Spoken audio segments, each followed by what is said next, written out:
hate this shit.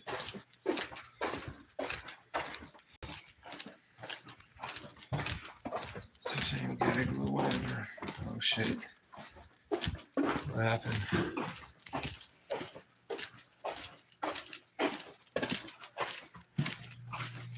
What's up, man? What's up, man? Not much, you. Chilling.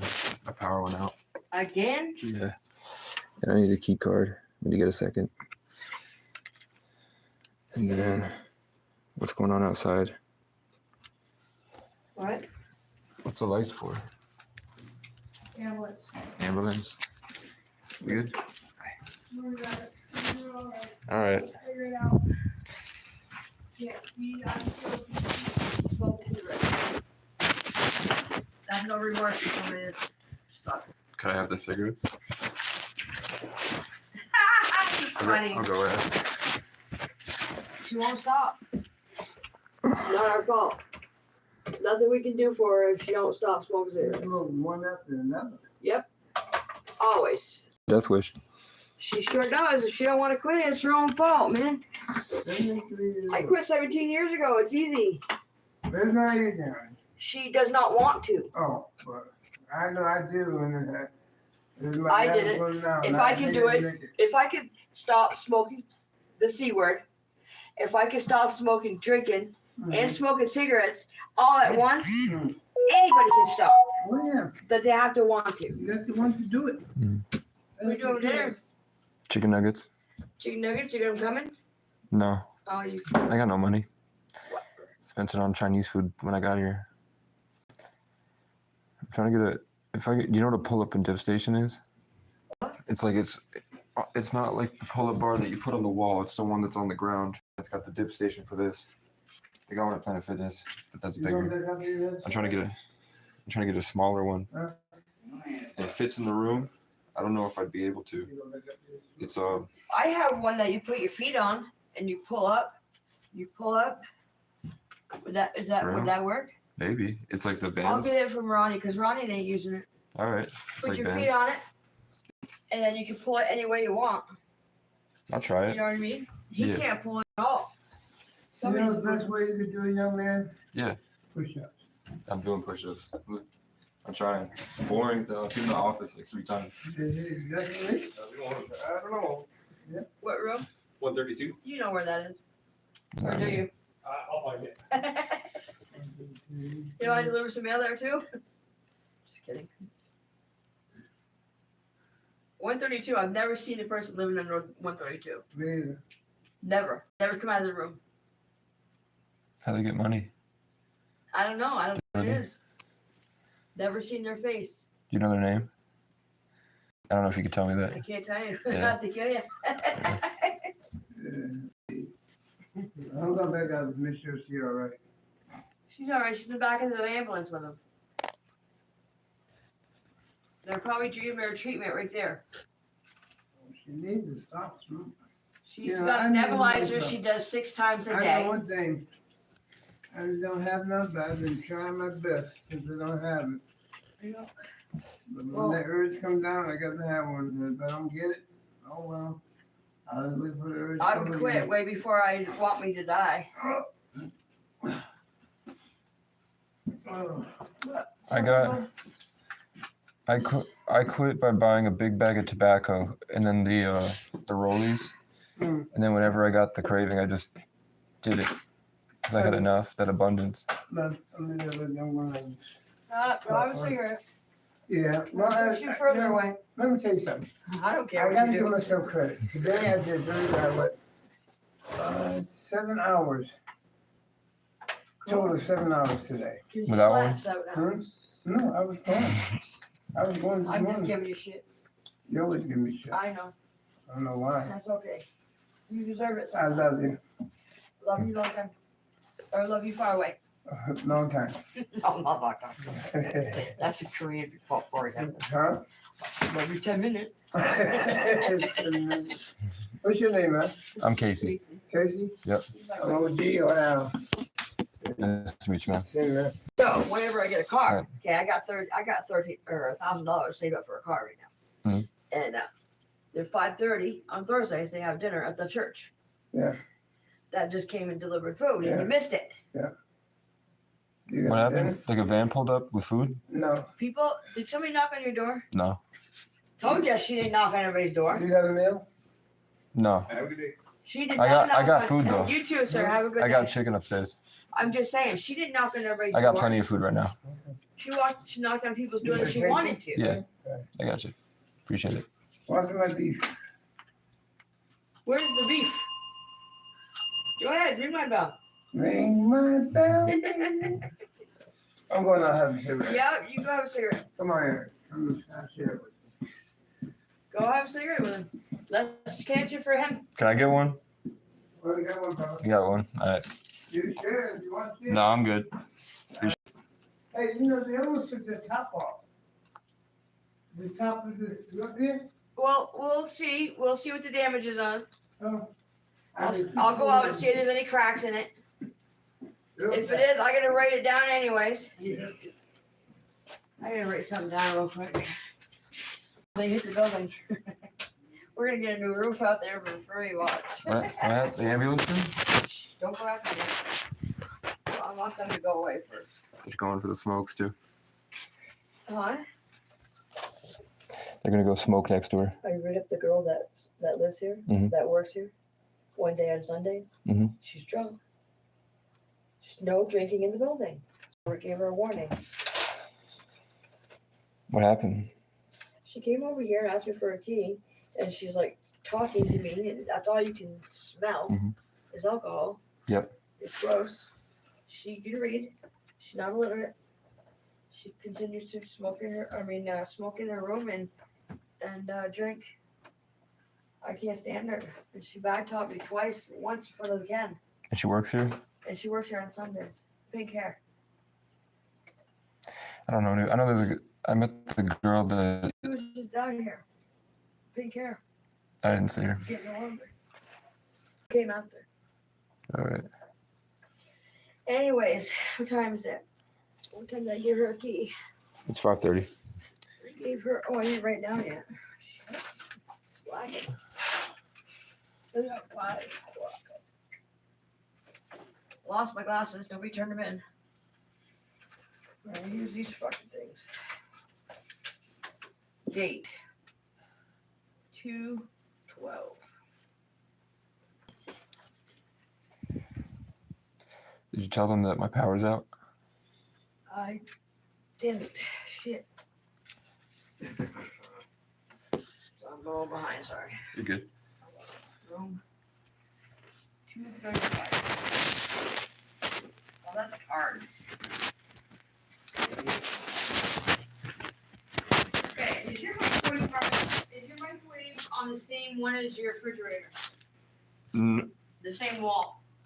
I unplugged the fridge to use the mic. Okay, put the microwave on the other side or in the bathroom. Okay, that's why it went off. I used the microwave. Okay, so put it in the bathroom In the or on the other wall. I'll put it in the bathroom. Okay, that's a different Circuit, yeah. circuit, and it won't blow the circuit. It will blow the outlet. See what I'm saying? Mhm. It's got a push thing for the outlet, GFI. Mhm. Every bathroom has that. Okay. Hold on a second. I'm doing a key right now. 241. So. 5 o'clock. All right. Now what's my cat? Not that one. This one. He's supposed to be right back.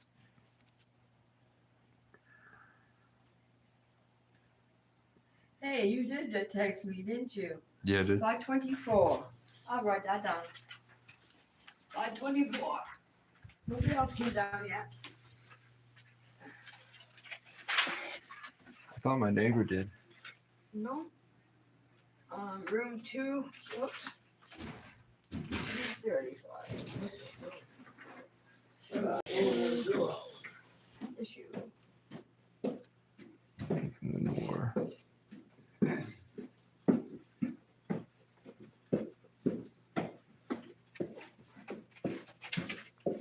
LH.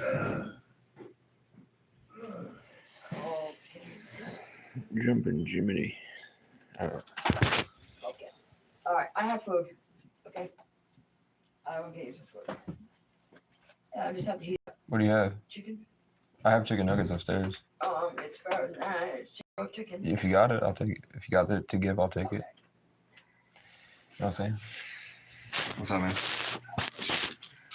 You good? Albert. I don't want this shirt. Do it. I Albert. don't want this shirt. You want this shirt? It's at Walmart. It's like $7. Look at, it's black here, but I got the tattoo, so it matches. Albert. Where did you just go? He's in the. I don't know where he is.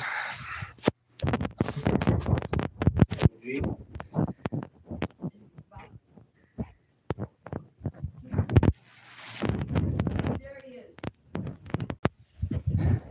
Yep. My power went out. Power outage. It's my mic. Put the microwave in the bathroom. Put the microwave in the bathroom.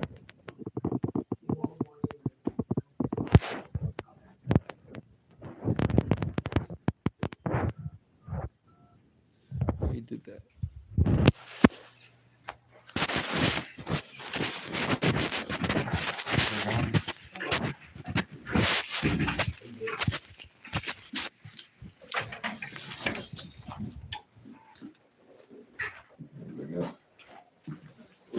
Looks nice. You share one with him? Does he know you got all those snipes? He's gonna be mad. You give him. Look, man, I will go get a pack of smokes in a minute. Can I get one of those snipes to give to if he doesn't have one? He has one. Does he know you have these though? Nope. Bro, he's gonna be mad. He's gonna feel betrayed. I'll be right back out. Let me ask Lynn what to do.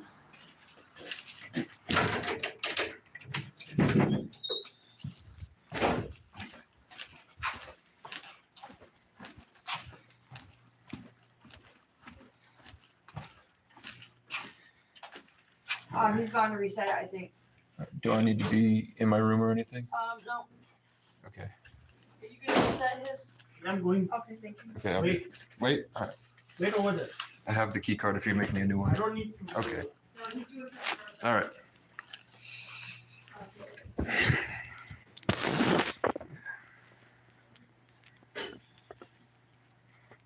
That report, you put this side, okay? Don't put outside. Whatever, so I can tell you tomorrow. Write it down. Put it here? No, Outside. did you write it down? Yes.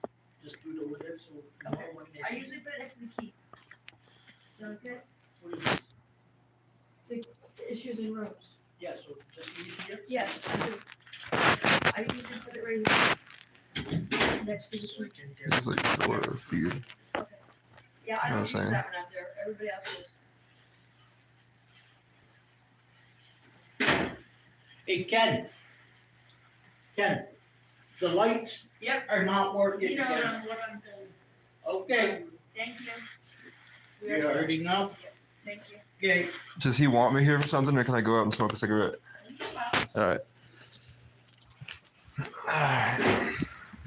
I'll go now. Can I bum a light from you, too? All right.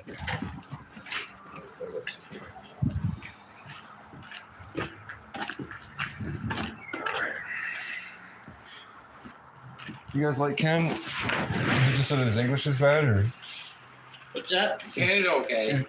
is he a good guy? Is he in a bad mood right now? Okay. Sometimes, like when he looks at me, like It varies. he like looks at the ground at me and like looks Yep, you can't smoke here though. where. They'll Oh, they moved it. in your belt here. All right. I did all the hard work and most of the biggest truck from over here.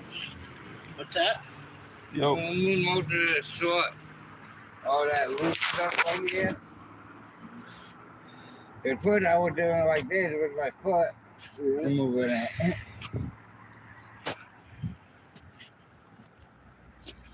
Better go fucking fix it so I can use my microwave. Your shit stop working too? I was the one that did it. When I hit the microwave, it comes off every night now. What is? Am I mewing? What room are you Oh, what in? room? I'm in a 235. 235? It's, Oh, right across the hall from me. I'm in 236. it's my fault. I'm sorry.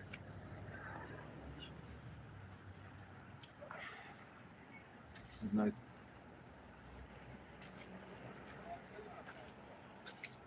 The app is good.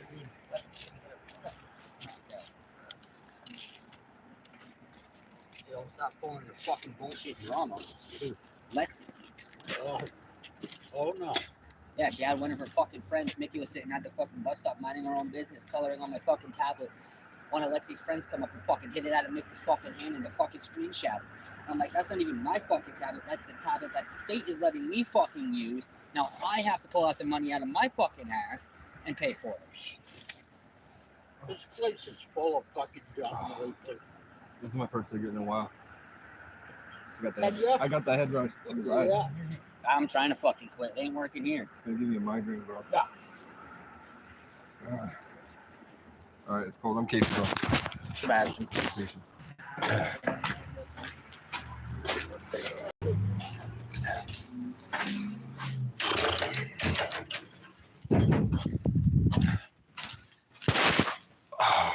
It's nice to quit cigarettes. Yeah, like I was mad. It's all good. Oh, no. Oh my God, I was gonna quit.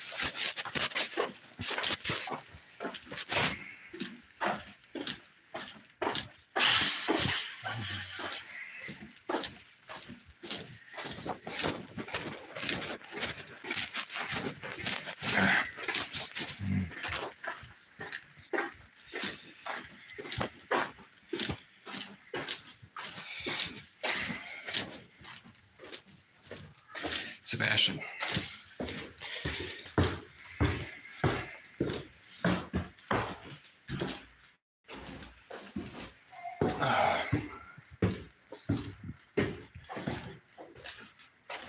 I've been staring at the TV too long. Okay.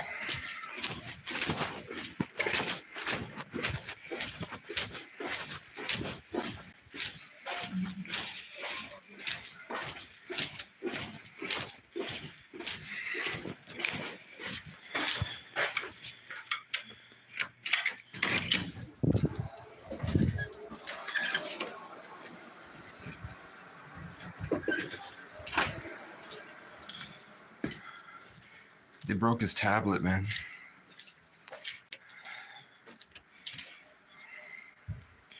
Now he's got to come up with the money to fix it. He was nice to me, man. He seems like he doesn't seem like a terrible guy.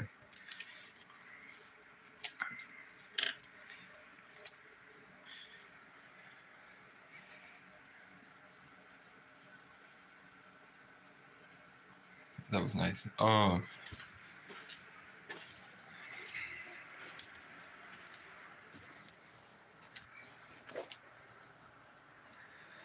Oh, my stuff is back.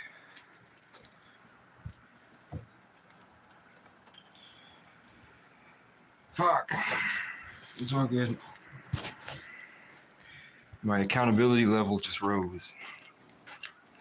I leveled up in accountability because it might be dangerous. I'm trying to be nice.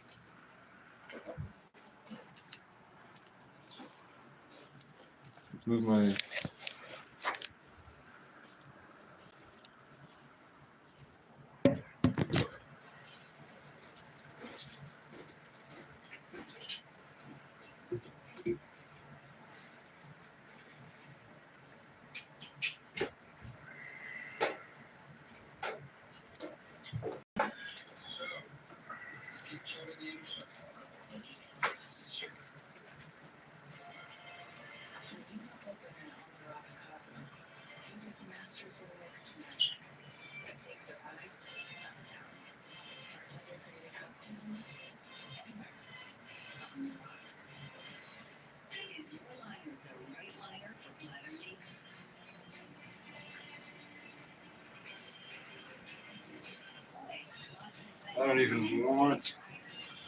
I don't even want these chicken McNuggies anymore.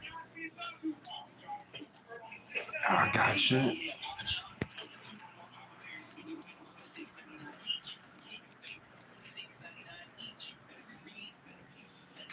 It's only a few things from Walmart.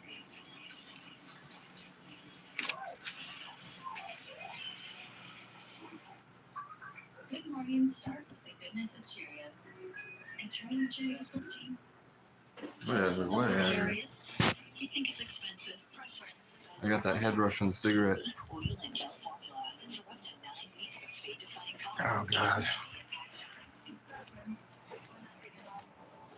It's time to leave Brattleboro, Chad, I think. I bet you could buy the whole team new cleats with all that money. I stayed because I had tarot readings that were like, keep going. Keep resisting with your fire burning, and there will be a reward. Then I had a tarot reading that said, keep playing the villain for a little bit longer, and you will be rewarded. So I kept playing the villain. I had people screaming at me. And, I mean, Hank was overthrown. People are now pissed and trying to get him de-platformed. I don't want to listen to this fucking TV. I want to be here. Oh, God. It's all coming back to me. Oh, everything I learned from traveling in the cities is coming back, and I remember how how much of a bitch I'm acting. And then I think they were high. The high rubbed off on me when they got near me. Because like every time I turn the microwave on, it turns the power off for everybody. So all the people that were outside with me were people that lost power because I keeping my microwave on the same. Me and my neighbor were using the microwave at the same time. But as soon as I hit it, the power went off.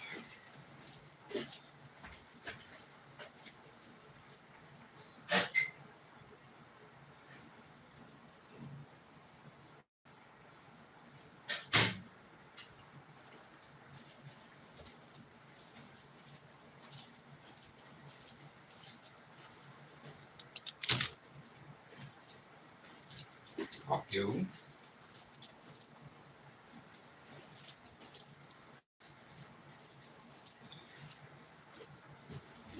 Let's watch some tarot video. Where's my fucking phone?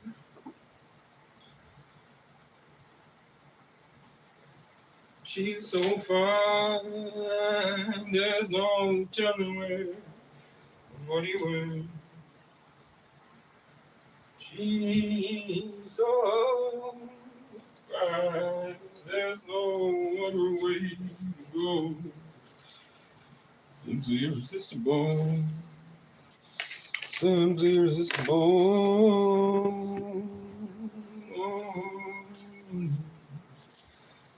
She's so fine, there's no telling where the money went. She's so fine, there's no other way to go. Where the fuck's my goddamn phone? Where the fuck's my goddamn phone?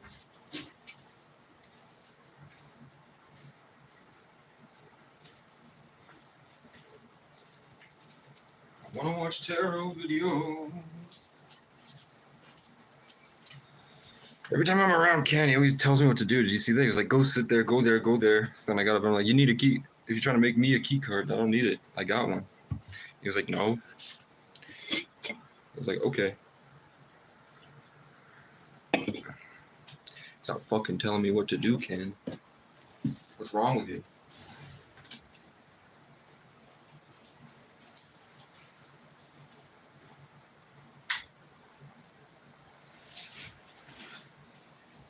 You're not the queen of mean. Yesterday I told a hater that she was not the queen of mean. I'm missing my phone now. I'm missing my nice phone now. I have my cracked phone there. It's every day one of you guys puts my phone where I can't find it right when I need it, and I know it's you, Wesley. I'll see it. I know. I've been knowing it was you. Westy's been taking my phone every time I need it, and he moves it somewhere in my room, but I can't find it. What the hell?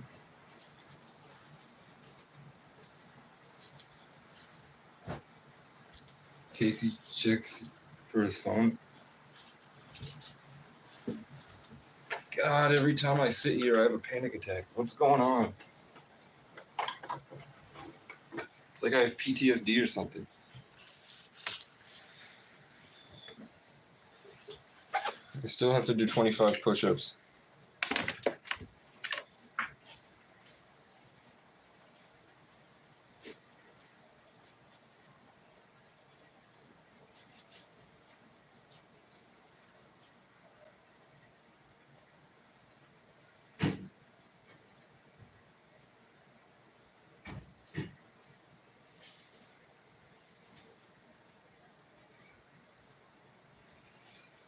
What?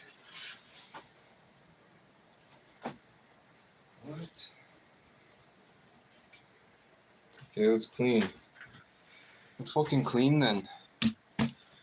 No, no, no, no, no, no, no.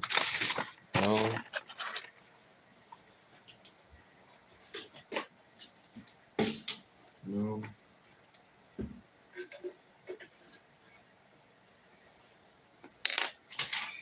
No, no. He called me a young man. No, no, no, no. Okay.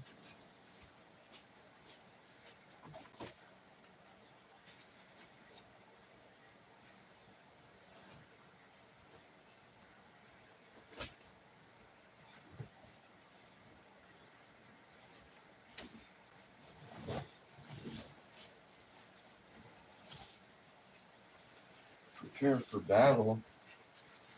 Prepare for battle?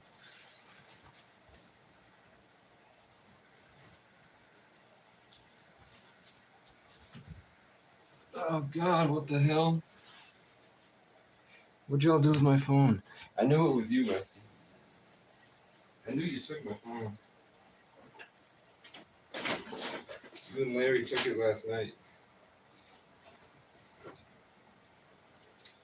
Okay, this makes no sense. This is not making sense. I did not bring 2 phones downstairs.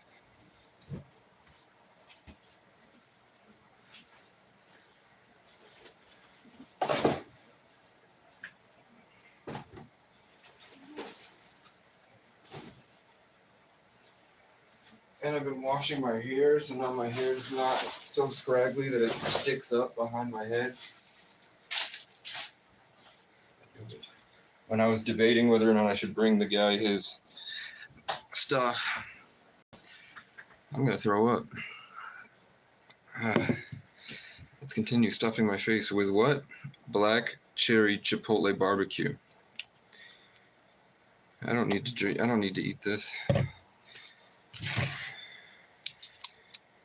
I've eaten too much food. Tarot videos. What do they have to say about me? 5 notifications on Facebook. No, I'm not looking at Facebook tonight. I can't stand the townspeople. Can I change the thumbnail while I'm live?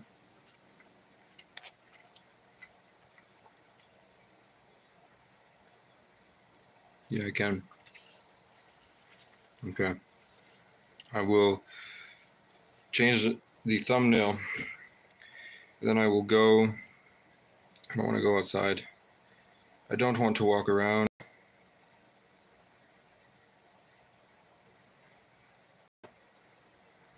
There we go. Okay. Okay, let's see. Is it going to end my live stream? No. Okay. I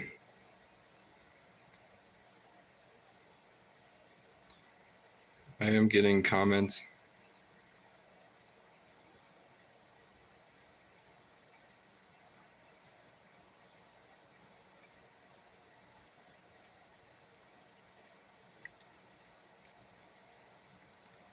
Hmm.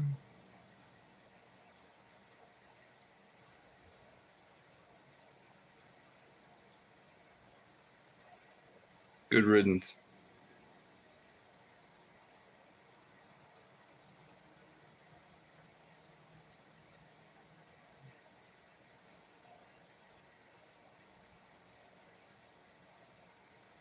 It's just so much hate.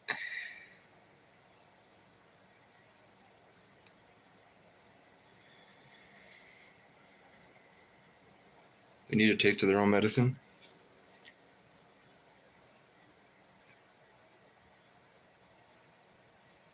Okay, hold on. Discord. What's going down in the Discord today? Who the fuck is that person in the Discord? We have a new person in the Discord.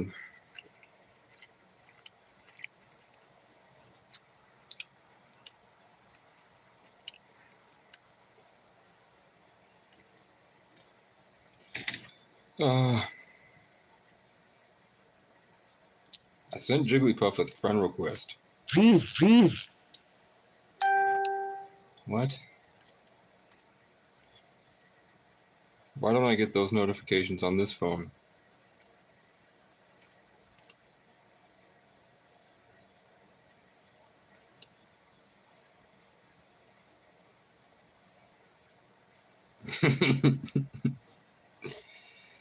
It's very challenging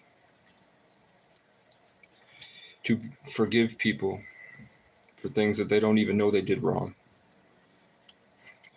knowing that they just do it again because they don't even know what they did. Now it's tarot videos. What does my algorithm have for me tonight, guys?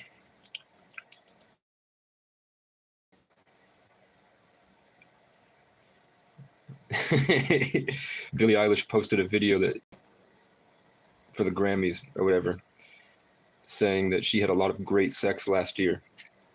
And I said, under the video, I said, I had no sex. And now a lot of incels are saying, me too. Me too. Hey.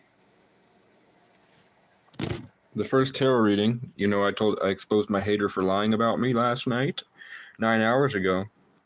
Someone is panicking. Their lies about you are exposed, public uproar. So it's 44. Oh, I just saw 4411, so I'm going to click it because there's no other tarot videos. I have no other actual tarot videos other than a Sagittarius bonus video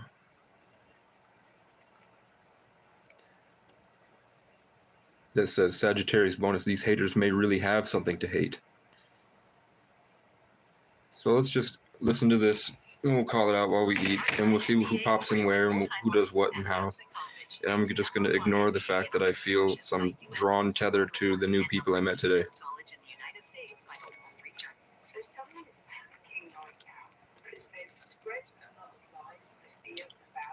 I said, I would adapt you up and get a cigarette.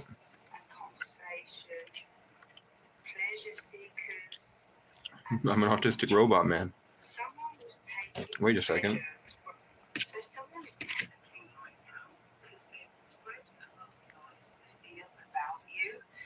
We have falseness and conversation. Yeah, they did. Pleasure seekers. Yep, drug addicts. And misfortune. Okay. Someone was taking pleasure, spreading some sort of gossip about you, some sort Casey of has falsehood. schizophrenia. This was someone betraying you. Someone who wears a mask. They wanted to be in the limelight, okay? They were using you in some kind of way to be in the limelight, to have a crowd gather around them. and they were telling these stories about you, and people were listening. And they were really, really getting a lot of pleasure from this, pleasure seekers. This was building their ego in some kind of way. Mm-hmm. But now they're panicking because I told him I have the the screenshots. lies are being exposed, okay? People are seeing that their stories aren't adding up. They could be forgetting previous things that they've said, so they're contradicting themselves. Mm-hmm. It's all going to their head, okay? Their ego is growing so much that it's clouding their judgment, it's blinding them. And they're saying more and more outlandish lies. They've been trying to create your misfortune. They've been trying to create tower moments for you, destroying your reputation, destroying your life, dimming your light, taking you down a peg or two. But this is all boomeranging back to them. Oh, maybe Lynn is now. texting me. And their lies have been exposed. And there's a public uproar, I feel. They've gathered a huge crowd of people around, but there are people seeing the absolute injustice in this. And they are gathering around you, they're supporting you, they're protecting you. Public uproar is what I'm hearing. So there's people defending you, or people calling this person out. They're being called out publicly, okay? This is like a public humiliation, a public dethroning, because they placed themselves upon this throne here. They were using dirty tactics to try and be popular, to try and have all eyes on them. And they wanted people looking at you in a negative way, but their falseness is being exposed, okay? People are looking at this person with disgust. Good. They are seeing how My mom. toxic, how evil, how unjust they are, and knowing that this person is sick because they were doing it to gain this pleasure, to gain an ego boost. Mm-hmm. This could be a narcissist of some kind. Let's dive deeper. Oh, I've eaten too much all the time. We have the lovers. They could be spreading. They were talking shit about my Deadpool or my Daredevil mask. You and a relationship. It looked more like a pair of overalls. They could be saying that you're some sort of cheater or something here. No. The image. I mean, that was 3 minutes of exactly what the title says. But it's on point to my story. I'm going to try to call Jigglypuff again. Come on, Jiggly.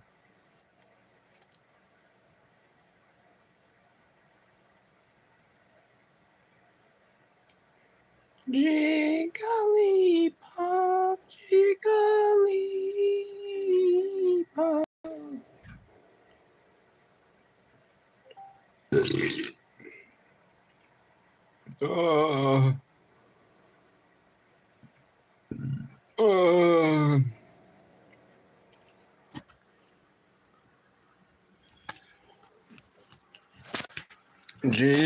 Jigglypuff, Jiggly. Come on. Come on, bitch.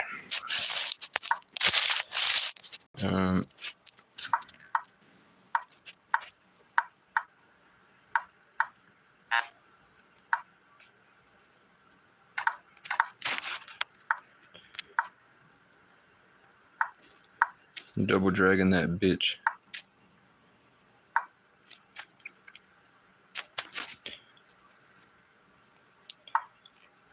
Jigglypuff, Jigglypuff. Move your fucking rook down, man. I think I just lost right here. Jigglypuff.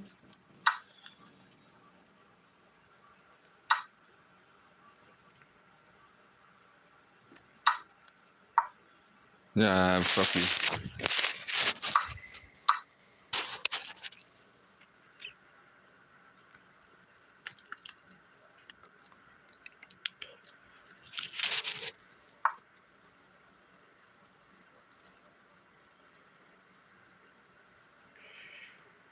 What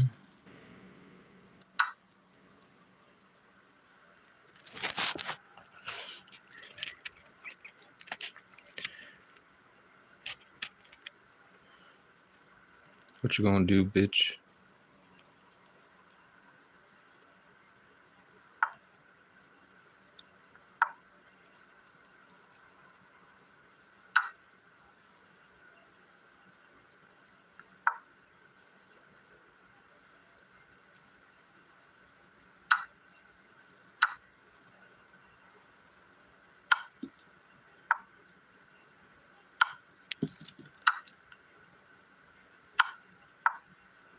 He's gonna slam it this way. Fuck you.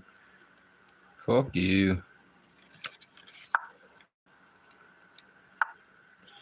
You should have moved your bishop, fam. You gonna trade? He's up 6. I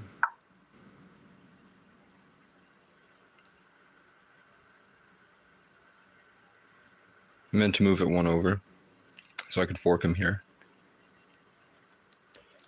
I don't think he's gonna do anything. I think he's gonna move his rook 1 over. Yeah. And now what? Move your horse there. Nope, can't do anything. This one's not gonna work out. When I play chess on the computer, now he's gonna rook. Okay. Move your horse or just throw me into a check for no reason and then try to reorient. How do you feel about that? How do you feel about that?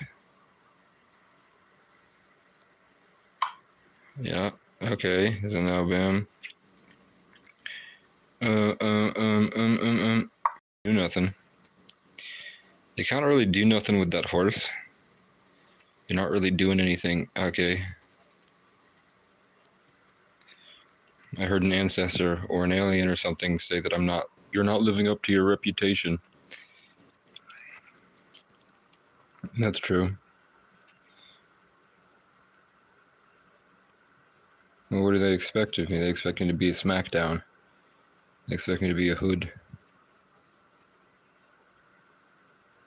Helper of the homeless that fights crime or something on the Discord. Everybody's leaving town. Being dramatic for no reason. I'm gonna win that pawn. So he has to, he can't move his rook. So I think he's just gonna push a pawn up, probably. I think he's probably gonna be pushing a pawn up. That's really all he can do, and then I win a pawn. And then he's gonna keep trying. I can run him down for time, as long as I stay in the game. But I noticed that this AI war is really targeting my focus. In the forest, I had free reign to focus and run around. What are you trying to do there, bud? Bud, see, I'm changing because I'm talking to all these people on the internet. What you consume consumes you. So I've been reading a lot of Brattleboro chat, and it's very detrimental. You fucking resigned, bitch? Why would you resign? Rook catcher? He did catch my rook, I ain't gonna lie. Catch these hands. Come on. Why you resigned, bitch? I made it too hard for you. I started using my brain. You couldn't catch it. You couldn't catch all you know how to catch is rooks. You don't know how to catch rooks. Don't eat sugar, fam. My phone's gonna fall out of my hand in a minute. I'm getting sweaty. What's happening to me? Okay, he's doing this again. I hate when they do this. Move your queen up. You didn't. Now I'm gonna go to a trade because you tried to play a stupid game. Now you're gonna move your rook there. Move your bishop there. Not your rook, move your bishop there. You didn't. You didn't do it. Now I'm going to give you the opportunity to put your bishop there. You're not, you're going for a castle. I'm going for castle low key.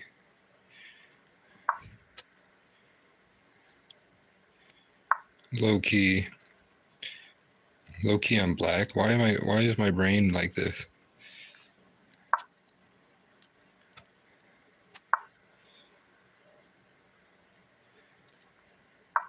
Okay. You've given me too much time to move my stuff up, and now I'm gaining a better position. I think wrestling is gay. I think wrestling is a little gay. Conor versus Khabib. Conor didn't wrestle. That's why he became the bare knuckle brawler, because he's the best striker. I'll take your bishop. You either got to take my horse and trade a bishop, or yep.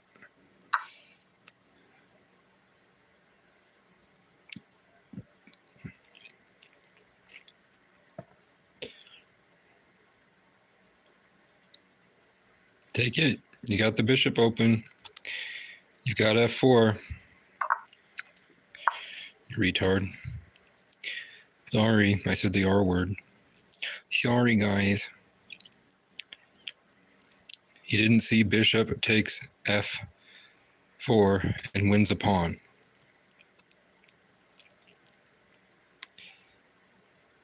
I have the high ground. No, I don't actually. We're even still. Jigglypuff. Oh, I'm leaving these horses open. I'm leaving these pawns like they're not. Oh, actually, they can't. I have to do that.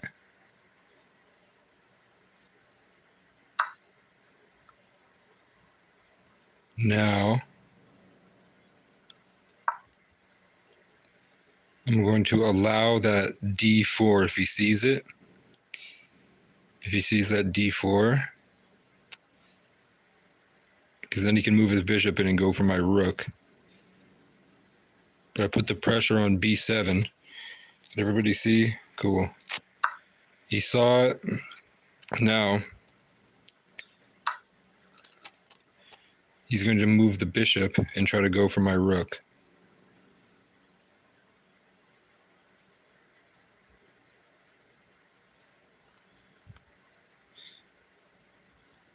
But now, okay, I just tuned into his frequency for a second, and I saw that there's this pawn guarding.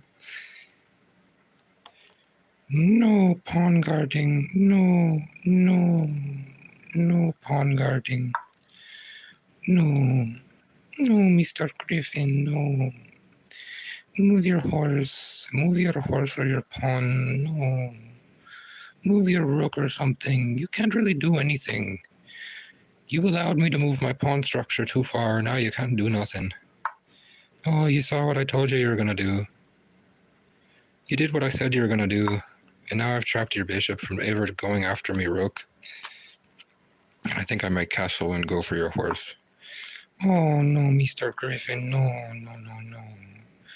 No, Mr. Griffin, no. What are you going to do, Mr. Griffin? Horse. If he moves the horse there, he can't. He can't. He can move his horse there. Oh shit! That would have been devastating. Instead, I think I'll move it here, and then he'll move his rook down, and then I'm sort of fucked. Yeah, my brain has stopped.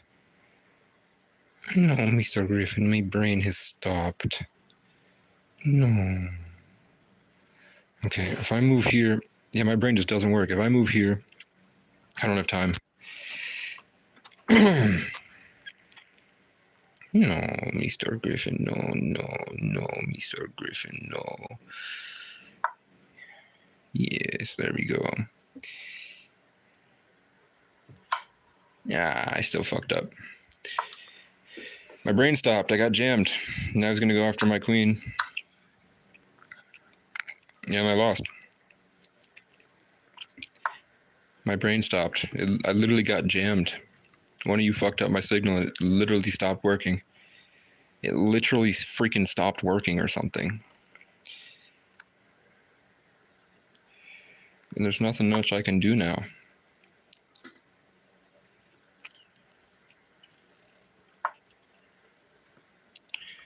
No.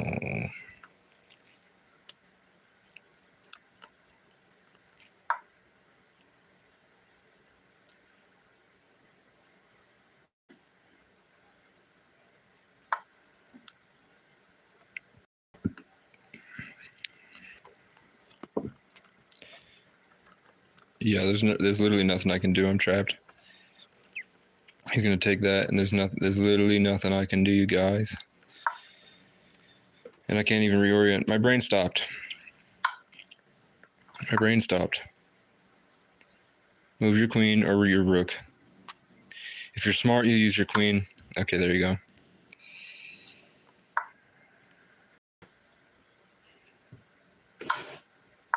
I don't know what happened. I don't know what happened. My brain stopped. You know what it is? It's me point of focus.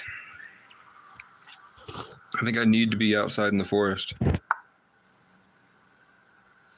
See, now he doesn't know what to do. He's kind of fucked up. He's going for the checkmate.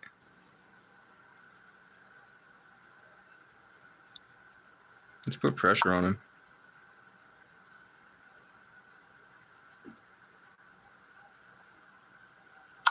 What the hell?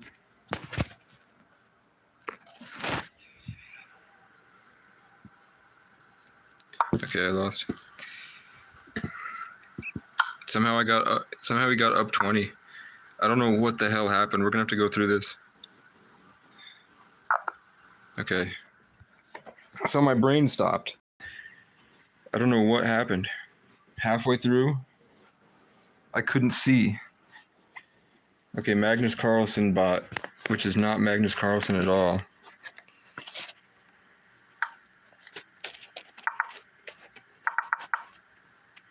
Oh, attacking my bishop will cost me a pawn.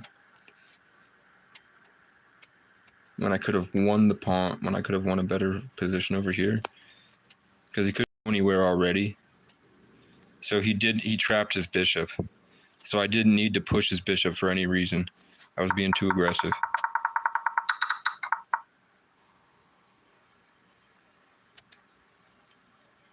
What was I thinking he was going to attack?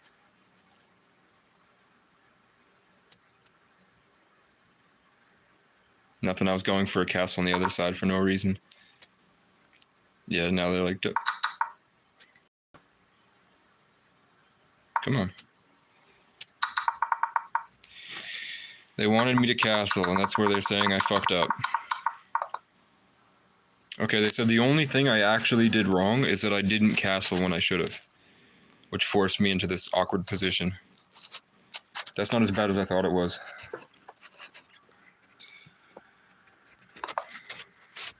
Musa? And you're from Morocco? Pakistan. Pakistaniel. Sui.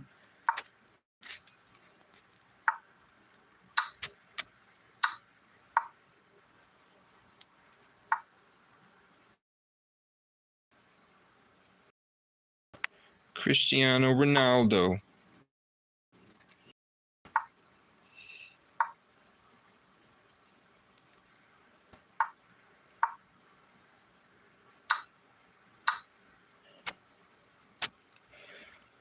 Why would you do that to me?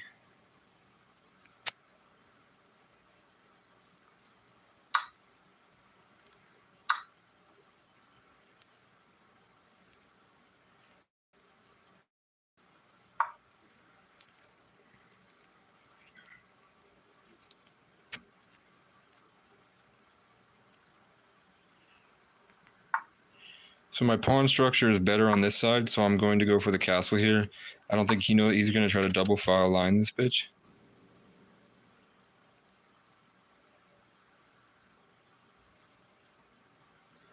Cristiano Ronaldo.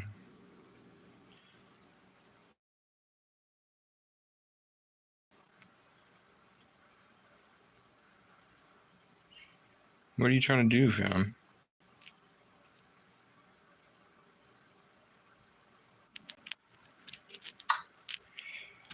Okay.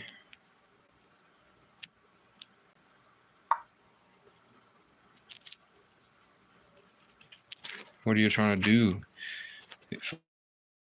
Focusing is hard right now for no reason. Useless. Useless use of a pawn move while I gain the better position.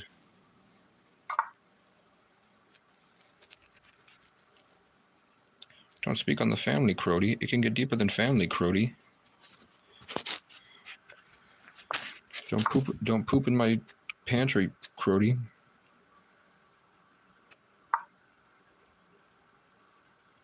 You can take that.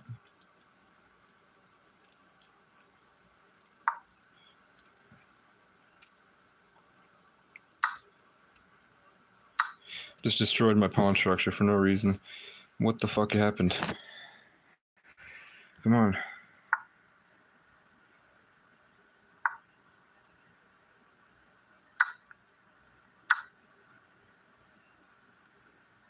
What the hell?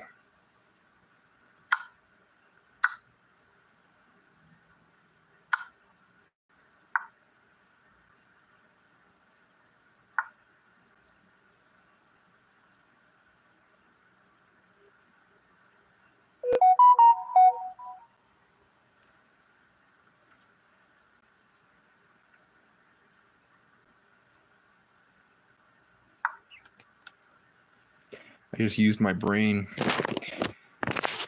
Yeah, I know.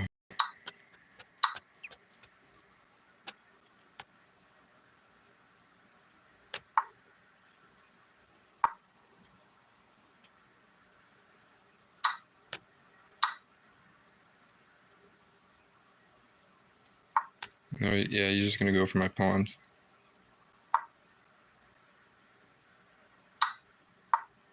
Loser. You fucking loser.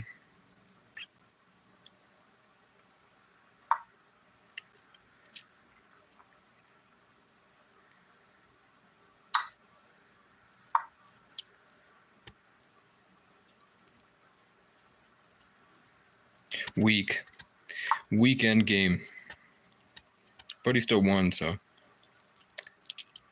Shit can get deeper than family, Crody.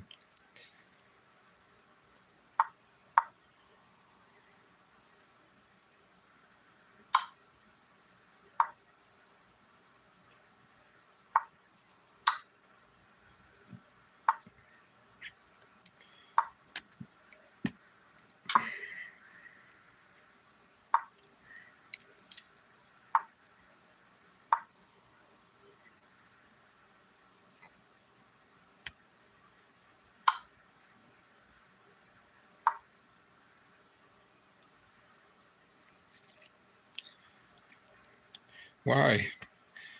When I'm not playing, I do so well. When I'm not recording, I do so well. It's like my consciousness doesn't work. I'm just a dog chasing cars. That's all I am, is a dog that chases cars. And I lost this game. Take it. Take it.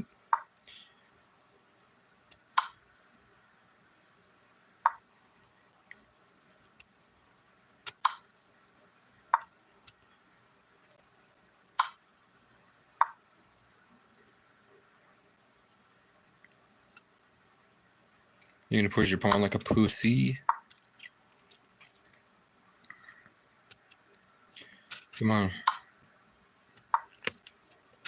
She can get deeper than family, Crody.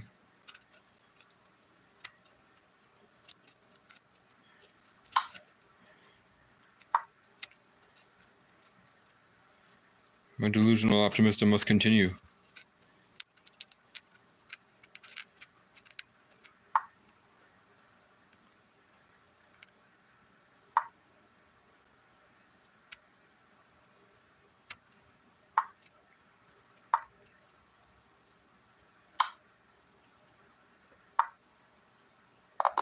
There you go. Now we'll check the Discord. Nobody popped in tonight. Nobody popped into the voice chat tonight. Nobody wants to go live with Casey. Who am I? Who am I? Okay.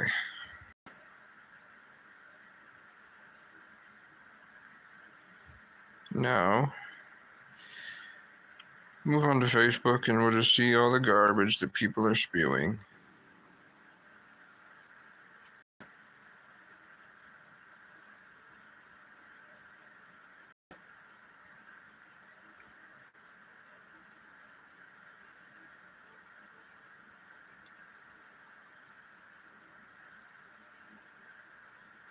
Trash. Trash.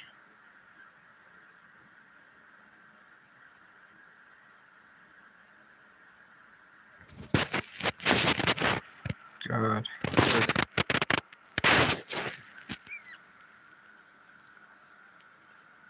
I hate it. I hate the drama. Booby Althoff looks like a chipmunk. She looks like some ancient bird that died because it was too stupid. She got some boobies though. And then Tyla is she's hot.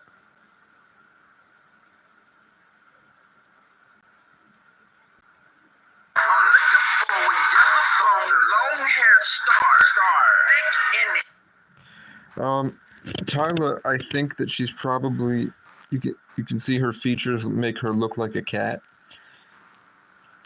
So it makes sense if I say what year did Tyla blow up? I think it's going to be 2023.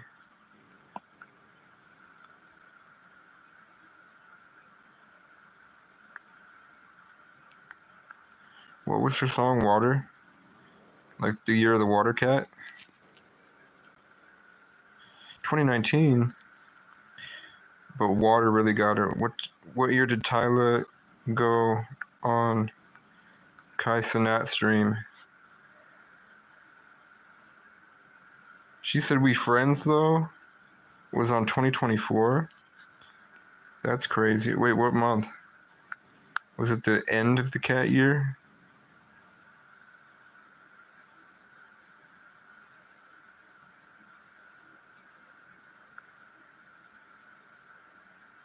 In March. I don't know. What year did Tyla release Water? Hi, Casey. 2024? No, it was 2020. It was July 28th, 2023. Okay. What up, Westy? Look at this. I stole it from you just like I stole your phone, you know? No, I'm wearing it.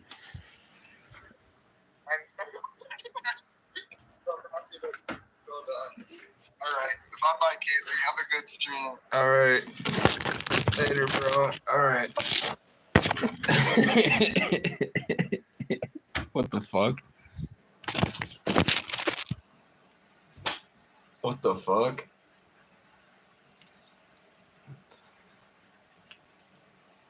Make me sweat.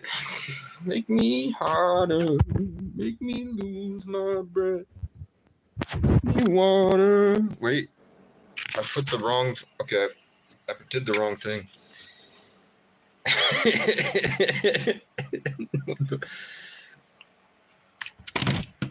Come on, man.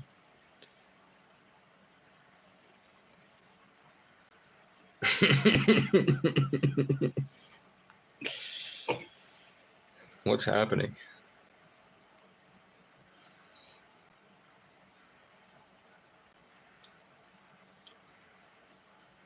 Yes.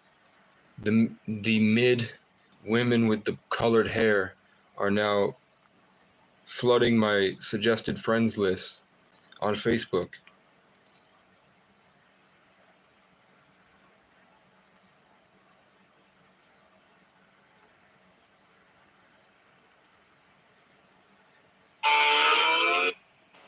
Okay. Why would they do that to me? Hey, you know what? You know what though? I got the tattoo. I have the tattoo that fills up this heart that's missing.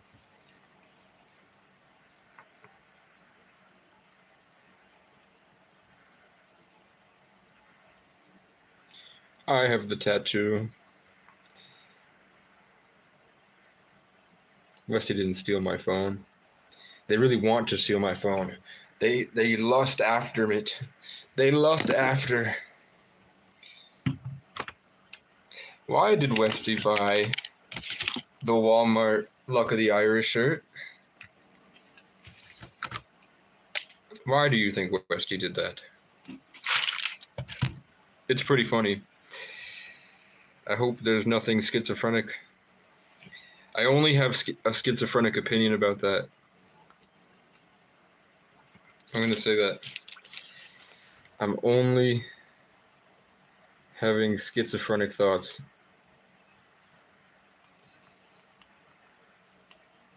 About that shirt.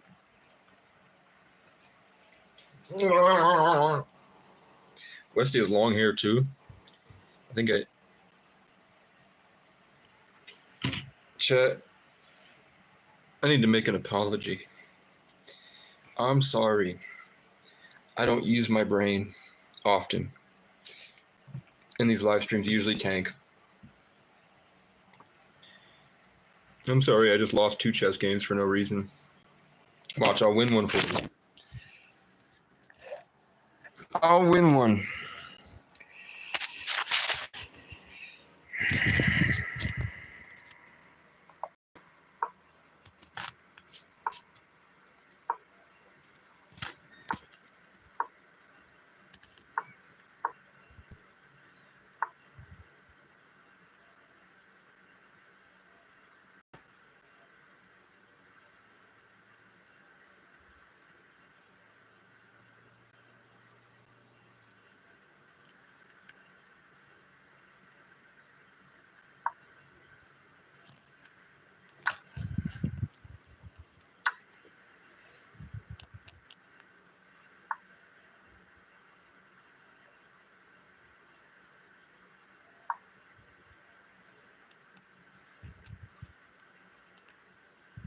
Asparagus. Oh, you pussies smell like piss. Asparagus.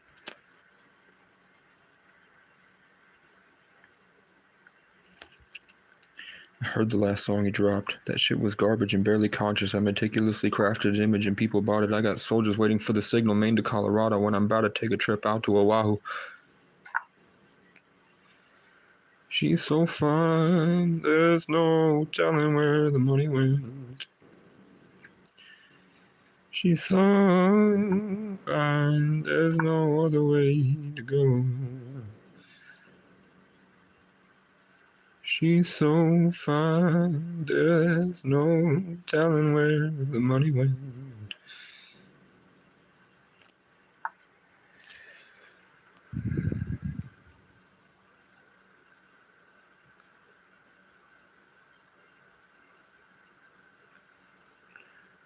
Zesty Westy. I'm not Aiden Ross.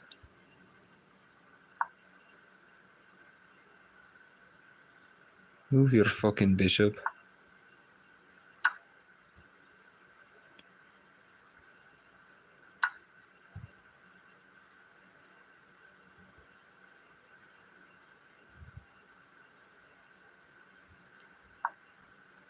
Fuck.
I don't want to be a fucking guidance counselor.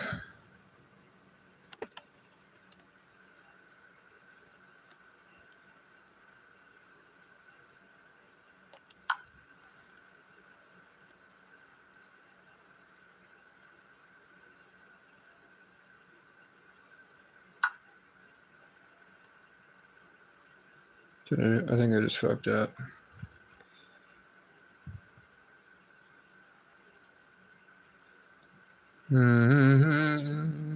An angel.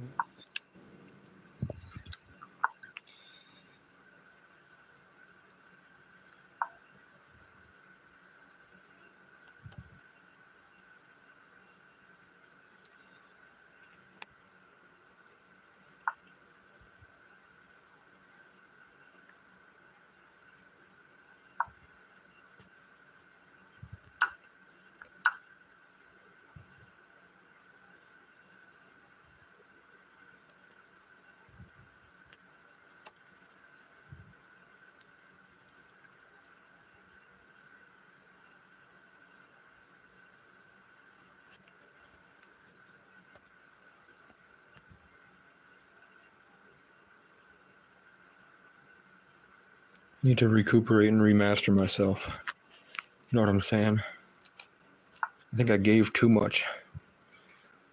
I gave it my all, and I didn't give enough. I took my wee-wee out your bitch and I put it in her butt. Just because. Okay.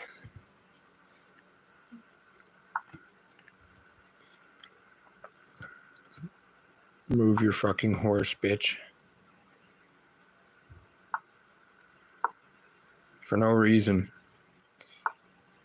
But it wasn't for no reason. Bam! You fucking thought you could mess with me, bitch? You fucking thought you could mess with me, bitch? Move your queen. Move it. Are you retarded?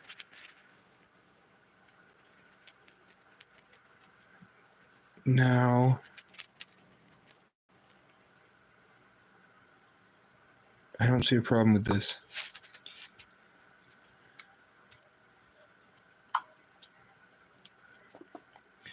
I'm retarded. I'm a retard. Move your horse.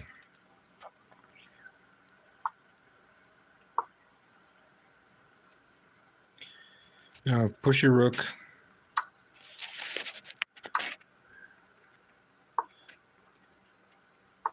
And move your queen.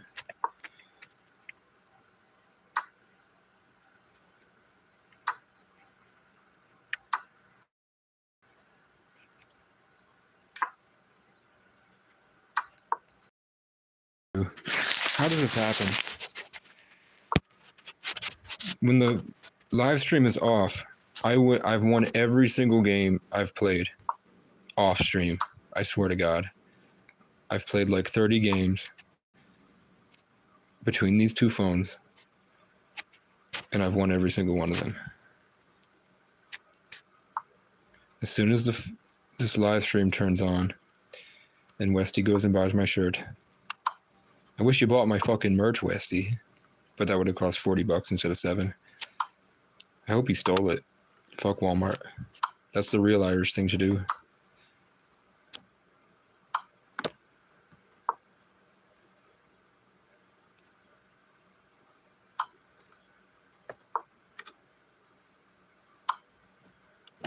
Stop.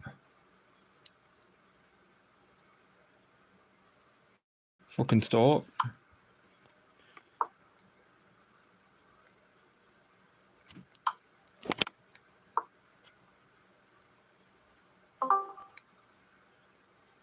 Do you want me to get rid of this shirt? No. I'm fucking with you, bro. It's all good. I want you. I thought I'd come back for a minute. I want you to fly it. Are you gonna wear it? Are you gonna fly it like a flag in your room? Yeah. I'm on the way back home, but I haven't put it on yet. I thought about putting it on over my coat That's to protect me. It would work, I think. I think so too. Do you think I would like absorb some of your like ancient Celtic energy? No. No. I think if that's true, I think Larry's been trying. Yeah, I think Larry has been trying to absorb some of your Celtic energy. I think if that's true, I think he's been trying. I'm not gonna lie. Yeah, for like a year now, huh? For a year? Has it been a year? Do you think it's working? Feels like it. Do you think it? Feels like I've known you a lifetime. Yeah.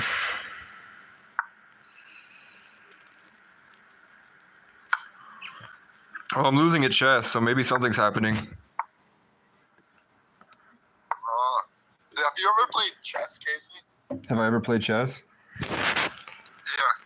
Yeah, all the time. Are you like good at chess, or do you just like know how to play? I have one account that I'm a 1200. Sweet. Yeah. Cause I sat in public housing, bro. I just played chess all day. I've never taken a chess lesson, but I used to whoop my therapist at chess. You want to play? I don't know. I was just curious. I haven't played chess in a while. I feel like we are like equally as good at chess. I think I would whoop you. Yeah, you probably would. I think I would whoop you. Not if the live stream's going. No, it doesn't matter. Show up for the live stream. Be big brain. Yeah. Big brain Casey's hard when I've been staring at the office for 3 weeks. Out in the woods, I'm unmatched. I feel like you're always big brain Casey though. You're always saying something smart. It feels like I'm just a series of snakes that are attached to things that are very far away, and I'm always just wrestling those snakes into position so that I can function as a human being. Does that make sense? Yeah, I feel like that, but I'm like a bunch of birds that are trying to fly away. That's crazy. So you have to keep them in a ball like a biblically angel. Yeah, wrapped up like a mummy. Wrapped up like a mummy. Wrapped up like a mummy. What's your? Yeah, that's cool. No, I don't think even discipline can save you there. I think you have to let the birds go and realize that holding on to the birds for so long, it was more of the process of holding the birds than actually holding on to them. Like once you let them go, you realize that they can't fly anywhere that isn't you. So Yeah, let the birds fly around. They can't go anywhere. They're attached to you. Yeah. But I don't know. I think it's like the same thing could be applied to you. You gotta let the snakes breathe. You gotta let them slither. No, I need to focus. Yeah, I let the snake. Trying to say also, I let the but snake. separate and disband. I was thinking you probably. I needed to dismantle and dismember. Yeah, I think you have to go to work though, so that must be hard. It must be hard to do that at jobs. Do you feel like people try to take your birds away from you? I used to. I quit my job a while ago. I guess I never told you that. What the hell do you at the pizza? Were you working at the pizza place? No, I was working at like the food bank. Like I was like giving out food, you know. That's what's up. Like a public servant, you know. Yeah. What do you do now? Just nothing. You skate? Have fun. Yeah, no, you saw that video. I did a kickflip and said, "I love Casey." Yeah. That's nice. Oh, shit. Are you trying to get unemployment or something? No, I'm like looking for something that sounds like something I'm not gonna be like upset with my life about. Like, I had fun working at the food bank and like providing people with food, but my supervisor was like a loser, and he like would steal food from the food bank and like sell it and do a bunch of like really corrupt stuff. How the hell do you? So that weighed on me really heavily. So I just quit. Like I got paid good and I enjoyed working there, other than the fact that he would harass me. Yeah, I feel you. What who the fuck's buying his food? Who's he? How do you? The food shelf has like peanut butter, and were you cooking like gourmet meals that people were buying? Who was he selling this food to? No, so like I work like the food bank that I worked at. It works like a grocery store that you can go to twice a month as long as you have an ID. So like people who like are running low on money and need groceries would go there, or like just anybody can go there. But Yeah, I would just like, it's like a grocery store, but they have like limits on the items. But I didn't limit anybody. I just let people get whatever they want. And I guess that's why my supervisor didn't like me. But also, I just think that he didn't see the human in these people, and he just cared about selling the food behind the food bank's back. Like, he was taking ribs. Okay, I got you. He gives them a discount. So the people he's selling it to aren't eligible for the food bank, so he gives them discounts. Yeah, I wouldn't doubt that because, yeah, to go to the food bank, you needed an ID with a valid, like, home address, and not everybody had that, unfortunately. Like, I would use my ID for people who, like, actually needed a box, like, because I never would get a food box because I felt like I was taking from people if I got anything from there. I bet So it I was. would just let people up there, like, get my 2 boxes a month. I bet it was like Suburbans and Tahoes back there. I bet it was like people that live in suburban homes out there, nice places that knew the Yeah, guy. no, it is unfortunate because I would see people with nice cars Yeah. and like very fancy like clothes come in, and on the other hand, like a majority of the people who went there were like people that are actually homeless and they're using somebody's ID that has a registered address so they can like go there and just like, you know, get food to be alive. Well, so that's your story. So I don't want to take that from you. So, I mean, the casiest thing to do would be to don a suit of armor and go to the select board and have somebody filming me go to the select board after we've gone and recorded him out back selling food, and then go to the select board, join your town's Facebook page, and drop it at the same time you're going to the select board meeting to talk to them, so everybody sees it at the same time. And then there will be a storm of people that are upset with him, and then you give your testimony about what it's like. We'll have like the office style interviews of everybody there after work about what it's like with that supervisor, and then with the select board and the people that are in charge of paying and managing those food items for the homeless people. And then you ask, either a win-win situation is that you ask for a new program that he can run where they come in and do it legally, because what he's doing is illegal. And then you have is, like, I tried telling the like board members and the lady who owns the community center that the food bank was run on, and she had actually told me, this isn't the first time we've heard this, and then pretty much brushed it off like it was nothing. I had recorded videos of him giving or putting food in people's cars and receiving money from them. Then I also recorded him walking around with the money in his pocket that he never took to the office. Mm-hmm. And I showed them this, and they really didn't care. So I think the whole thing is just corrupt. I don't think you're going to have a charitable organization that doesn't have dirty people at the top. It's not about that. It's about the content. It's about the virtue signaling content to put in a YouTube short, like the style of The Office. Yeah, you're right. Like, all these people, they go there and they act like, oh yes, we do this for the homeless. We help out people of less fortune. And then at the same time, they're the ones taking home all the stuff from the back. They're the ones taking the coats, the fancy or the nice coats that people could wear. Mm-hmm. Like, it was just unfortunate. Imagine it. So we have also very wrong. Yeah, like, I hope all of them feel very morally anguished. So I wish I had a big thing of law books right here that I could just, or like I wish I had a computer I could chat GPT on to say, like, is there an we need to figure out, okay, AI law directory. So then we make office style videos of all the interviews of what it's like there. We attack them on all sides. We get the guy recorded. Then we get the select board meeting and their reactions to it. And then we put that on a YouTube short in like a Save the World style YouTube channel. And then when that picks up enough and gets enough likes promoting it, I'll throw it around Facebook. Everyone will talk about it. Or maybe we could do like a season of it, because he's not going to stop. So we could do a season of it and hit all the different places at once, like a wildfire, like it blows up in so that people don't catch on, like undercover stuff. That's what I would do. try to get all the different corrupt places at once in different places, and then before it has a chance to blow up, because it'll be slow at first, but then when it blows up, everyone will see it. And then I think First Amendment auditors would have a new avenue of content. So people like Accountability for All would get in on that. People like MAA audits or even Tuapre.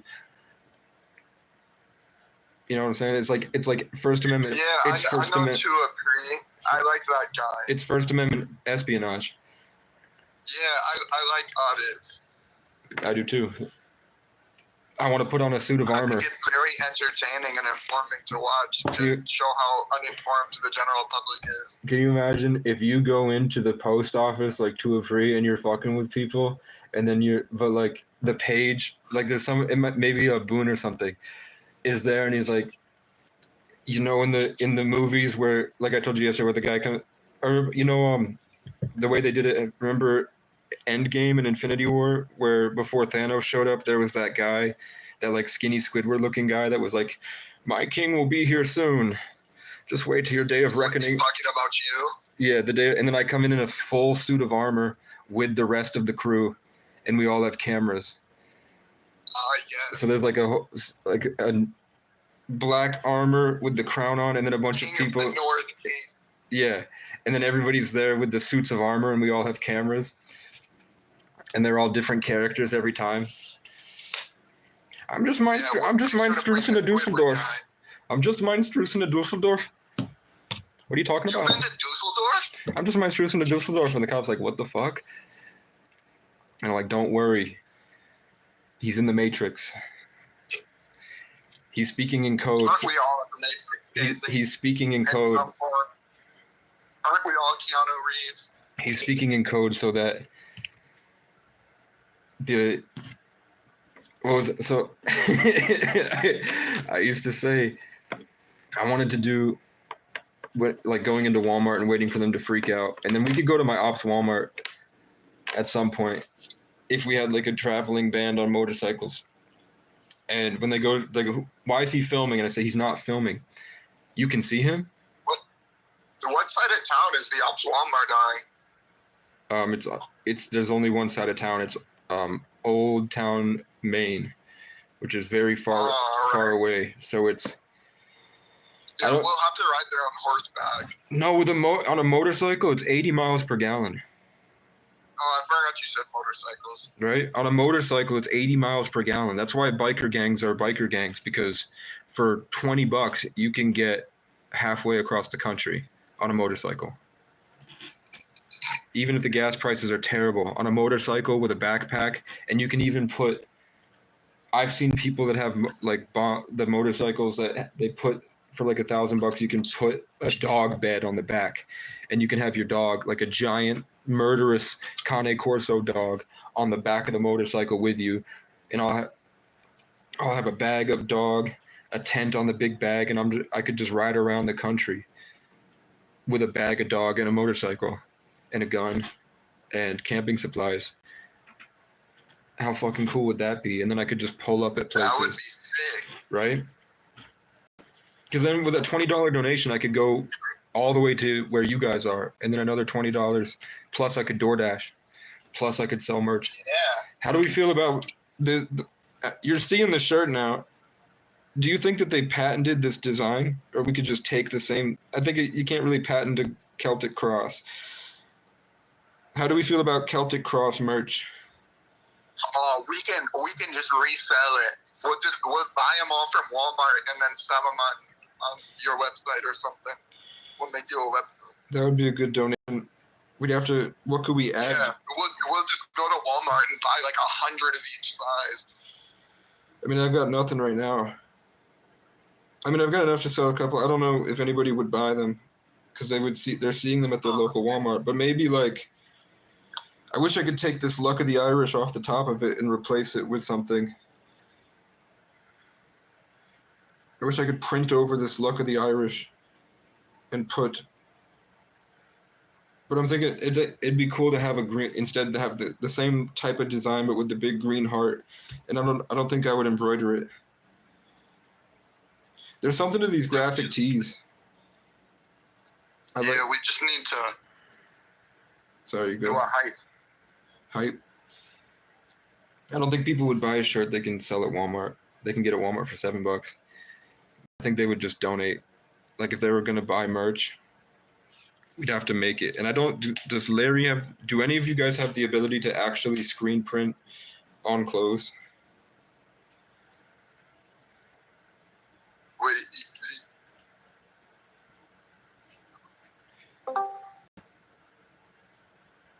Who the hell? hold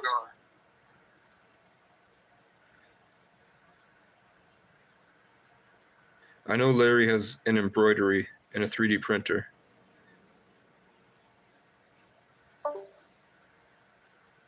Who left? Somebody was here for a second.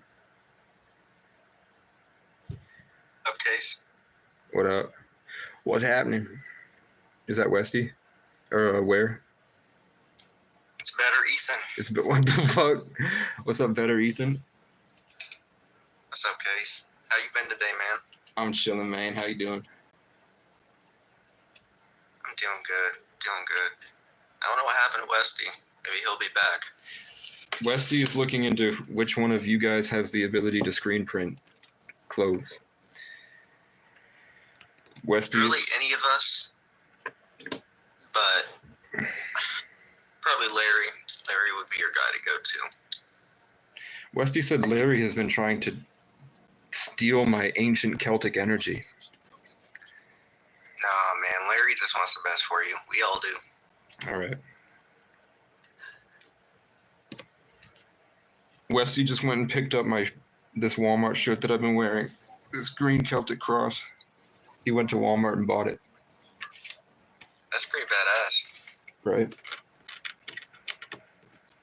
What the fuck? Have we talked before? I've never been in your Discord now. Is it I've made edits for you and shit, but I haven't talked to you one-on-one. is it magical? It is pretty magical right now. I feel the aura It's of magic. your glow in the call. I can't. I literally can't. I know when I get a bad vibe from people and I feel like I'm losing aura points. But I just get confused. I'm like, why are they doing this? Is it real? Am I schizoid? And then they'll the people that I feel are doing it will message me. And I'm like, what the hell? Why did I was thinking about this person being evil, and then they messaged me weird stuff. Or sometimes my power goes out when I feel that. So I believe in spiritual attack and stuff. Definitely. I feel like people can be more heightened in what you're talking about. But you can't let people fuck with your aura, man. You just gotta The only way is, out aura their aura. I think the only way is just to let them go. I either have to take down the YouTube channel and disable the Discord and go back to my life, or I have to deal with the fact that I'm going to be in relationships with strangers all the time. Well, that's not a bad thing. I mean, only if you think the strangers you're talking to are, not good people. But I think everyone in this Discord just, wants to see you succeed. I don't think anyone's trying to get at you in this Discord. I think the future is Casey O'Brien. I think your content is, I don't know, you're more dedicated than any normal person, You just want. Sorry, my dog was barking. Oh, You're good. I thought you were going to make a private phone call about screen printing. All right, anyway, Case, I'm gonna have to go. All right. I'll be back later. I appreciate it, man. You guys are still on. Yeah, appreciate you, dude. Have a good day, Case. Have a good day, Westy. All right. Bye-bye. You too, bro. All right. Blimey, Phoenix, the Boba Ethan is now gone. Thank Talk about God. the dark realities of the far Okay. north now. We'll call him Sentimental Ethan. Sentimental. What'd you say, Westy? What'd you just say, you heard me. You heard me. I'm gonna watch you, Westy. Slimy, the Boba Ethan. I'm better, Ethan. Slimy Shabulba Ethan is that one dude. Well, we can call him. The one that looks like a son. We can call Sebulba Ethan at some point. You want to? All right. Maybe tomorrow we'll call Sebulba Ethan. See, I actually thought you were talking about that Ethan the whole time, so I thought it was funny. Or were you? No, I didn't even know his name. His name is like Naughty. It's Ethan backwards. Every time he came in, I told him he looked like a sneeze. Like, your name looks like a sneeze. Are Yeah, you? you called him Sneeze for a couple of months. I remember one night, you were like walking around in the parking lot, Yeah. and you wiped your ass with some foam, and we were watching. With I don't foam? mean to bring up With maybe foam? bad memories, but it did happen to be quite funny. You were asking us what you should wipe your ass with. That was in the dumpster, and then you found some foam. I remember, that was outside the MSI. Yeah. I remember that. No, that's the. What streamer do you know that poops? What streamer do you know that poops on the sidewalk, on people's lawns, outside government buildings where the police are watching on the camera? They can, if there's like probably a video at the Capitol Police camera of poop coming out of my asshole, and it's just completely visible. And I pooped on a police car, and then I just walked away. And then the next day they put a lock on the outlet, and I walked down and I was like, "Did you?" There, one of the girls that was like, the girl cop was like, "Kiz, you need to stop taking a shit outside." And before she could finish the sentence, I was like, "Is my power bank over in that security office?" And then she was like, "Yeah." And I was like, "Okay, cool, thanks." I pretended to be mad, and that made them feel bad. And I then would have been mad too. yeah, I mean, the guy did try to steal my bike. One of their officers took my bike. Thievery's only okay if they're stealing from like a corporation. True. Who else is here? Who just popped in? Oh, It's Boone. Hi, Casey. What up, Boone? How was dealing with the women today? I didn't deal with the women today, Casey, because I'm suspended for like I'll be for like 7 days. Boone, what did you get suspended from school for? For making jokes about these women. And Oh, that's reporting what you were saying Damn. yesterday. Free I my got dog me. Boone. Free my dog Boone. He just hates What? women. I said Yeah, it's normal. free my dog Boone. He just hates women. No, bro, we gotta teach Boone that it's not okay to hate women. I don't think I have a healthy thing to say about women. I think my mindset is a little fucked up. That I don't think that there's anybody that would listen to this video about what I have to say about women that I think they would like. But I do. Every relationship I've been in, they love me very much, and we have a great time. But I do. My opinions are very autistic, and I don't think that they would be considered acceptable with woke modern day practices. Like, I think women are people and they're very smart, but I think that there's a game that they like to play.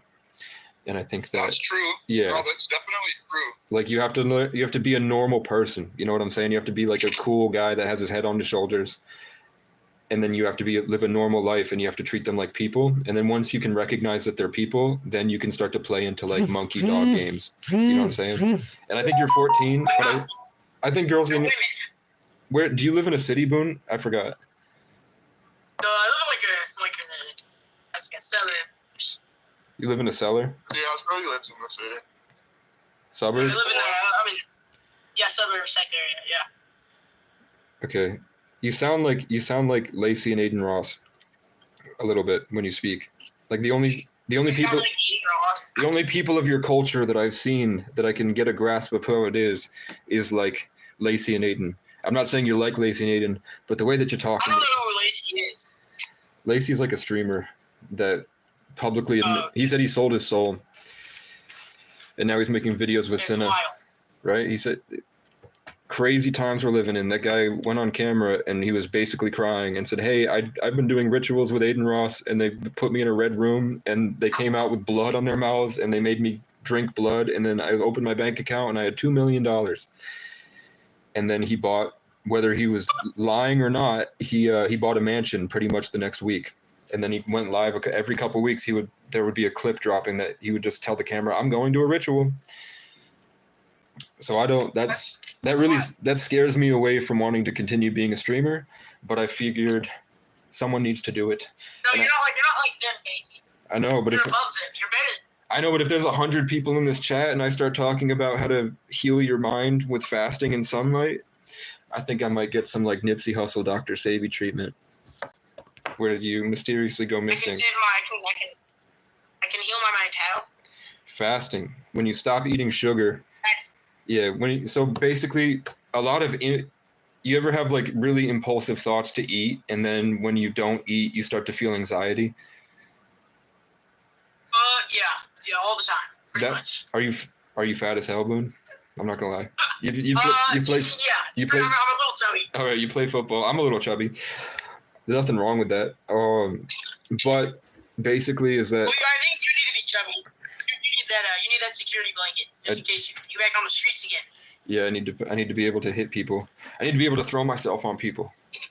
No, but basically, most of our food and most of our daily lives as Americans are, whether consciously or not, it's parasitic. Like there are lots of parasites in us, and those parasites, Like living parasites? yeah, Or like metaphorically? like literal, metaphorically and literal. Like you could say socially, or your community has parasites, but you do have parasites in your body, and I have parasites, and we literally all of us do if we're not doing the cleanse, because it's just in us, so ingrained in American culture, and there's no real way. Like other countries like Africa, it's a part of their lifestyle to do parasite cleanse. In China, it's a part of their lifestyle to heal the body and to stay thin.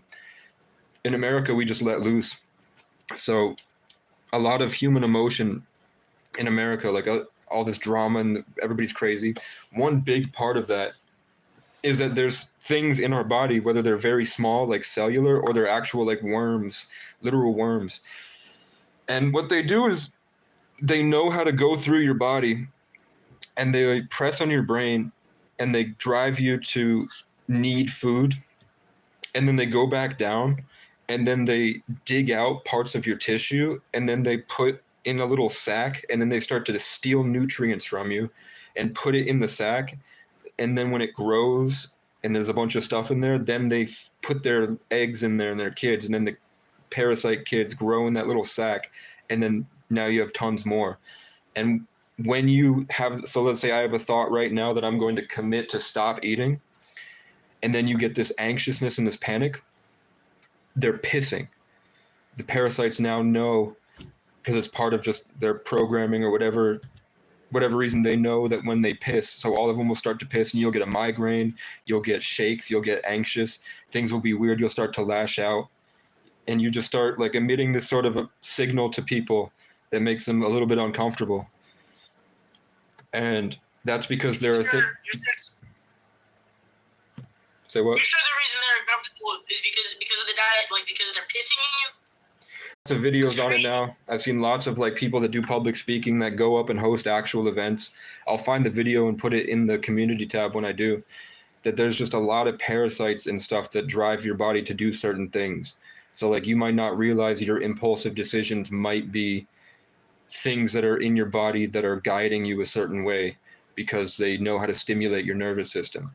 So the government doesn't like to talk about it, not to be a conspiracy theorist, but when people like Dr. Savy, who is an African guy that went around the country saying, I've literally lived to like however old he was, and he'd go into like a group of like one of those hotel event spaces filled with fat white people that were in their like 40s and 50s, and he was like 70 or 80 and like skinny as a bone, and he'd come in and be like, what's up, white people, look, and he face plants, and he drops on the ground and says, I don't feel any pain, I'm happy, look, I'm gonna do my happy dance. It's because I'm doing this parasite cleanse, this fasting, I'm taking the sunlight in, and I'm treating my body like a temple. And you guys can do it too, so you don't live to be 65 and then have a heart attack. And then they were making a documentary that was going on Netflix, and then he mysteriously died. And then Nipsey Hussle took on Dr. Sebi's project, and he funded the rest of it and was working on finishing it, and then he died. And now nobody's taking on that project about how to do parasite cleanses and how to heal the body. So many people for a long time before TikTok that were coming out about parasites and fasting and cleanses like that did die. And I think it was because Americans love eating, and all they do is pretty much eat and complain, from what I see. I'm literally about to drink my ginger ale with 37 carbs instead of a Are tea. you a Christian, Casey? I've been kidnapped by a Christian, and I worked for a church for a while, like a Pentecostal church. I think that sometimes I think that God is, you need to have God in your life because it allows you to feel. So even if you're thinking about praying to a God, you're really talking to yourself. But if you don't have a God, you're cutting off part of yourself. Like, in order to think correctly, you need to have this belief in like the higher power that loves you. And then that God that's communicating back to these people that pray to God and talk to God, it's them talking to themselves, but it's like a necessary part of the human condition. It's like if you don't have that, you're missing something that keeps you locked away. Even if it's not a God and it is yourself, it like allows you to achieve a higher state of awareness and consciousness to have that belief and connection. And I think that personally, I think that we are literally in this huge astrological change from the age of Pisces into the age of Aquarius. We literally are right smack dab in the middle of Pisces into Aquarius, and Pisces was all based around beliefs. Like, Pisces is the dreamer of the signs. Jesus was a fish. The Pope wears, if you look at the Pope's hat, it's a fish head for. Yeah, the Pope is a fish head. Yeah, you're right. Yeah. You're right. I heard about that shit. Yeah, that's why you have. Yeah. That's why people have the Jesus with the fish. If you see like diehard Christians and they're in their car. Yeah, they have like the little fish symbol. Yeah. Like with the triangle. Yep. That's because Jesus was used I to. know what you're talking about. He's a fish god, and he's the embodiment of the age of Pisces. And we're leaving. No, Casey. No, that's paganist propaganda. That is not true. Yeah. That is they're Satanists, paganist Satanists. I'm a druid, so you caught me. I'm a pagan man. All right, I'm gonna draw the fish All-knowing symbol. Casey. What were they saying? What, Westy? That's what I'm talking for the stream. That's what I'm talking about. The Jesus fish symbol. Basically, Oh, yeah. I mean, we literally on this channel, we've asked for shooting stars and we've gotten them immediately. Like, Heather gets them all the time. My father gets them all the time. I get them all the time. Where we literally look, I did it. It's been on a live stream where I looked up and asked the sky to give me a shooting star if I'm on the right path. And I've got like 10 or 20 of them now. And I've got. Yeah, I remember like a month ago you did that. Yeah. You were like out singing. I remember you recorded a song and posted it. And then, yeah, it was that night. You were like recording the sky and the moon, and you were standing in front of the camera. Yeah. So I can't, whether that's aliens or whether that's we have no idea what size is. Like, space, they're saying, is so huge. We're actually a tiny planet. Would you ever go to space? Like, if you were given the opportunity, like, would you leave the planet? If I could bring trees with me. Oh, yeah. That's pretty base. Like, Right. or do you plan on like bringing trees like just in the spaceship, or like if you're trying to go to another planet, are you gonna bring the trees with you? I'd want to be the first guy to build an ecosystem in a bubble on the space station. And then wherever that True. goes, I want there to be trees. But I don't know if this is little boy sensitivity, but I feel like the trees would be longing to go back to Earth to be around the nature. I feel like Possibly, yeah. Maybe they would miss the worms and the bugs and the beetles. I think the planet's a giant mycelial network. Because our brains are mushrooms. They're literally mushrooms. The way the mushrooms grow out of the ground, the longer you let them grow, the more they look like a brain. people think that humans evolved from chimps and their brains got bigger because the chimps would eat the mushrooms. A lot of people think that ancient religion was based around mushrooms, and that's why the Indians, the actual Indians, not Native Americans, the Indians say that the cow is sacred because the cow shit is where the mushrooms would grow. So when they would eat the mushrooms, they would get high on psychedelics, and then their mind would grow, and they would feel the connection to Earth and to the universe and to everything. So people think that mycelium is the answer. When I feel this connection to nature, it's that when I'm living out in the woods, I'm living in an entity, like, and the trees are just like extensions of that connection to the forest, and all of it's just like sharing resources in the electromagnetic spectrum, and they're all a part of that, what you would consider a hive mind. And that's why all the animals have a role, and that's why they can feel disturbances in the forest. And that's why that deer and all those animals came together to help me fight that evil spirit in Vivek's cabin last year, because it was like probably nails on a chalkboard for them. And I also think that demons being red is probably a psyop. I don't think that they're red. I think they probably made them. Yeah, one time I saw a demon. He was yellow. Like Daredevil original suit. I don't know about that. I think it's cool that Daredevil is all about Christianity and he wears the red devil suit, but he's really the hero. Yeah, And it's his outlet for his wrath, Casey. Like what about the giant squid? What the fuck? What? Like a kraken? No, just like, how do you feel about giant squid? I think they can astral Cool. project. I think that Atlantis is underwater. I think that they can astral project. I think that the things we see in the sky are probably the will of some higher intelligence. Yeah, I feel like the ocean is a lot more powerful and knowledgeable than like we could ever imagine. And I feel like the deep sea is something that like most people like couldn't even fathom or understand. I think I could understand it. Well, yeah, I think you could because your brain is very expanded. I don't know. Boone's pretty smart. No, he is, but he also needs to get over his irrational fear of women. It's not irrational fear. It's very Yeah, irrational bro, fear. no, because the other day I said, why do you hate women? And then you explained how you got suspended from school, and that really didn't have that much to do with women. Well, women reported me. Yeah, but They were that being just means sensitive that and you're they reacted intimidated by because they're women. terrible. Heather's Women talking about. intimidate me. Casey, you're being a negative influence on him right now. Casey, my dad's homeless too, Casey. Is he an addict? No, my dad is not an addict, Casey. No, Casey. That's dope. Does that mean that he's like a nomad? He just chooses to do it because he likes that life better? No, it's just that he used to be an addict, and then he got fired and evicted, and then my mom went to rehab, and then my mom got out of rehab, and then they moved like 3 cities over.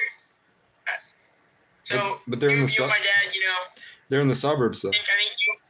No, they're out in the suburbs. They're in a hotel like you are. They're in a hotel. Okay. They're living in a hotel like you are. Boone, I think you need a brother, man. Like, do you have a brother? No, I don't have any brothers, but I have 2 little cousins. Yeah, you need a brother, dude. I think Boone and I have the same type of autism, and it's a gift. Boone, I Yeah, think you're. Casey, I think. What? We're on the same wavelength on a couple things. Like the things that people Yeah. probably think that you're weird for are the same things people think I'm weird for, and it's a gift in the future. You know, I'm starting to talk like you because I'm listening to you.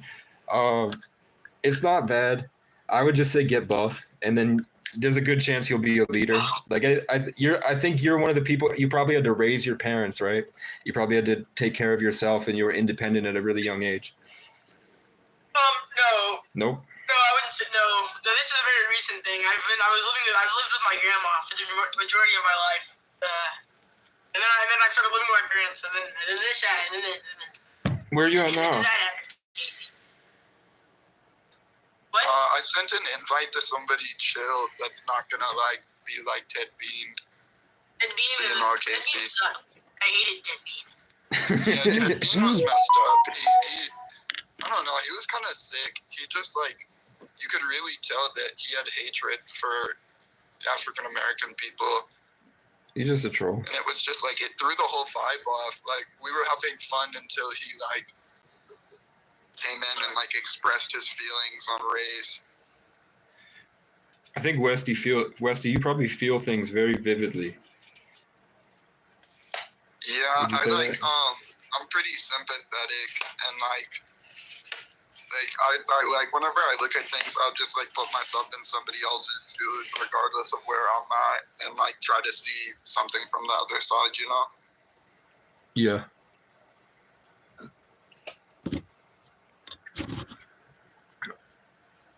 Kudos to you for standing up for people of other races.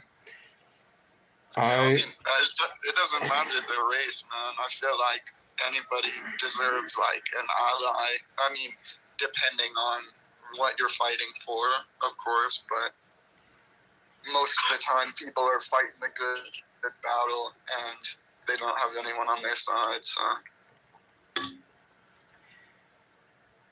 Just like Boone is right. fighting his troubles with women. You're right. Yeah, that's a better way to put it. He's Yeah, better than woman hater. He's a freshman. You're a freshman, right? I think Casey. he said he's 14, Casey. I Oh, was, and it was also bad whenever Ted Bean said something like sexual to Boone. Like, that was really freaky, and that was bad. why did you say that? At the end, right before Larry banned him, but like he said something weird. I don't remember what he said, but like and then he tried to plead his case. He was like, "Bro, I'm a kid too," and it's like you could hear it in his voice. He was a grown adult. Like, I think he said he was 19. I mean, grown enough. He's like over the age of consent. He's a legal adult. Yeah, there's so. He was talking. I mean, I have it all on video. Whenever I make the edit of the recording I did yesterday, he gonna be in there for some. I don't put it if you make a fuck Ted Bean video, put it on your channel. I'll repost it. I got you. I'll make a Fuck Ted Bean. video. We'll bring Ted Bean back in a Yeah, week. I don't know what his problem was. I think Ted he just was Bean. looking to be a menace, but I think he found the wrong like sacred space to be a menace. Ted Bean. All right, I think we're giving him too much time of day now. Ted Bean. Yeah. Boone was.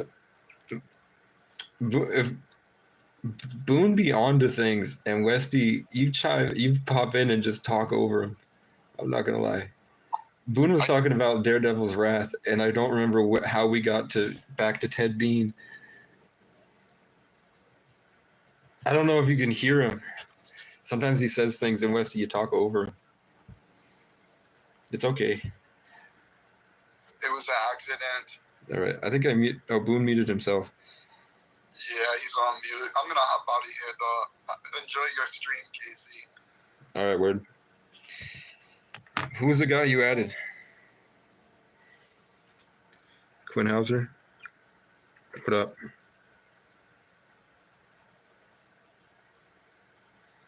On a serious note, sometimes your relationship with your maternal parental figure shapes how you see women. What up, Boone? I'm back, Casey. And you said, what about my parental figure? Heather on YouTube says, sometimes your relationship with your maternal parental figure shapes how you see women. So she's like, maybe you hate women because of your mom. Like, no, they just... That might make sense, Casey. That might actually... I think that might actually... It's kind of got some validity to it. I don't know. That makes a lot more sense than I just hate women because women suck. You saying you have an actual hatred for like all of them? No, that's not what I said. I think it makes more sense that it's because of my mother and that I just actually just hate women. Yeah, that's true. I don't hate women because of my mother, but I hate my mother. I don't hate. How do you hate your mother, Casey? My mom is a narcissist. So she Did she kick you out? No, I mean she did. She gave me up. Like, is that why you're home? technically, not at this point in my life, but when I was young, she did give me a way to go get engaged. So she met somebody on like an old timey Omegle thing, and then she got engaged to him, and then she left me with my dad, and then I dropped out of school, and I got a full-time job. I was working overtime, and then my dad he was a victim of police brutality that we think a couple things damaged his brain. He's still a great guy, and he just has this thing where he flies off the handle sometimes. He'll bottle things up and then he'll blow up. So he had one of those moments where he bottled up and blew up, and I almost killed him. And I went into DCF because I didn't have anyone around. I had no fit parents anymore. What was your dad's middle name? Francis? Yeah. Like you? Like, did you inherit that from him? Oh yeah. Yeah, Gary Francis. But And then, stuff like that. well, It was Barry Francis. no, Gary. Gary Francis. Gary. Okay. O'Brien. They call him the Legend of Mount Snow. Because he was Legend O'Brien. Gary the Legend O'Brien. Because he was a great skier. He spent his whole life skiing. And he also did like electrician work, and he lived in Hawaii for 10 years. He was like Not much skiing down in Hawaii. Say what? Said there's not much skiing down in Hawaii. Yeah, true. He said he sold But rain. yeah, I mean, He said he fucked people's women, and he sold rainbow vacuums, and then he had a child out there. oh no, you got a half Hawaiian brother? Sister. Sister, wow, crazy. She lives in the center of Anchorage, Alaska, and I think she's the head server of like yeah, she's up in Alaska.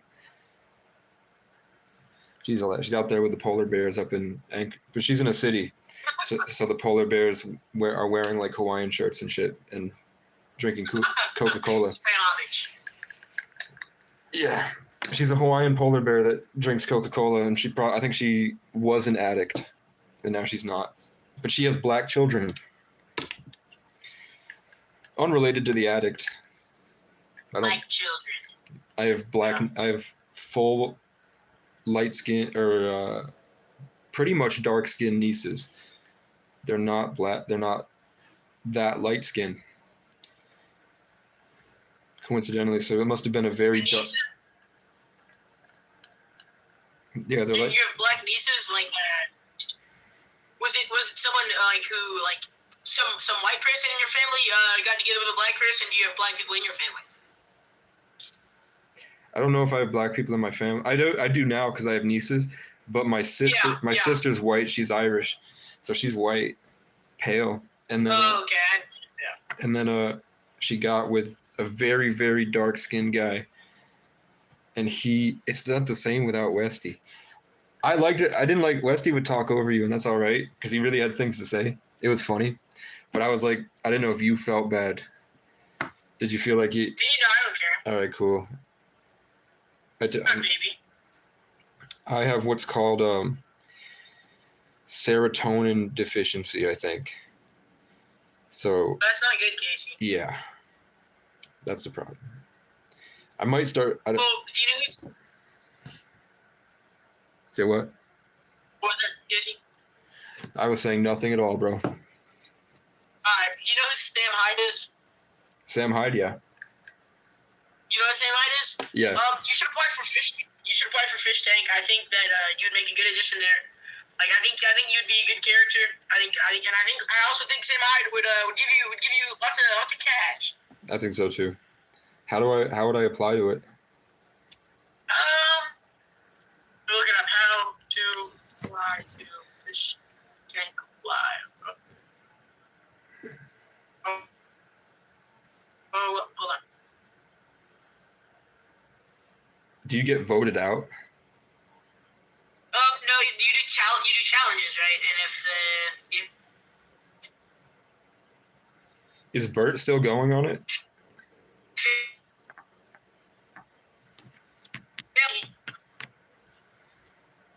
Did you leave? No, I'm here. Tank Live. Where the fuck Larry at? Yeah, I got the sign up. Yeah, I got the sign up sheet right here. All right. Why not?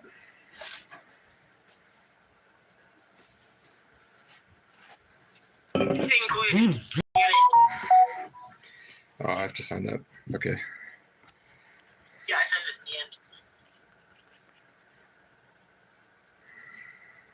Wait, maybe this isn't. Maybe, I don't know exactly what this is, but I'm pretty sure it's sign up to get in the show. Maybe I'm retarded, and this is a login to like watch it. Yeah, I think I'm fucking retarded, Casey. Sorry. You fucking retard. I don't know how you sign up for Fish Tank.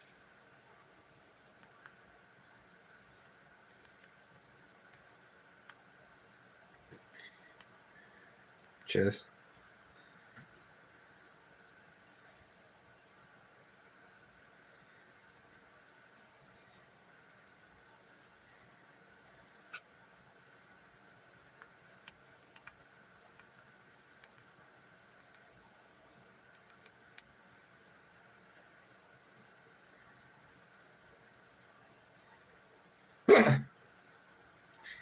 You sent me the sign up. You sent me fishtanklive.sign up/sign up. Jigglypuff is not answered.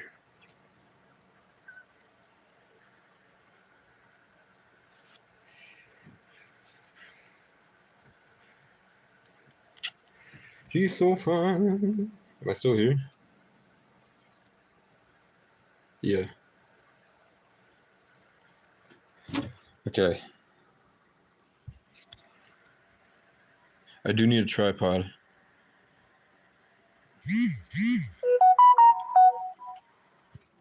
Who's busy watching VOD?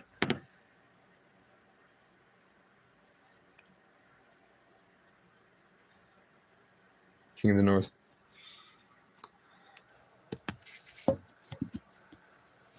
Busy watching VOD.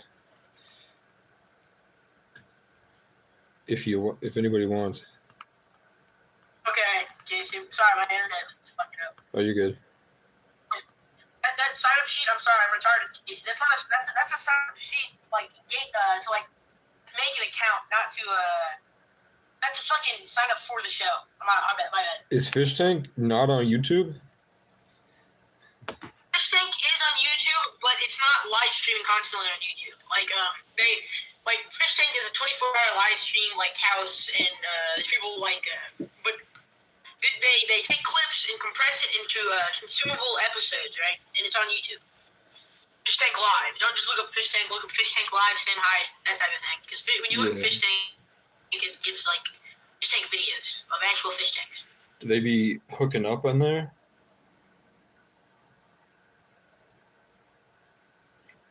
Are they like Fish Tank. Are they like making Fish out? Tank Live. I'm not making out with the what? Are they like making out with like they bring in like a Tinder date and they go in the other room? Or are they just in isolation? Are they like throwing parties with tons of people, or is it like? No, it's like a house where there's like many people. There's like many people, and they just get to live in the house. You can go whatever room you want to. Like, there's not like restrictions. You just can't leave the house. Like that means leave the house. Like you're quitting. You can't leave the house. Here's the description.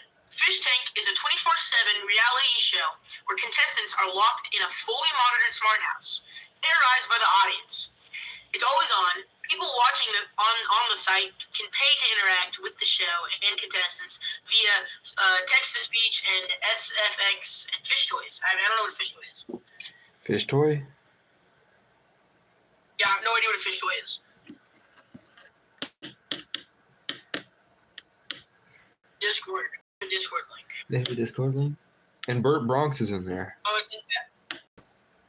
Who's in there? Bert Bronx, the black urban Oh yeah, he is. something trainer. The other The link is expired. Westy's Discord and Larry and Ethan, and I don't think Tiffany has joined. And Tiffany is a man, named Austin. They love Bert Bronx. In their Discord, every time that I post and every time that Bert Bronx posts, everybody gets notified. So there's like this group. Westy is in a group of young adults that all make videos together, and they all do art and do different things, and they go skateboard, and they all work at a pizza place. Really? Yeah, so Very cool. I didn't know. So I would have people popping into my live stream saying, I banned a couple of them, and they would say, Casey, there's word from beyond the wall. Larry would like to be unbanned. So for 6 months, I was like, fuck no, I'm not bringing Larry back into this bitch. Fuck Larry. And then I brought him back. He told I had crows that were screaming in my face every day for hours.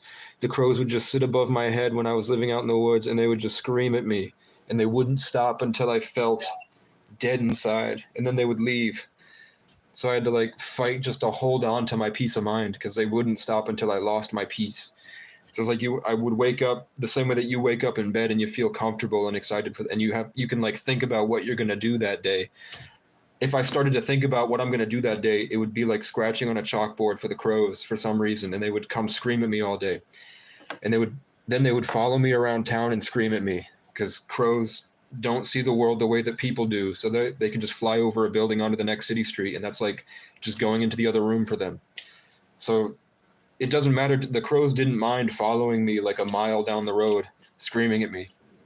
So sometimes I had like 5 or 6 of them that wouldn't stop all day.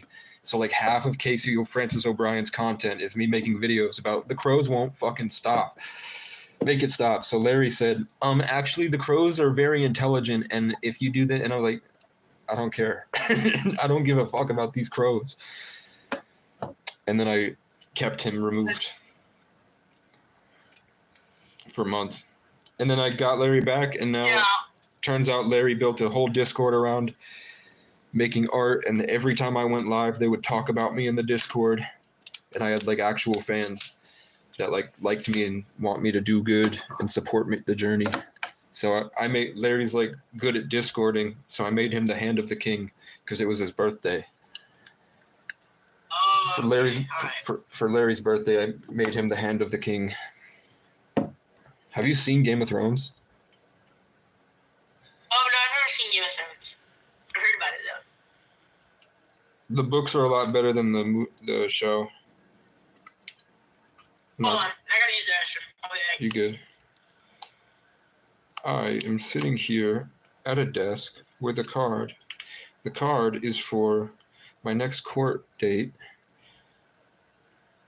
There's a lid near here, and I think to myself, what a wonderful lid. I have this ginger ale. All I've been doing is just consuming sugar. And I think it's made me literally retarded. So I'm not sure what to do now. All my chess energy's dwindling. I need to go rejuvenate in the forest. We're thinking about merch designs. If anybody has designs for Casey merch, Casey Francis O'Brien merch, we're thinking maybe something like this, but different. We like this shirt. We're thinking maybe something like this too, but an unobtainable thing. So I'll never sell Green Heart merch, but I might sell the Hollow Heart collection, where it's like this, but it's empty, so that your color can fit there. It's void like this, so that any color you want can go there. But maybe I shouldn't use my logo like that until I have hats or something.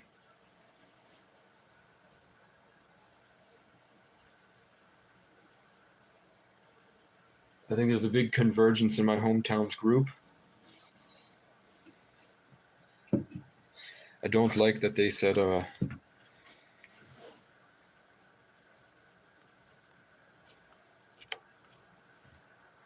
they can't willingly take your energy.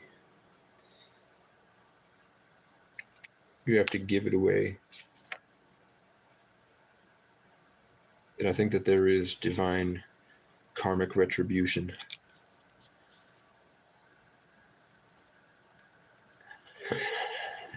Okay, we're gonna go to Chestnut. Are we gonna go to check? We're gonna check my Facebook.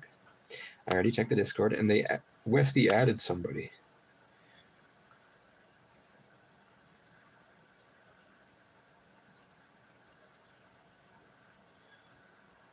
Everybody's canceling Hank. If you see a piece of paper stuck to your back window, just drive away, remove the paper later, and be thankful that you read this email. What?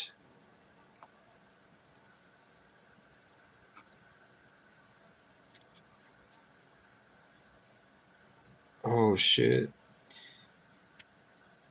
People are stealing cars in Vermont now by putting pieces of paper on the back of the window so that when you go to reverse out of a parking lot, you have to get out with your car running, and then they just push you out the way and get your car and steal it.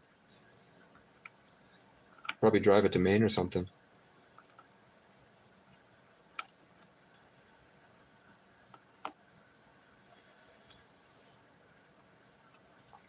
It's nothing. I wish I could go have a campfire. I have to wait for a weekend. Because on the weekend, those trucks aren't here. And then I can really go out into the woods and build a place that I can go hang out during the day when I'm bored. I have a lot of notifications.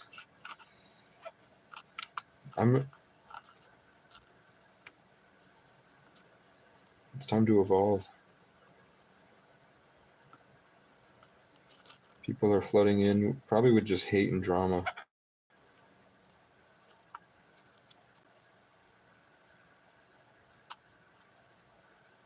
Hey. But people are popping up on my phone. Shut the fuck up, bitch. Don't scream at me like that. You scared the fuck out of me. Weston. Alright, Casey. What? Have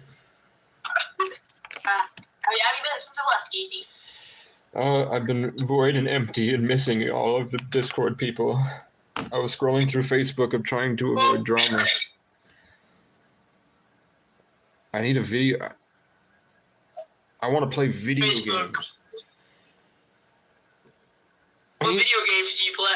Bro, I want to play The Forest. I want to make my own The Forest game, but we're in Vermont, in a Vermont village that's empty, and you have to rebuild a town, and there's a dragon. So it's like. Is that like a metaphor?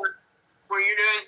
No, that's an actual cool idea. Like, imagine there's like seasons, so winter, summer, spring, like Don't Starve, but it's like The Forest, but it's like an abandoned, burned down Vermont town. And then every now and then there's like a dragon, and then the people have all been corrupted. So like the villagers have all like run into hiding in the forest, and they've been gone for a long time. Like you're discovering a new land that used to have people, or like maybe maybe you have like a certain time limit to get to the end of the journey. So you have to go through these an old Vermont area, like through these mountains, and you have a certain time limit to get to the border, and there's like a horde of zombies that are coming from a city. So maybe it's like a post-apocalypse with zombies that are all coming from New York City. So you have to like set up in towns and avoid this giant dragon as you go. And you can like adventure to the tops of the mountains to like look out to see how far things are and where other people are, in like maybe like a matchmaking game of 20 people that are all doing it. And it's more difficult than you think to like make tools and everything. Like it's more like an immersive experience, not even like The Forest, where it's like it takes a while. You have to sit there and like actually, it's like an interactive game to build the things. That'd be cool. And then you have to, you hold off the zombies for as long as you can to keep stacking your resources and build a wagon, or like learn how to fix a car. So like you have to go to a mechanic shop and you actually learn how to fix a car, where you like actually open the car's like a realistic model. Yeah, where you like actually, it's like a whole. Yeah, don't do that. Imagine like imagine you're locked in a garage and there are actual zombies outside, and they just keep attracting more, and you have somebody that has to go out and silently get them to stop triggering the townspeople and whatever the big monsters are, while someone is actually literally piece by piece removing parts of a car engine, getting the right tools, and actually teaching you mechanics to fix a car. That would be dope. I think a lot of people might play it, especially if it was VR. I think people would play it. But I think that a lot of people don't have that much time on their hands to actually go fix a car. Oh no, I think there's a lot of people who enjoy that game. I think the majority of people who have time to spend time on video games and any video game in general, they would have time to fix a car. That'd be dope. I have tons of people that want to make video Let me games. know. Awesome. I don't know how to do it. I want to get Unreal Engine. My computer's right here. It's broken. My computer's been through 4 different hurricanes. Oh shit! Like your laptop or your like you did a PC, like desktop or a laptop? I have a laptop, and then at my aunt's house, I have a PS4 and an Xbox. Oh god. So Are you allowed at your own house? Are you cool with your aunt? they live in Section 8, and they've lived there for 20 years, both my mom and my aunt. So they have a little bit of a different mindset. Like, I think they're there for a reason. I don't think it's like they were poor. I think that they're actually have, like, you have to be okayed by a therapist to live in Section 8. And I think that there's a reason that they're in Section 8. I think that both of them have I think their diet has almost killed both of them. They're like, my mom has eaten so much Ben & Jerry's that she had 3 heart attacks. That's terrible, Casey. Yeah, and she'll like obsess about, like, if you go to my mom's profile, half of the things are posts talking shit about me. Are you kidding? No, her pinned post is talking shit about me, and she You're like actually talking shit, or is it just like her like venting, or is it like actual just like shit talking? It's a reposted meme saying that because I go live and talk. She's watching right now. I go live and talk about how my mom used to do things like file a restraining order, which means that if I talk to her at all, I get imprisoned. I go to jail, and there's a chance I could go to prison if I just talk to her, because she made up the typical like playing victim, battered woman. Yeah. My son's evil, so they know that they'll take the woman's side because whatever reason they believe. So she said that I was violent and crazy, and I wasn't, but they believed her. So You said your mom's watching the stream right now. yeah, I told her about it, and it was probably the worst mistake of my whole YouTube career, because now Oh yeah. so I literally cannot talk to my mom at all, or she will call the police and I will go to prison. The police will just even if I say anything to the camera, probably, I don't know. I didn't know it was still active, to be honest. I just had my lawyer tell me, because my aunt had told me it was dropped. So, and we'd also we had her show up at a program that I was like, in my travels, I stopped in at a homeless program to get a tent and some food. And then my mom wanted to meet them. So I was like, oh, we can do like a family reintroducing. I haven't seen her in a while. Maybe that would help. And then she came in, then she started crying. She got up and started screaming. She ran in circles, and then she just sat back down smiling like everything was fine. So she used to like, do you know what Farmville is? Farmville? No, I don't know what Farmville is. It's like an old Facebook game where it's like Stardew Valley, but like an old version of it where you like have a little farm. Yeah. So I know you're talking about, one time her laptop charger broke and her crops were about to wilt. So she got on the floor screaming and crying and slamming her fists and just like kicking her feet in a circle and spinning. And she's this obese woman. So she's like screaming and running in circles on the ground, screaming and crying for like 45 minutes. Literally, like, so it took her that long for my stepdad to finally be like, okay, I'll go buy you a fucking charger. So she's got something wrong with her, and she got that restraining order, and for 3 years now, she's been baiting me. So, like, having people reach out to me for her, and she has things that I need. Like, she has a zebra skin rug that's worth like $10,000 that you're never going to be able to get another actual zebra skin rug ever, probably. It's going to be really difficult to ever get another one. So it's dangerous. Yeah. It's dangerous to have that there with people that I know will just sell it. I know my mom and dad will just sell that. They probably already have. So she has things that are important that I need. lot of your YouTube content. I thought you killed your dad. Like, you mean your stepdad? No, they brought him back. He had a heart attack. Oh, So okay. the trauma was so you didn't- I was led to believe that he was gone for a month. And then he showed up. So just out of nowhere, just like, hey, yeah, he pulled up at the shelter program I was at, and he just got out of the car and that's accurate. so the last time, my dad flew off the handle. He came at me with a hammer. He grabbed me by the leg and whipped me on the ground and dragged me out the house. It was sub-zero. I had no boots. I had pajama bottoms and a shirt. I was carrying my TV and my Xbox because I didn't want that to break. And I lived like very far up on top of a mountain.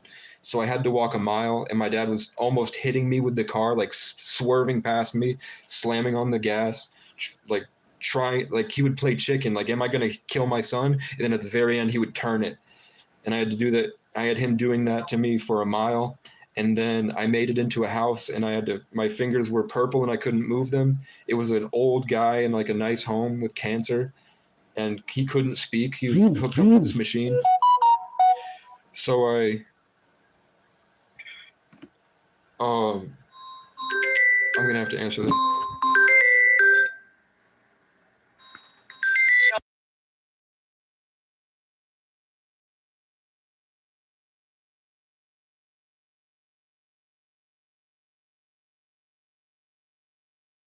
To ask so many questions.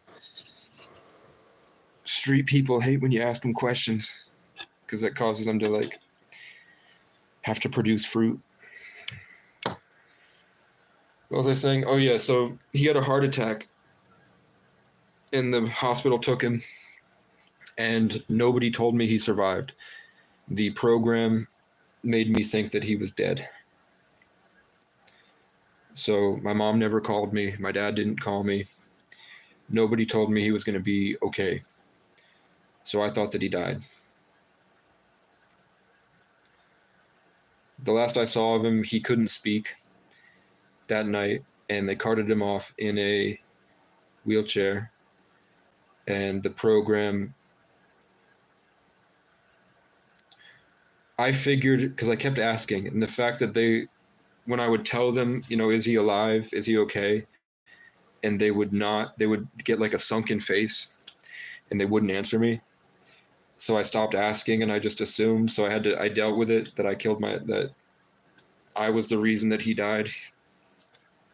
And I processed the whole thing for, I think, either a month or a month and a half. And then he just showed up, and then I hyperventilated and cried for about an hour, just like nonstop screaming.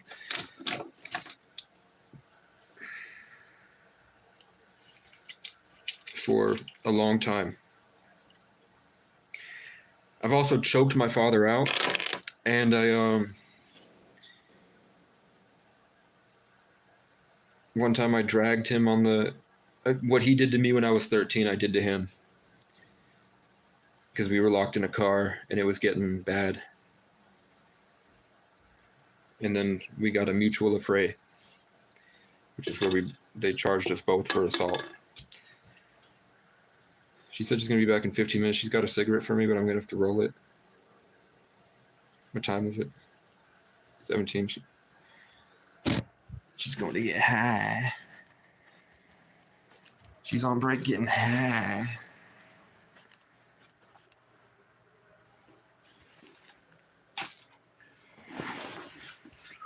Westy.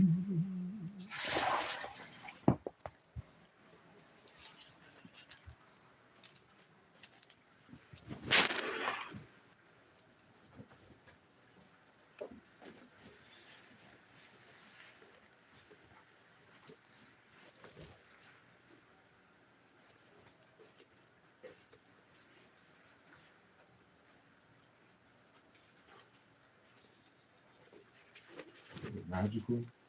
Is it a magical experience?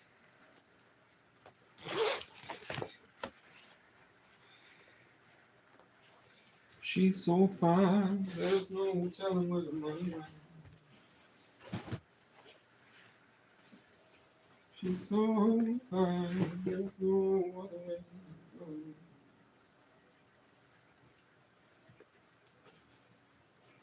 She's so fine, there's no telling.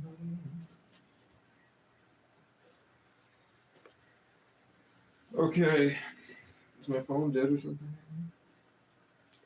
No, it's at 30. What's this one at? 17? Boone and I both got a phone call at the same time.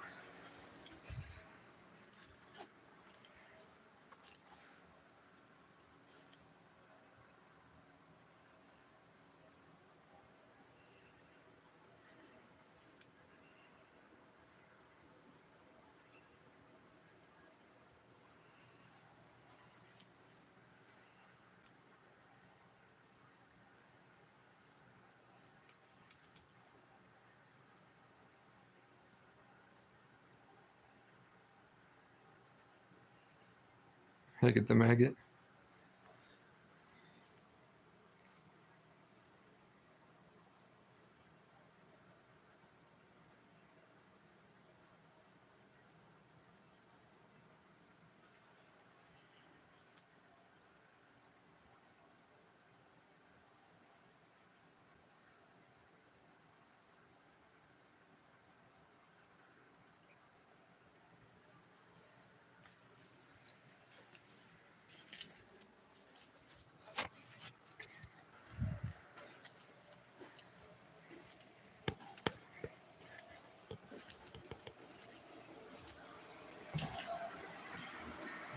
Okay.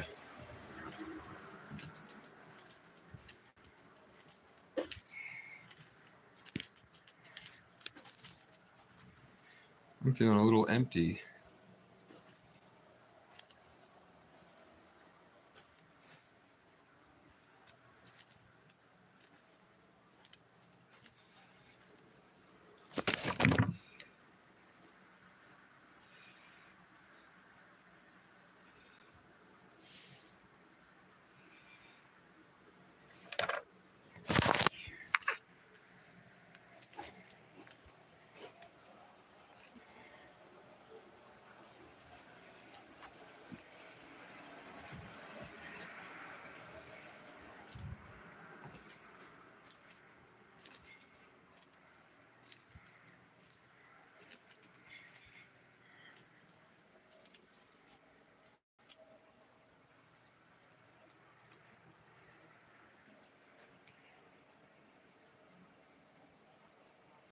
What? No. She's so fine. There's no telling where the money went. 15 minutes in this.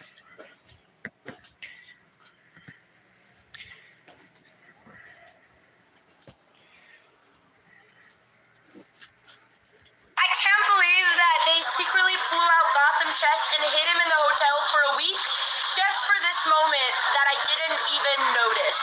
But Gotham will be punished for this. If he thinks there will be no repercussions to his actions, he is wrong. Yeah, he looks real safe and confident now, but don't worry. We're doing a New York visit, Mr. Levy.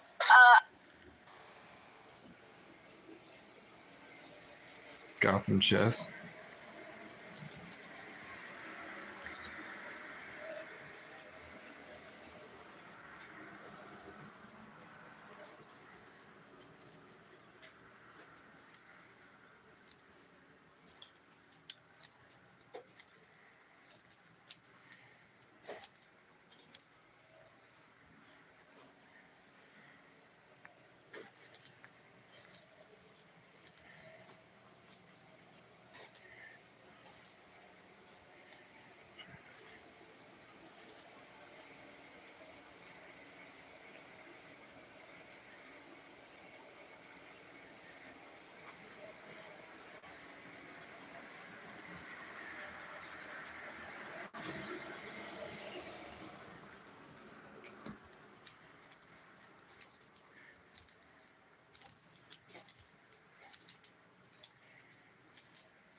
And procrastination kills.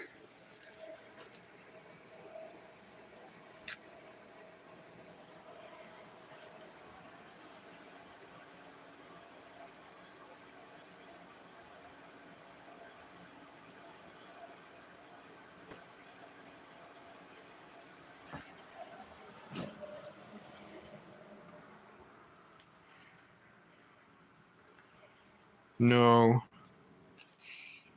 Not King.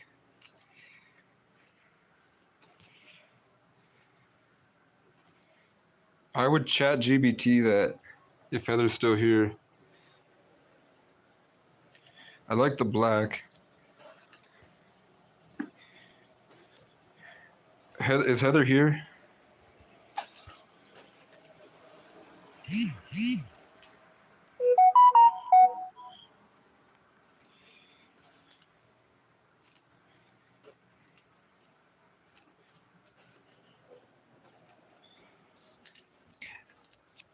I think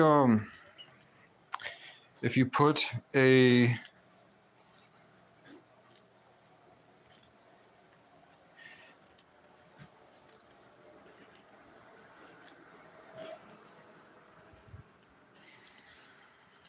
I think I'd start with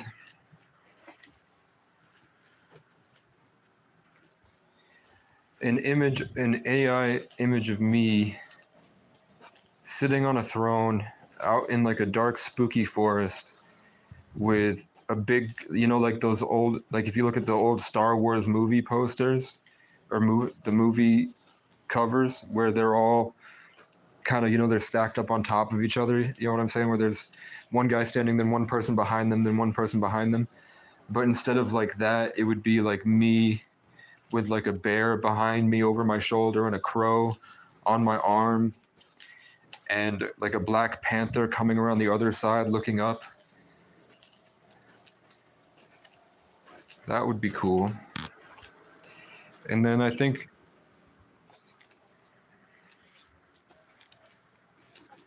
this only works if I have ideas to tell people to implement, I think. And I make them myself.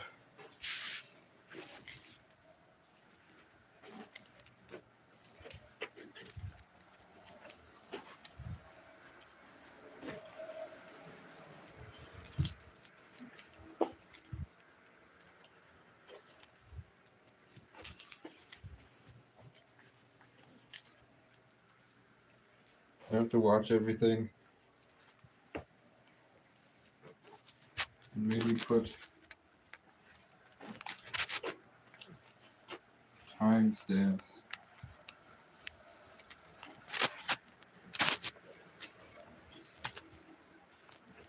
Thread.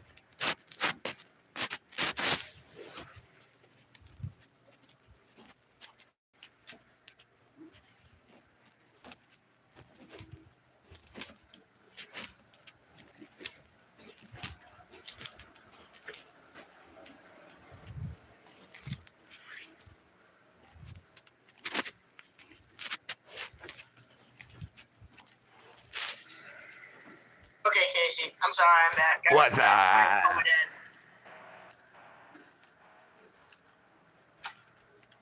It's very weird. What's up?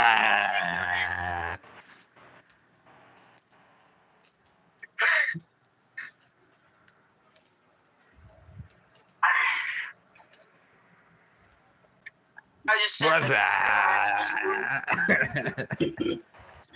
What's up? What's up? Check ideas and feedback, Casey. Look at the. All right.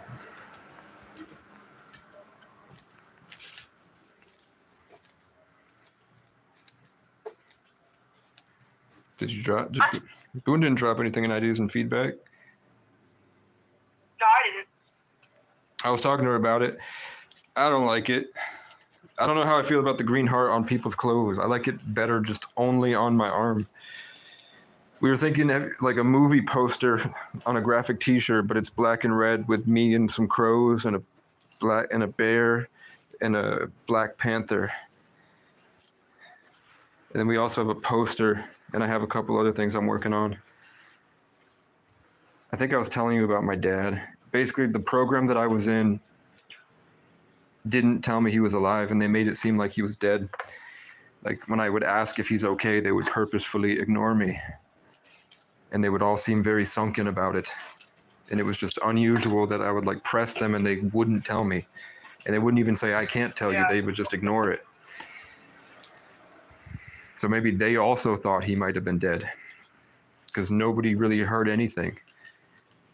We know that he went to the hospital for having a heart attack, and nobody said anything about if he made it out. They just left you in the dark. Yeah, so I was also recovering from acid. So I was laying in bed in a shelter program, reading the entire Game of Thrones series up in my room, and I wouldn't come down. And I just kind of coped with the fact that I probably killed him. Or that he probably died, and then I held myself responsible as a child. So that's why I say I killed my father. Sorry. Because it was never the same after that either. Yeah.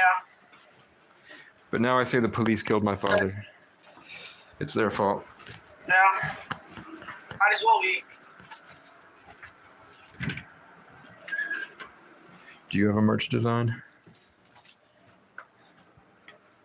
No, I don't have a merch design, but maybe I could make one. What does Boone do for fun? Me?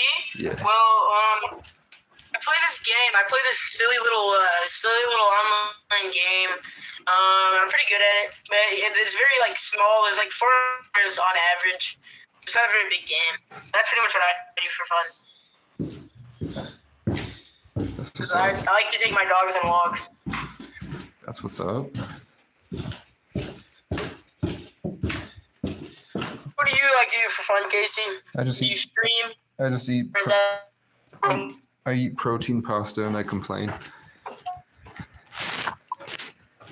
I pretty much just watch. Like it's either I sit in the void and do absolutely nothing at all, or I complain and then I make music.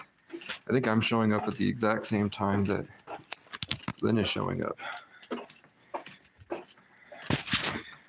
What time is it for you right now, kid?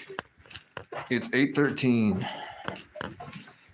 8:13. Oh, you're an hour ahead of me. Damn.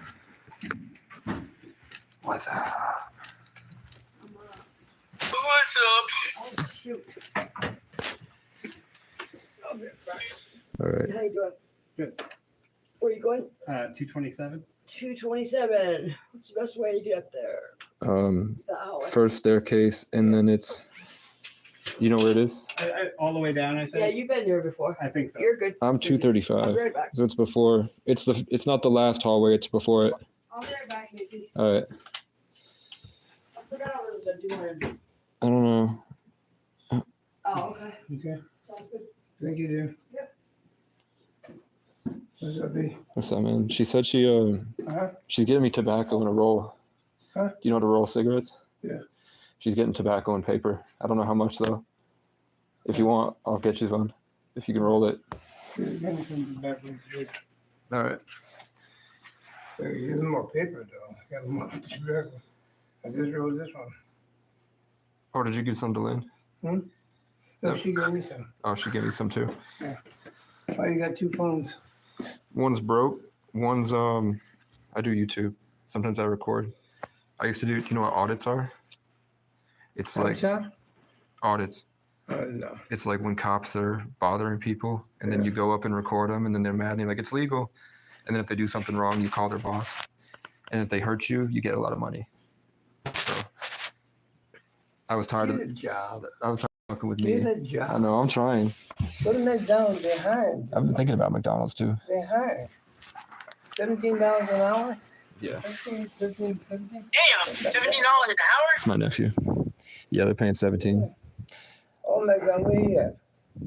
Where are you at right now? He's with his grandma. Where? Me? Yeah, Where you at? where does your grandma live? Well, I'm not with my grandma right now. I'm staying at my aunt's for the night. At your aunt. My grandma lives in a nursing home like type of Where do you live? complex. Where do you live? Not a gibberish. What town? What city? What state? I'm not gonna dox myself. What? It's all right. I'm good, people. I ain't gonna bother you. Not I live gonna- in- Where you live, man? No, Steve, why you lie? No, Steve, why you lie? He said he hates women because his classmates get him in trouble. He makes jokes he made a joke that got him Dude, suspended. don't do that. Don't do that, man. Get a life. Get a life. Would you do that to your grandmother? No. You saying, would you make the joke that got you in trouble at school? Would you say that to your grandma? I got it, dude. The principal called in my grandma, and I had to repeat it. They made him say it to her. Well, talk to your grandmother. She should put you in the right place, dude. You know? You sound like a young man that don't have a daddy, don't care about you, don't have a mom, don't care about you, don't have nobody that care about you but your cousin. Your uncle. I should have a daddy care about me. You're silly. Yeah, he's 14 years old. Yeah. He's just getting his noodle wet. He's playing. He just started football Oh my gosh, for who? for his school. For what school? Not doing professional foot. You're not professional football, are you? No, hell no. No way. No, sir. Too many hot not at all. pockets. I got a nephew that played for the Ravens. For real? Yeah. What are you doing? What are you doing out here? Me? Yeah, Homeless. I'm homeless. My wife put me out. So My dad is also homeless, Casey. His parents are homeless. yeah, get a job. No, dude, I've been homeless since I was 14. So I've been going for 10 years. Why? My parents are Section 8. Mom has some issues. My dad, great ski. He used to be a great ski instructor. Police, you know, like he got a brain injury and a police brutality. They ripped the key out of the car for no reason. They said it was a trap. Thank you. Go to 160, 268. Right now? Yeah. Where's your mistake? All right. All right. Both of their brands. I'll be back. This way. Oh, it's upstairs.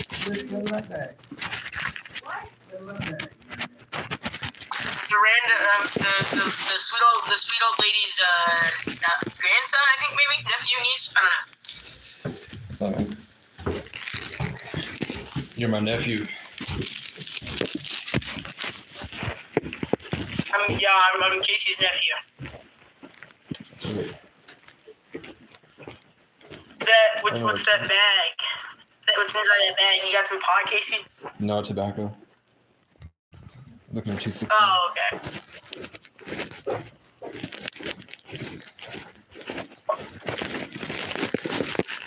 Is pot legal in Vermont? I think so. It might be decriminalized. Criminalized. Or Murder Valley. Right?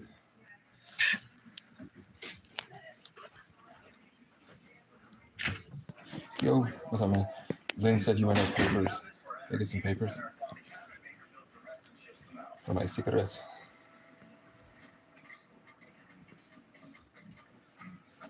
That's what's up.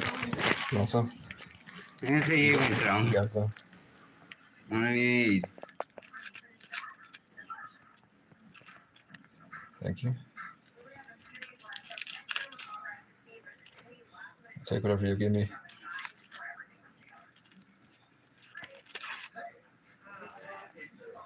All right.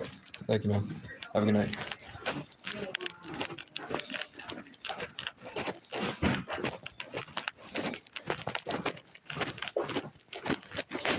I told you you're my nephew. What? What about me? I told you you're my nephew. Oh yeah. He said, get a job, man. You told me to get a job. So my parents were homeless. He told them to get a job. I told this guy to get it. I don't think he can. All right, we're closing in. Let's see if he's still here. How many do you do? 5? Probably 5. Well, you could have gave more than that. I know he could have. 1, 2, 3. He gave me 4. You know how to roll? No, it's okay. All right. I think it's the same thing. Um, I I don't. know, but I do it with 2 papers. Can you get me 1 so I don't fuck it up? Yeah, go over there. All right. It's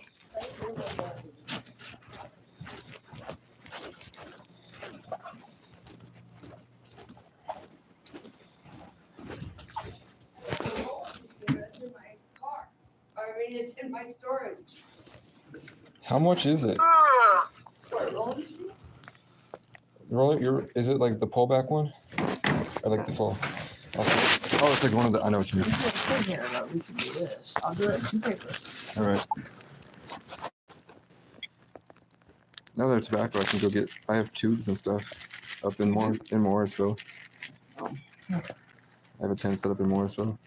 Usually, I'm trying to get someone that can. I might pay him if I can, like $20. you have to do more than that. It's gonna take that for gas. Yeah. You know what I mean? All my stuff's in Hyde Park in my public defender's garage. Who's your public defender? Kirk Williams up in Hyde Park. Oh.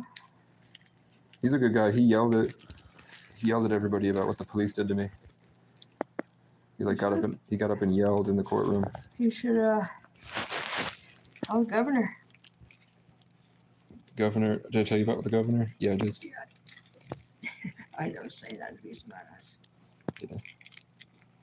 I'm a little retarded because I've been sitting up there staring at the office for 2 weeks now, right? Just staring at the TV all day. That's retarded. That'll make you retarded. Silly. That's a fat one. Look at it. All right, cool. Ain't no way I made fatties, huh? Wish it was green. Hey, put them in here. Hold on. There's so much in a hurry. I know. Now you're That's what I'm saying. excited. No, I've just been in the room. I'm really used to being in the forest. There you go. All right, thank you. Yes, I'll have to charge you because they're not mine. Okay. I know they moved the ashtray out. Yep. Do they care if I walk around the building? All right.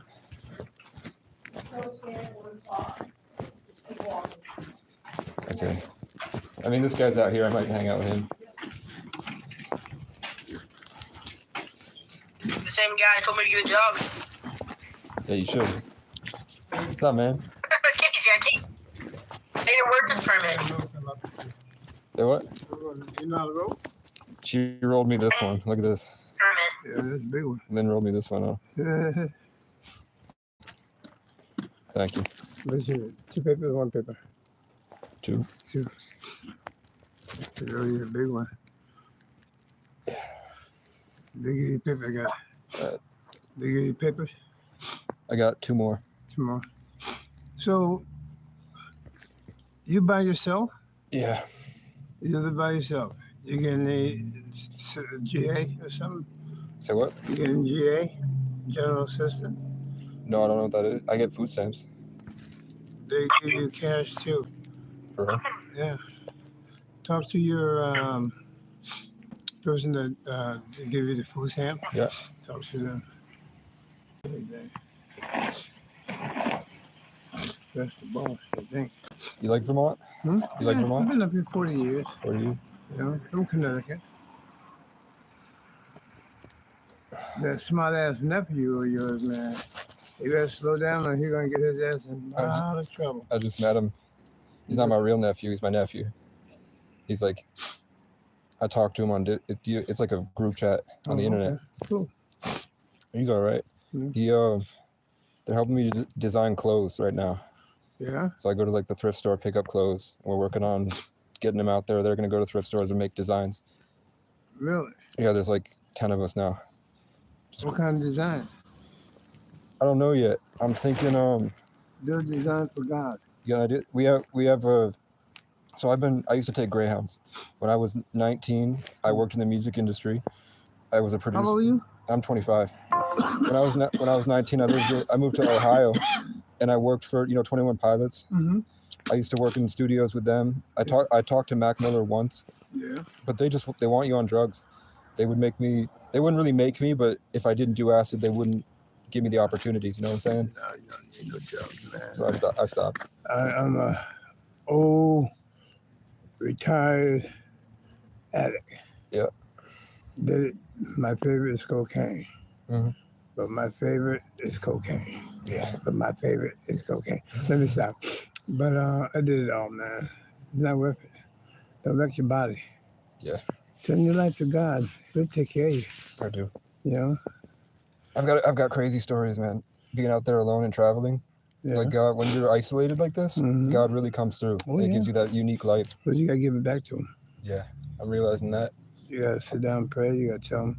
See, he said, I will provide your everyday need. I will fight your battles. Yeah. You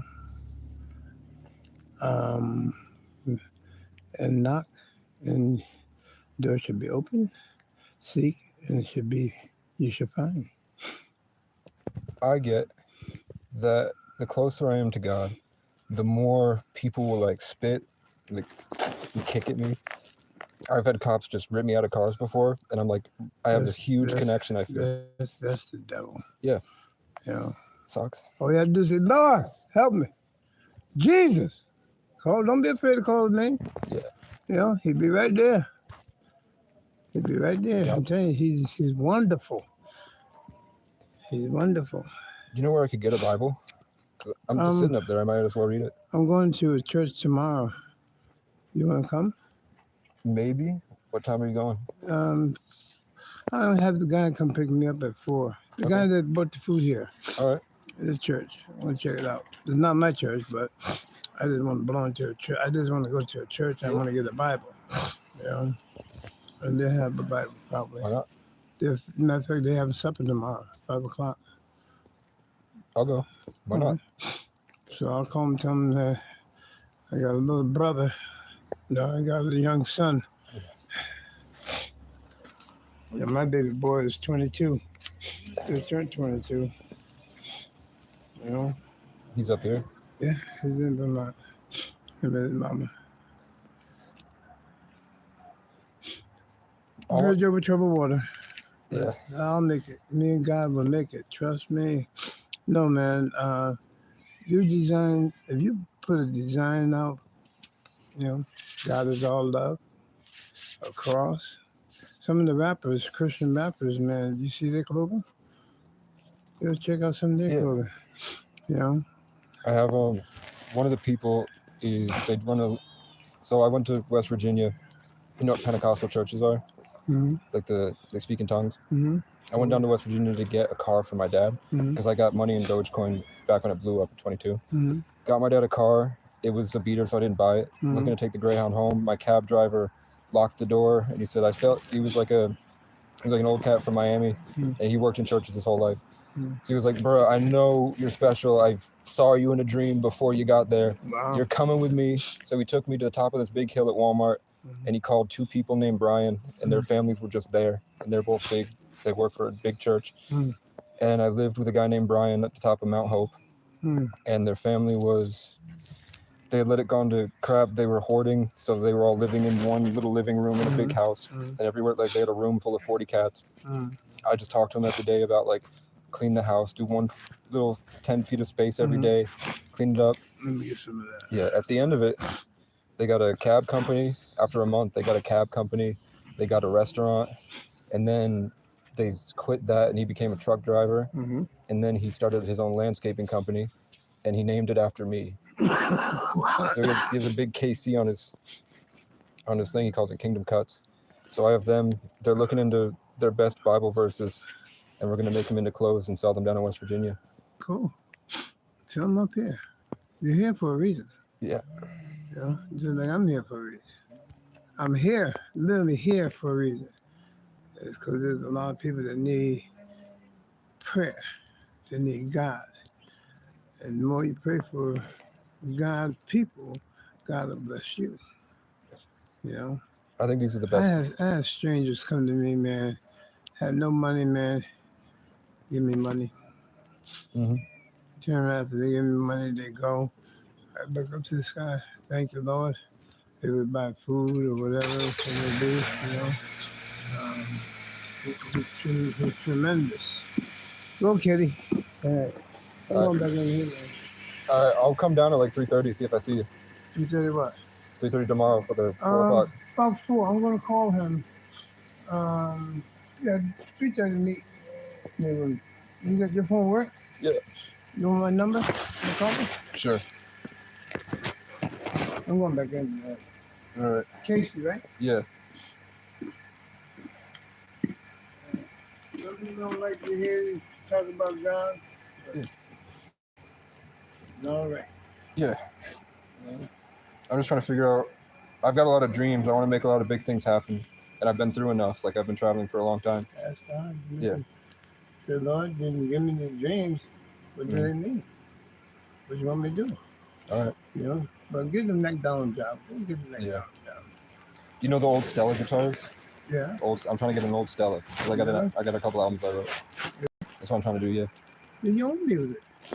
Bless you. Do it in church. Turn your music into church music. Yeah.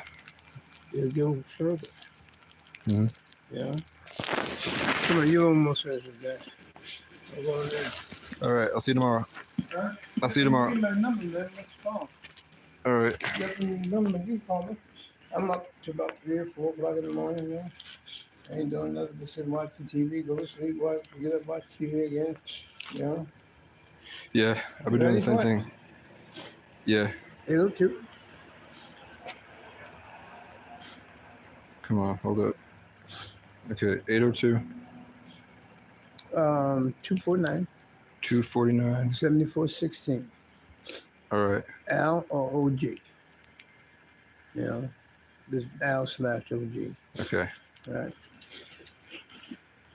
You need to minutes and call me. I ain't heard my phone ring yet. All right. I just got it. See you, brother. See ya. All right.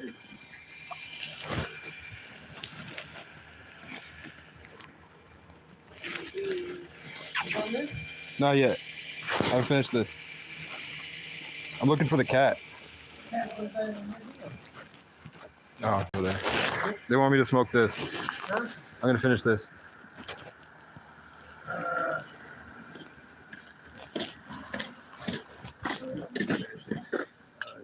Now, see, when you get like this, you put it out, and you put it back in the tobacco. All right. You finish tobacco. You know? You got a cigarette? Only one.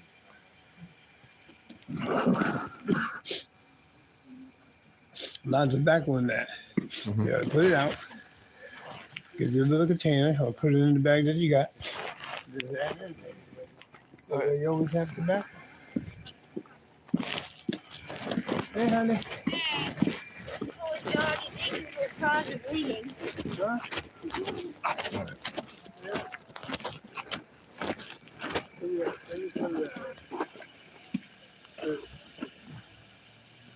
You always.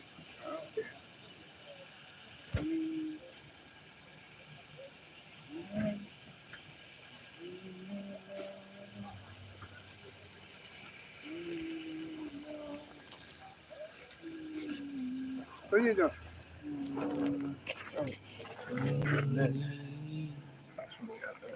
All right. Good looking out. Thank you for the papers. Hey, you got more people?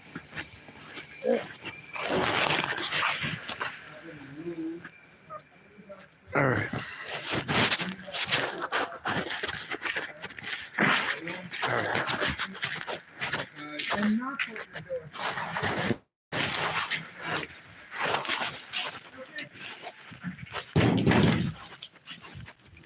What's that? You gonna call me and what? Yeah. You going back up to your room? Yeah. All right. When you get up, you gonna call me. All right. You'll be able to look back there.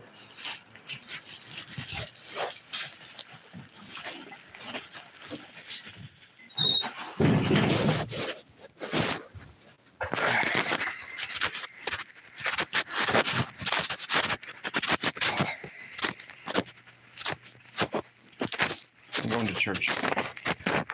He's taking me to church tomorrow. Well, Yeah. These good people? don't let them borrow anything. All right. Don't let them get anything off you. All right. Okay. All right. Good night, man. All right. Call me if you.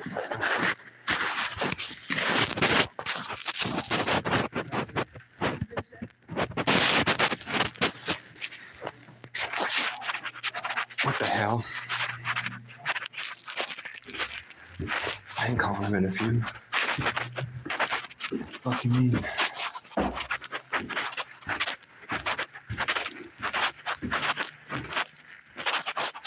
Why should I be hanging out with these type of people? Might as well go to a church. Get a free meal.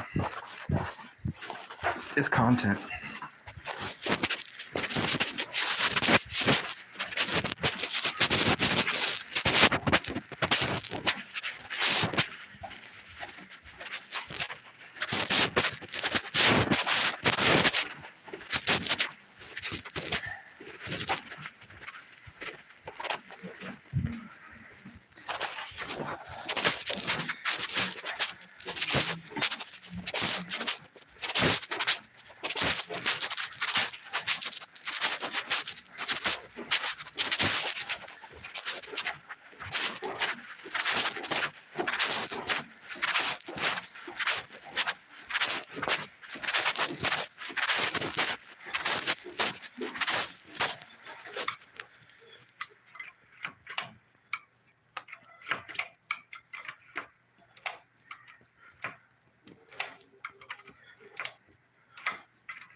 What the hell? Well, my key card ain't work.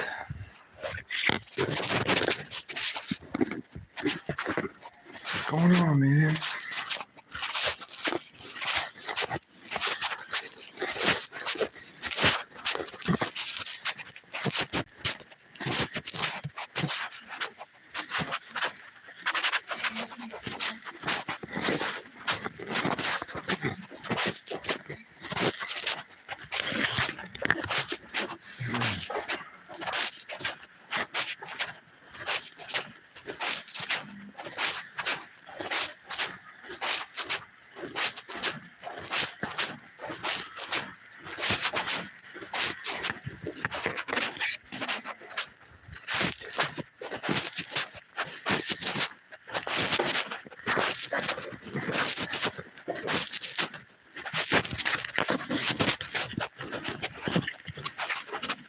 So fun.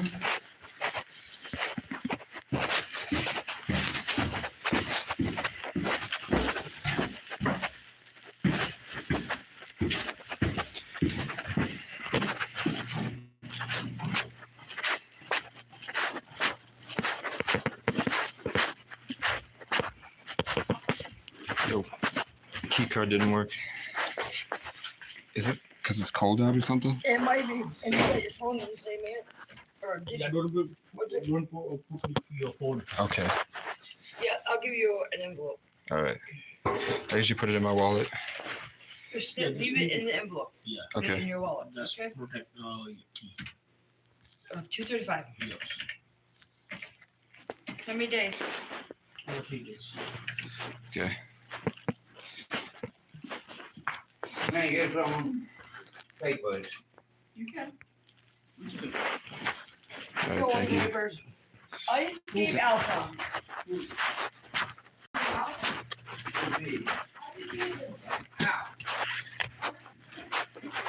Yeah. I've got two. I've got two. Say what? Oh, the envelope. Give them to him. Give the papers to Casey. For cigarettes. Thank you. All right. Thank you. That's what I meant to give Yeah, you. these papers are going knock on his door. No, I'm sorry. I said the wrong door. All right. Thank you. Yeah. I don't. I go outside. Oh. Guys, If I, one of the ones that do follow the rules. yeah, I don't want to be homeless. No, you If I You're good. if I go out back to like that, you know, He that likes little, to walk around. yeah, but respectful. It's okay. All right. Yeah, I still have the serious school.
OG.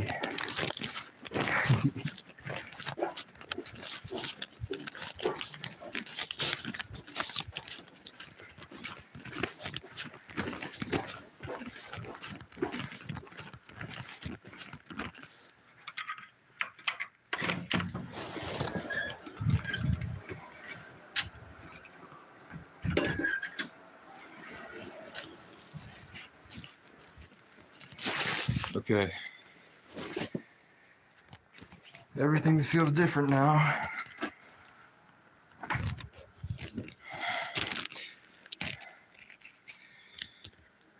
Trust in you, Jesus. Jesus. I'm not calling him.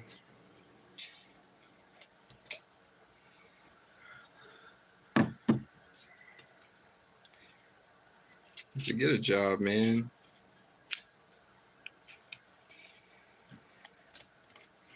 I don't want to be assertive.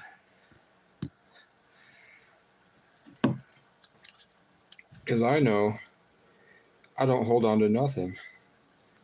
I don't have a positive mindset. I barely have a mind. You know what I'm saying? Boone tuned out. Boone left.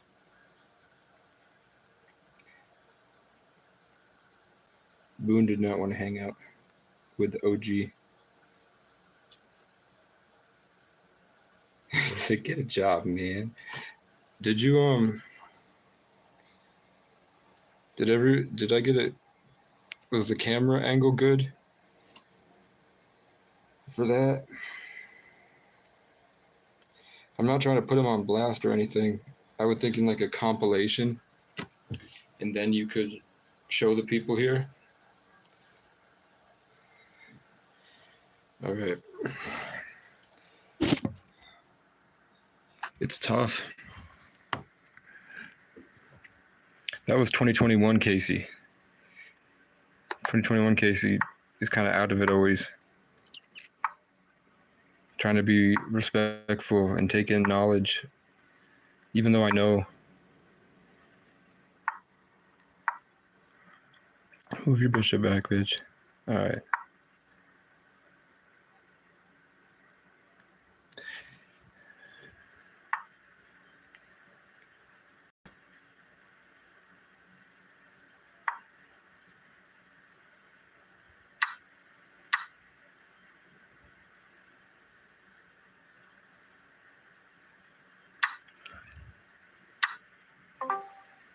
Hey, Casey. Hey, Boone. How's it going, man? Good. Get a job, man. It's good. Get a job, man. I told him you were my. Get a job. I told you were my nephew. At the end of it, he called me. He called me his son. He said, "I have a son now. I'm gonna tell them you're my son."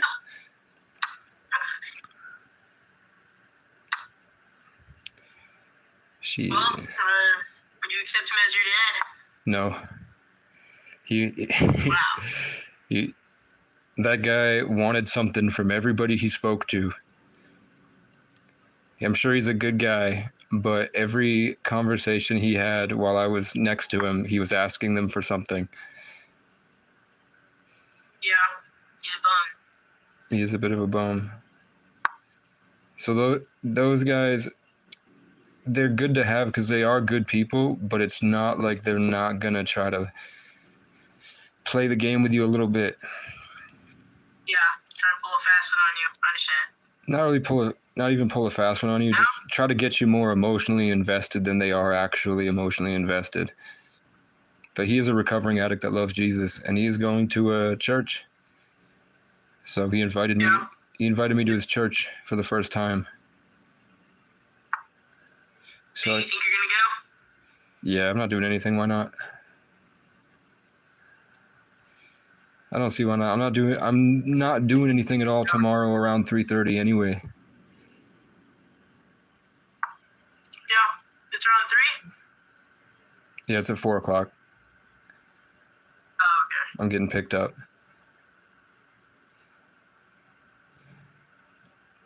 I hate that part of life, but I think it just scares me.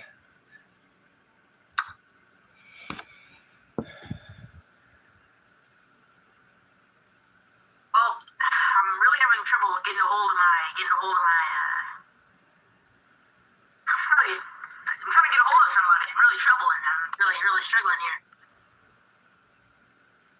For what? It's the crows, Casey. The crows. They're preventing me from talking to the guy. Is the guy me? No, I can talk to you pretty easily.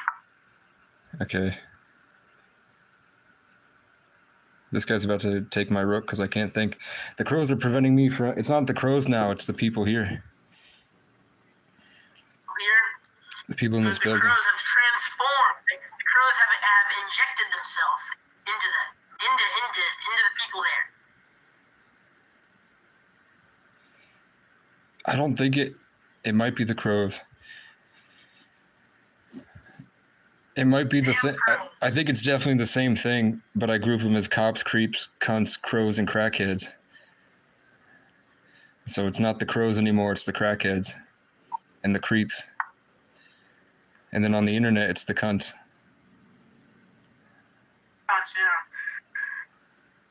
How do you feel about the word cunt? Is it like too bad of a word? No, I don't think there is such a thing as too bad of a word. Okay. My mommy always told me that you should never ever say the word cunt. It's the worst thing you can ever say to a woman. Yeah, I would agree with that. I mean, I wouldn't agree with you should never say it, but I would agree it's probably one of the meaner things you can say to a girl.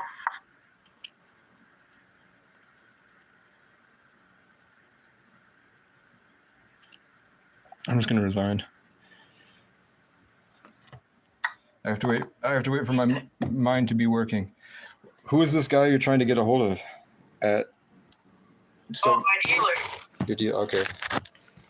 At 14. I'm 14, Casey. For weed. Oh yeah, just for that. It's not serious. All right. Does that help you be in tune with the crows? It helps shield the crows away from me. It helps guide me away from the crows. Do you feel the crows' influence? Do you feel like they? I feel it's like a painful boner in my head, Casey. Yeah. I'm glad. You would agree? Yeah. Hey mom. Hey mom, I'm not schizophrenic. You're just living in Section 8 and you don't know how the world has become. Just get with the times. You gotta get with the times, Vicky. It's the crows. Do you feel like do you think that Larry is trying to take my ancient Celtic genetics through the screen somehow? Do you think that that's possible? Larry, like the Larry in the Yeah. like the Larry in the Discord server? Do you think that energy? No, Do you think that energy vampires are real? Energy vampires? See, I've never heard of that. You're the only person I've ever heard of talk about energy vampires. I don't want to turn you schizophrenic on accident. So. Like every kid I see seems to act like they feel vibes, and aura is mainstream now. Aura points is mainstream. Everybody's talking about aura points, and they're quantum physics. So I feel like it's not quantum physics. So I feel like it's not too far off to. But I don't go to cities. I don't have a more populated social group. I'm not outside with a bunch of people all the time. I know that so I'm only getting like messages through YouTube shorts and TikToks about what it's really like in the world right now. That's all I get to see of what's really going on in cities and where the world is at is from TikToks. Well, I think you're living in the world a lot deeper than the majority of anyone on social media, Casey. True.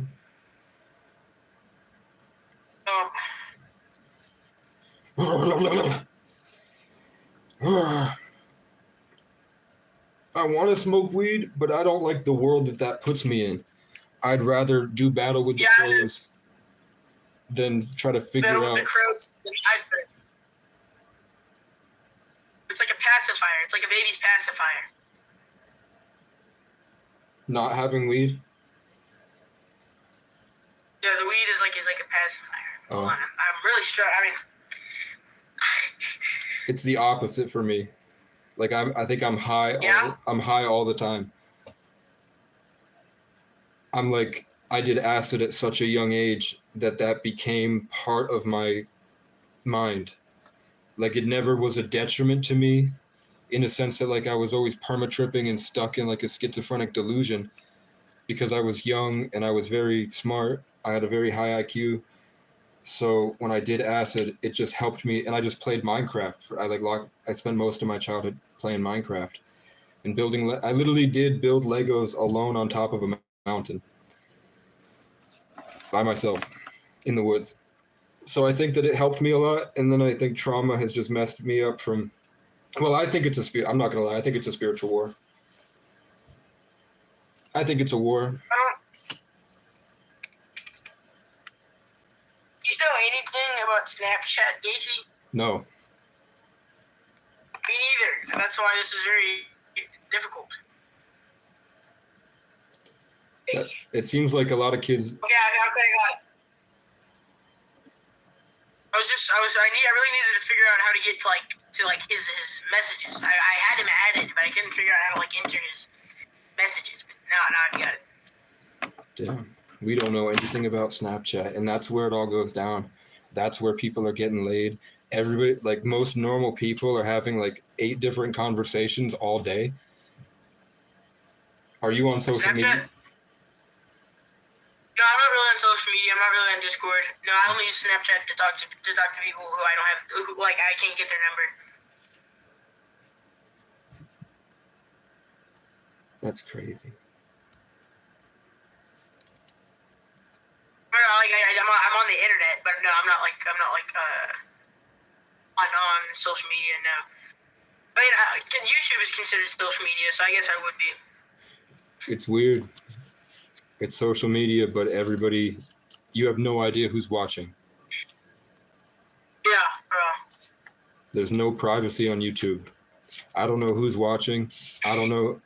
Every time I go live, there's always one person for the entire live stream is watching the entire thing, and they never comment.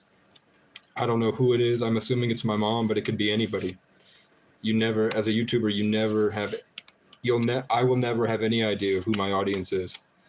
Where on Facebook, you can see who's viewing you, and you can see who has access to you. Yeah. So it's a little different. It's a little more. You get a little more contact. It's weird to see kids on YouTube. It's weird that I see I have access to 5-year-old kids that are YouTubers. So I randomly. Well, how old are you? I'm 25. Whoa, 25. I thought you'd be like 19 maybe. 25. Wow. I've been stuck at 19. So at 19, I drove my car 90 miles an hour into a telephone pole. And then Is that when you made your first video talking about you were chewing on this rubber thing? Do you remember what your first video was on YouTube? Intro off the dome for proof. Yeah, something like that. And you're chewing on the Is that after that? Did you get brain injury type thing? I was chewing a mouth guard, and no, it was like an old just rubber toy or something. I was chewing, and I was walking around my apartment, spewing out whatever I was learning about brain injuries. And no, that was 21, maybe 22, probably 21 because I don't think it was winter. Crazy. I was 21. Yeah, and even then you were talking about fasting, cleansing yourself. Yeah, which I don't do. Which I need to do. Where were you living at in that video? It was at your aunt's house, the Section 8? No, I had an apartment, Section 8. Oh, badass, man. Do you like this? Do you like this hotel better? I like the people better. I don't like the location I don't like where I'm at. I'm trusting the process. I like it here because after what I've been through in life the past few years, I'm happy anywhere. I've figured out home is inside. So I figured out how to be at home everywhere. So I actually feel out of being at home because I'm not outside. Outside has become my home.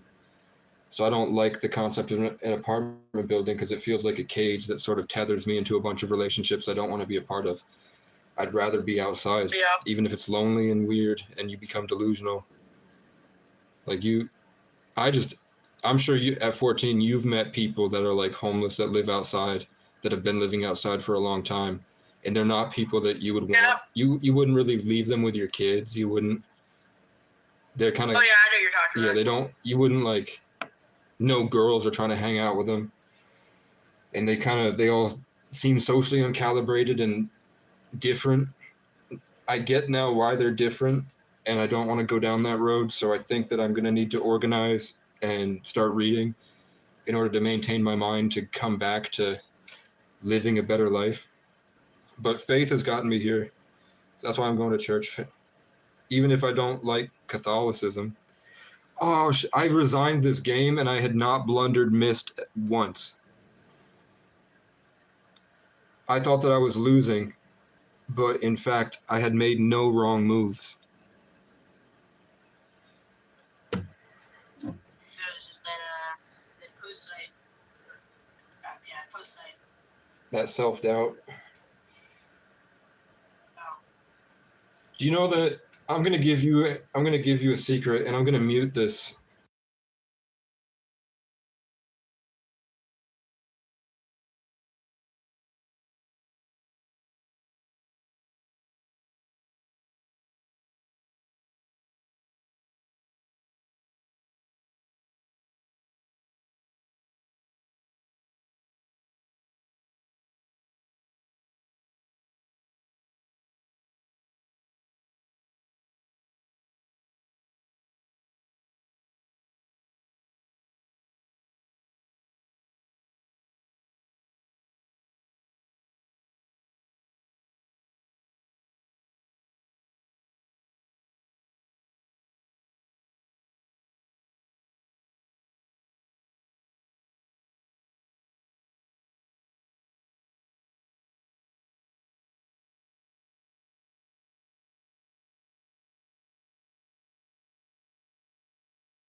Go ahead. Yeah, go ahead. So basically, just the key, at a young age, I think the key to living life if I were to go back to 14, I would be trying to enjoy it, but also like taking more risks and chances, not worrying so much about anything at all. Like the things you say don't really matter as long as you know you're a good person. Like I wouldn't obviously like, have common sense with it, but like making Yeah. Just go around being the fucking retard, right? But I mean, you control yourself. But I mean, yeah, you're right. I mean, you're not an adult yet. I mean, there's nothing to take seriously. What I mean is that I was like scared to I was scared to message girls I thought were hot because I thought that they were more popular or they had better lives. And I thought that like I had to put on a show and play a character that they would like. And now I realize it's actually, they would probably consider it braver now because so many people are insecure and weird that for you to just be like, hey, what's up? I think you're cool. Hey, what's up? I like your pictures. Hey, what's up? I think you seem cool and it looks like you live a cool life. Wanted to say hi, see what you're about. Like don't hold yourself to like that crazy high expectation that you need to perform in order to like be accepted. That would be Casey's advice, is that being yourself is a lot cooler, and then just grow as yourself and pick up things instead of like always trying to like see outside yourself to sort of adapt to who's around you in order to fit in. It's way cooler to just be yourself and to see life the way it is in your world and building your world instead of always trying to come to others. Like there were so many girls that I didn't realize liked me in school that like at one point the hottest girl in school was waiting till the end of class to walk between the library in my English class and the classroom in senior year. And she would literally wait and she would walk with me. And I had no idea what to say to her or what to do because I learned game. My social skills was videos on the internet of pickup artists that are autistic, that are like 25 years old, that are going into cities and hitting on strangers and getting their number. That's all the social interaction that I had because I lived in an institution where I was locked in a room when I was 14 to 16. So at the end of the day, I got a lot of pretty girls with that mindset because I worked out, I played instruments, I had a growth mindset where I'm always learning. And I was just learning different skills and I just rode the wave. So eventually I got good at telling stories and making jokes, and I learned different ways that you could flirt with girls that made them like you, how to be funny, how to make girls laugh. But I wish that I had started off just talking to people instead of trying to play a game. I wish that I had more conversations as a kid of just saying, hi, what's up?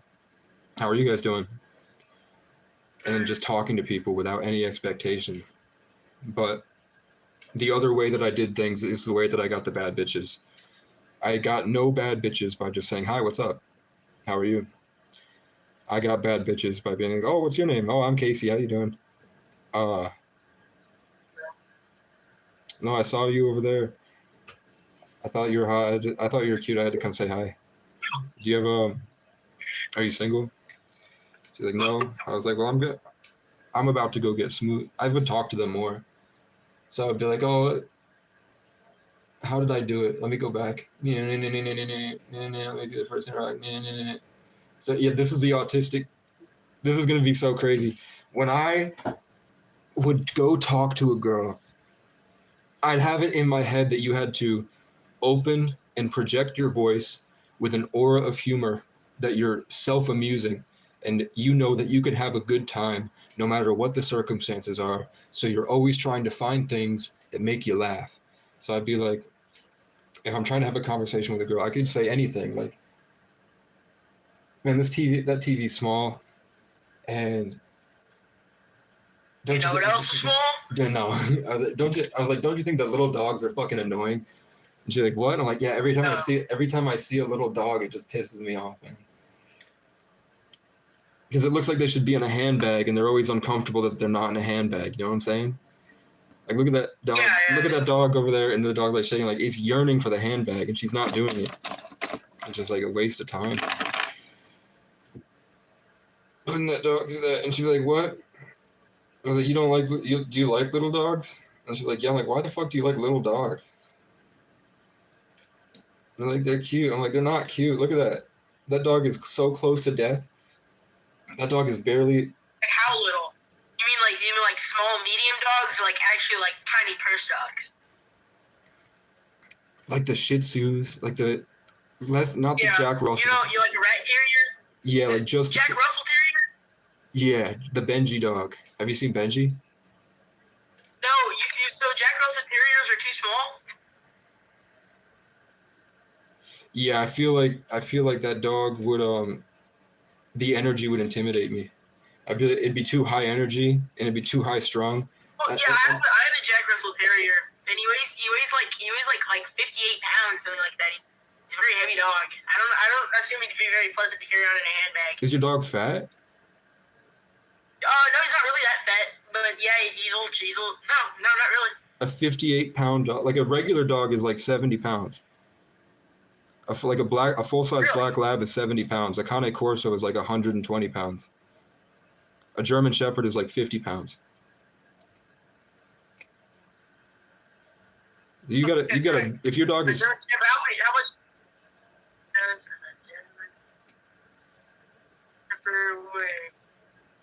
I think your dog's. Yeah, this seems really light for a shepherd. I think your dog is in disguise. 65 to 90 pounds. Oh, you're right. It is around 50 to 70 for feet. Yeah, you're right.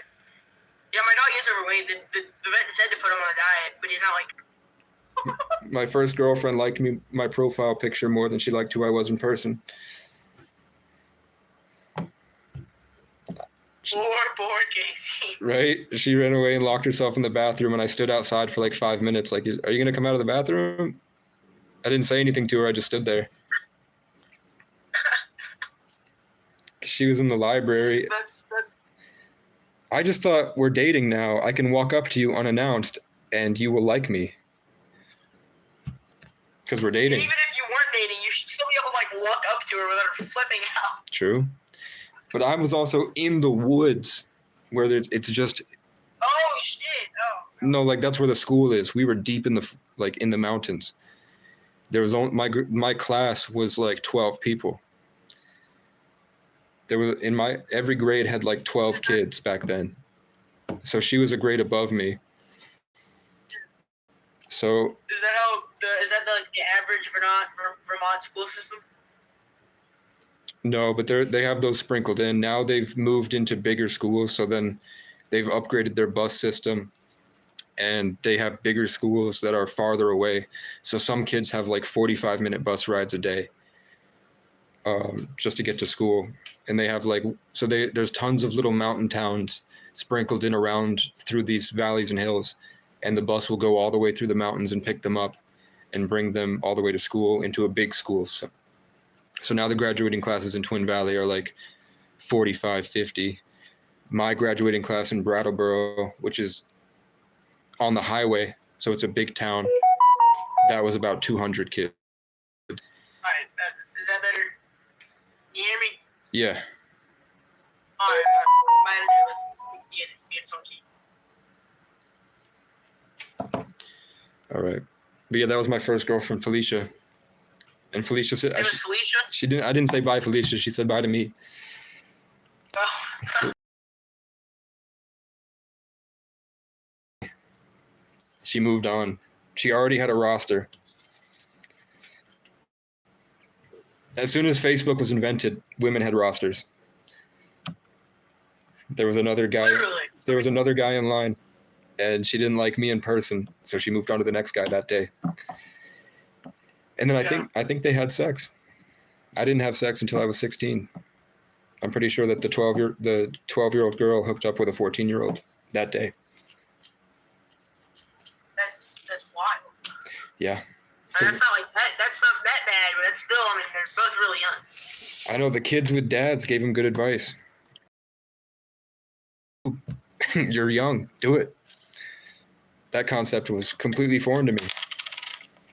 like guys would walk around and they made a game where they're like, what? And they make a noise and then they go and flick the girl's boob up. And then they did it to everyone in school. And the guys were going around and the girls were young. They didn't know. They thought it was really funny. They're like, stop. And there was just a group of like redneck farm kids that were buff. And they were ugly and their dads were drunks, but they were buff. So they would go around and just like flick girls' boobs up and they're like, shut up, Gracie. And Gracie's like, stop. And I'm like, you can tell girls to shut up. You can just say that. I'm like, do you want to come build Legos with me? And they're like, shut up, ho. Flick your boob. And I'm like, I can't believe they like that. What the hell? So then after I did acid, I walked around with a belt that I let the belt hang down on my thigh, and I would walk around and say, this is my black penis. Oh my god. And I wouldn't tell everybody. I would tell some people, like, this is my black penis. And in my mind, I'm like, they're going to be looking at my black penis when I'm walking around. So it would fly around in the wind, and I had a fedora, and I'd walk around with my big black penis in my fedora. And I thought social stuff was so stupid and weird that I saw all the kids that were uncomfortable walking. So I would just strut my stuff. I don't know if you're watching are you watching the YouTube? Yeah, I'm watching your YouTube. Okay. Yeah. I used to walk. Yeah, I'll take a FaceTime. Sometimes I would walk to class like this. Well, there's a little bit of delay on my part.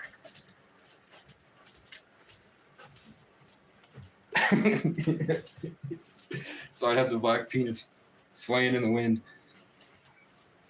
I can't even hold up. There's my model walk. Swaying my hips because I saw a YouTube video that said girls like when guys have the big broad shoulders. So I'm like, I'm gonna make my shoulders broader. Yeah. I think I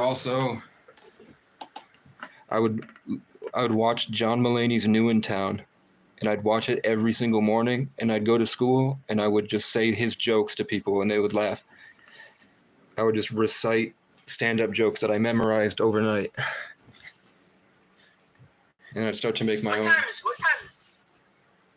8 equals 40? Yeah, 5 times 8. Damn. Yeah. Sorry. That's how much it is? Yeah. He's charging $5? No, he's charging $5 for a pre-roll, for a single pre-roll. And I don't know, I don't want 8 of them. I think I'll get like 3. Or maybe 4. Yeah, I'll get like 4 of them. 4 times 5 is 20. Yeah. Yeah, it'll be easy. He just did 4 times 5, it's 20.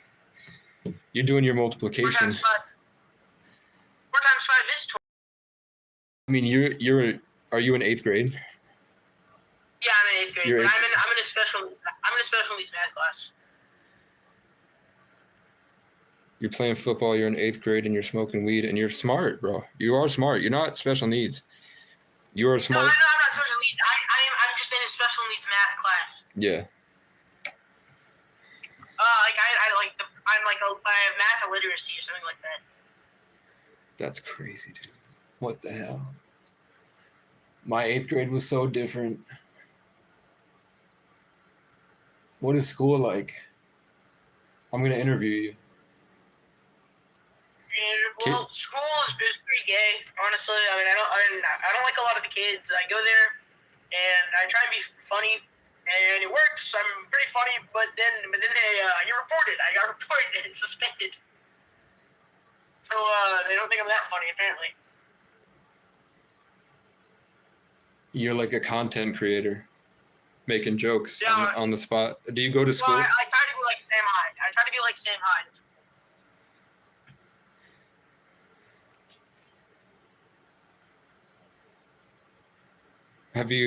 So when you sit in school, you're like thinking about how to be.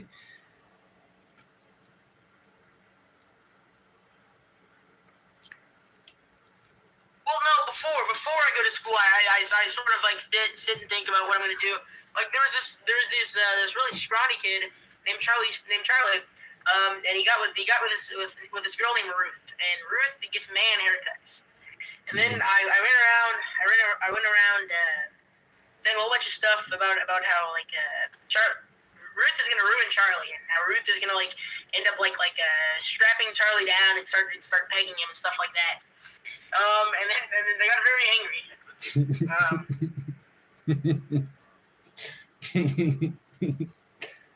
Can you tell me? Yeah, I mean that's funny. Oh, okay, hold on. And you're in a more populated school? Yeah, I mean I think there's like 300 kids in my grade.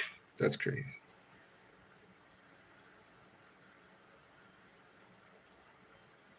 Okay. I'm slow, so it's gonna take me a minute to think about things.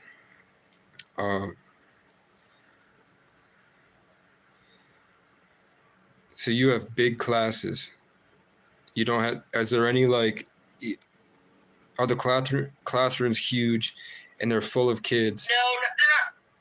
No, there's a lot of teachers, so it's very like reasonable sized classes. Like they're not that big, but they are like kind of packed. But no, it's not like huge. It's not like overwhelmingly big. And they stagger their recesses, or is it huge? There's no recess. There's no recess? There's no recess, no Casey. We eat lunch, we have no recess. What the fuck? I don't know. I'm kind of. I'm still at the age where I want to play outside. I don't think that's really something that's going to go away. Do you have long gym classes? I wouldn't know because I don't take gym. I'm in football. Gym is mandatory when I was young. Gym is mandatory unless you have football. I mean, or some other sport, some other physical activity. No, we had mandatory gym, and it was mandatory to participate, and you had to have an extracurricular activity. That everyone did soccer, and then baseball. Yeah. And then That's. no, we were the best in the state. My small mountain town whoops everybody at soccer every year. It's crazy. That's really cool. Because they love being outside. And are there mountains where you're at, or are you flat like plains? Okay, well, like my city is like in a valley surrounded by mountains. So I mean, not in my city there's mountains, but very close. Like it would be like less than 20 minutes for me to get to mountains. Okay, but it's a city. Like there, and, Yeah, but it is. and there's No, like, I don't live in mountains. There's like, well, yeah, it's very civilized here. We're not in the mountains. We don't have anything like that. are you actually in Texas? No, dude, I'm in Arkansas. You're in Arkansas. Are there people of color in Arkansas? Yeah, Arkansas has a lot of immigration. Do you have like, Mexicans? Yeah, I mean, I sort of developed a prejudice against Mexicans, but I've gotten rid of it.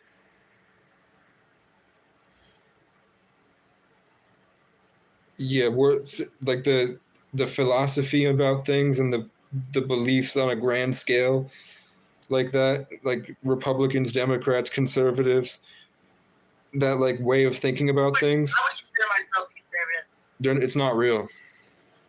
It's you're either outside people or inside people, or people that are active and play sports with social groups and people that aren't. That's all it is. Even if you're Mexican, it's if you're in social groups, if you're active, and if you're not. When it gets to like indigenous and like different religions and beliefs, then it gets different because you have then you're talking to people that believe that the crows are speaking to you. Like the indigenous people are like, if you see a hawk that flies near you, whatever you're thinking about, that's a sign from nature that it's going to help that come to fruition. Oh, hey, Larry. Larry. Yo, you in the bed with Spider-Man? What? I'm in the bed with Spider-Man? Yeah, you in the bed with Spider-Man? I don't think he swings from webs. I think he's more like Juggernaut. Alright. He's fat Spider-Man. And he hates he just got over hating Mexicans. And now he hates women. Oh, hello, this is Patrick Ethan. Wait, who joined? Better Ethan. Better Ethan's here? Yeah, it's me and Larry. Yeah, what up? What up, bro? We're, we're interviewing Boone, who is in 8th grade, and he's telling me about what it's like to live in a city, and he doesn't have gym class. No, you're good. He doesn't have gym class. You don't have gym class? He doesn't have gym class. No, I'm in football. He plays football instead. Oh. Well, that's good, because gym class, everyone was walking anyway. It was kind of useless. Larry, did you get laid? Yeah, they would make, like, you had the choice to run or walk, because they had to give people the choice to walk, so that people would go. Everyone just walks. Yeah, so everyone just walked. You didn't play. You didn't play capture the flag. Sounds awesome. You said catch the snitch. Catch the snitch. No, we ain't played that game in class. It wasn't Harry Potter. I love capture the flag, dude. I would put up. Oh, capture the flag. We had Flag football, kind of like that. You did you play football in gym? Flag football. Flag football. What about dodgeball? You had to play dodgeball. That's the game they invented for high school. True. I've never seen dodgeball out of school. Ultimate Frisbee? So how's the interview? It's going good. An old black man told him to get a job. Yeah. Oh, are you going to get a job now? He said, get a job, No, kid. 14. No, I can't get a job. I need to work. Get a job when you're 14. You got to show worker permit. Yeah, well, no one That knows. can't say it. None of my friends figures will sign my worker permit. Nah, but real shit, you don't need no, like, job from someone else. You can employ yourself at any age. Who's gonna pay me? Your customers. The people who want your product, whatever that is. Larry had the chocolate milk. Larry's chocolate milk. Start selling cake, bro. Larry's chocolate milk is spilled right to left. Yeah, You motherfucker. My chocolate milk spilled right to left all night. I'm sorry. No, that's what Larry said. Larry, who was the girl? How'd it go? What? I thought you were with a girl last night. Yeah, I was with my girlfriend. He was with me last night. Yeah, I was with Ethan. We had a good old time. What's the girl's name for Ethan? Eleanor? Ethan. Ethan the woman. You can take Ethan the woman. The woman. This Ethan smells like flowers. Little woman Ethan. Ethan, do you work at the pizza place? Yes, sir. Yeah, like that Roblox game. I don't know Roblox. I was a Minecraft kid. Well, you said the name of the Roblox game. Pizza place? Work at a pizza place. Work at a pizza place, the Roblox game? No, it's just work at a pizza place. It'd be feeling like that game sometimes, though. Do you feel like everyone that comes in is a real person? No. No, I don't think so either. No, definitely. Do they come in and look at you and have a weird smile like they've known you for a long time? And they say things that are like, why the fuck is he saying that? And then you're like, later you're like, what? I stay in the back. All right, Larry's a SpongeBob. I stay in the back. Chef Larry. I'm like Mr. Krabs.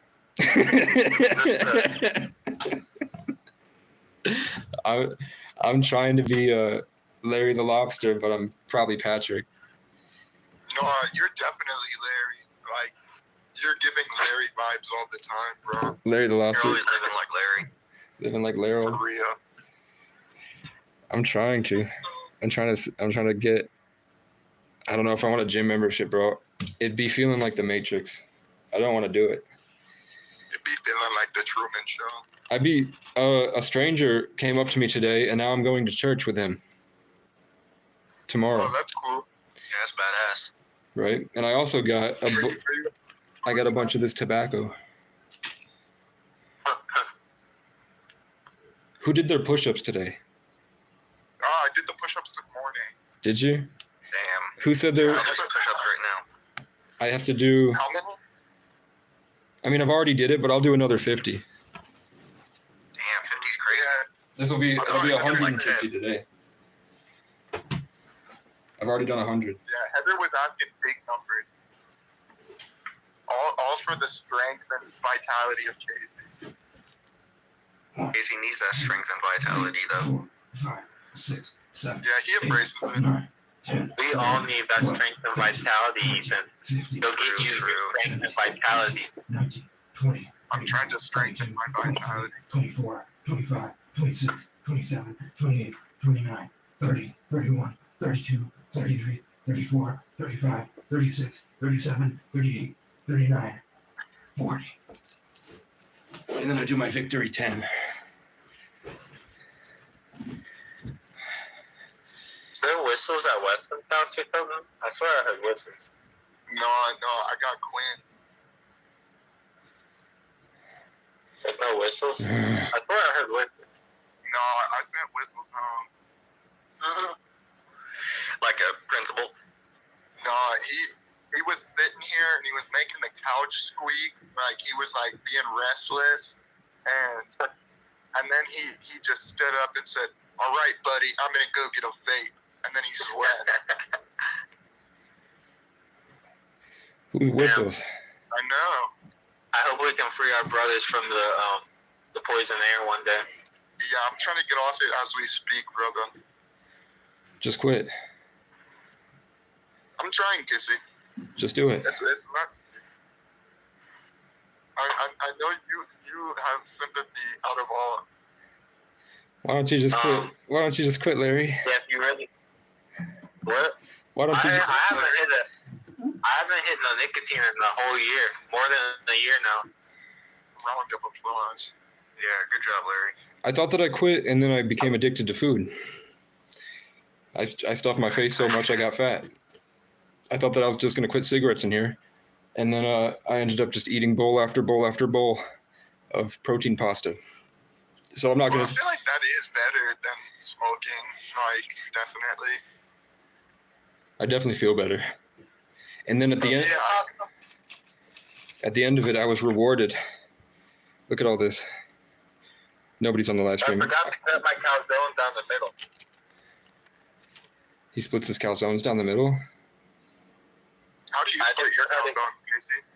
I didn't cut it down the middle. I don't think I make. Now it's not easy to get on the road. I don't think I've ever made a calzone in my life. But if you like had to split one, how would you split it? Triangles. Is it a square or a circle?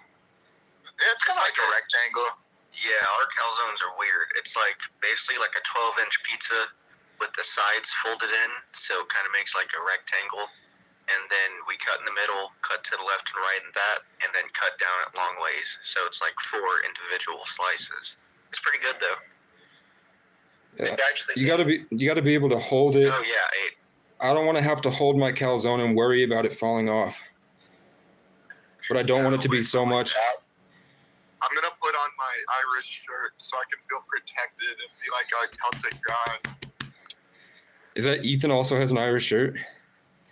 No, that's Wesley. Wesley's back. Okay. I didn't. Yeah. Do we sound the same, Casey? No, I didn't hear him join. Yeah. I knew Wesley has a distinct tone. He has that deep Leo. Yeah, I'm here. And then Ari has the Aquarius. I'm coming in from the sky. What do you think I am, Very. Casey?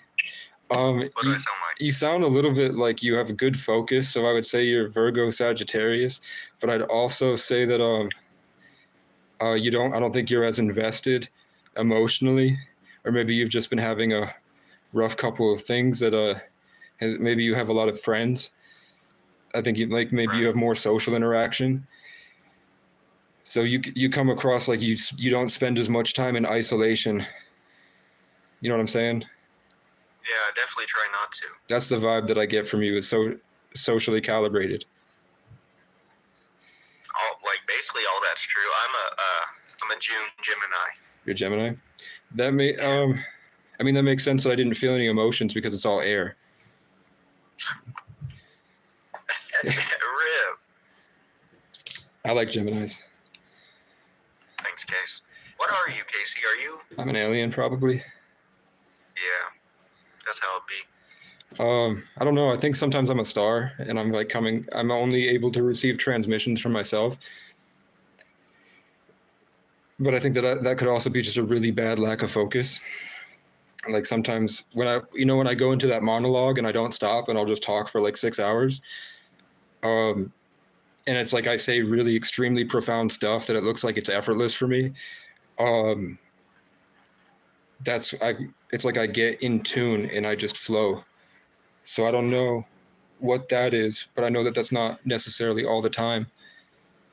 Are you asking what my signs are? Do you want me to? Do you want me?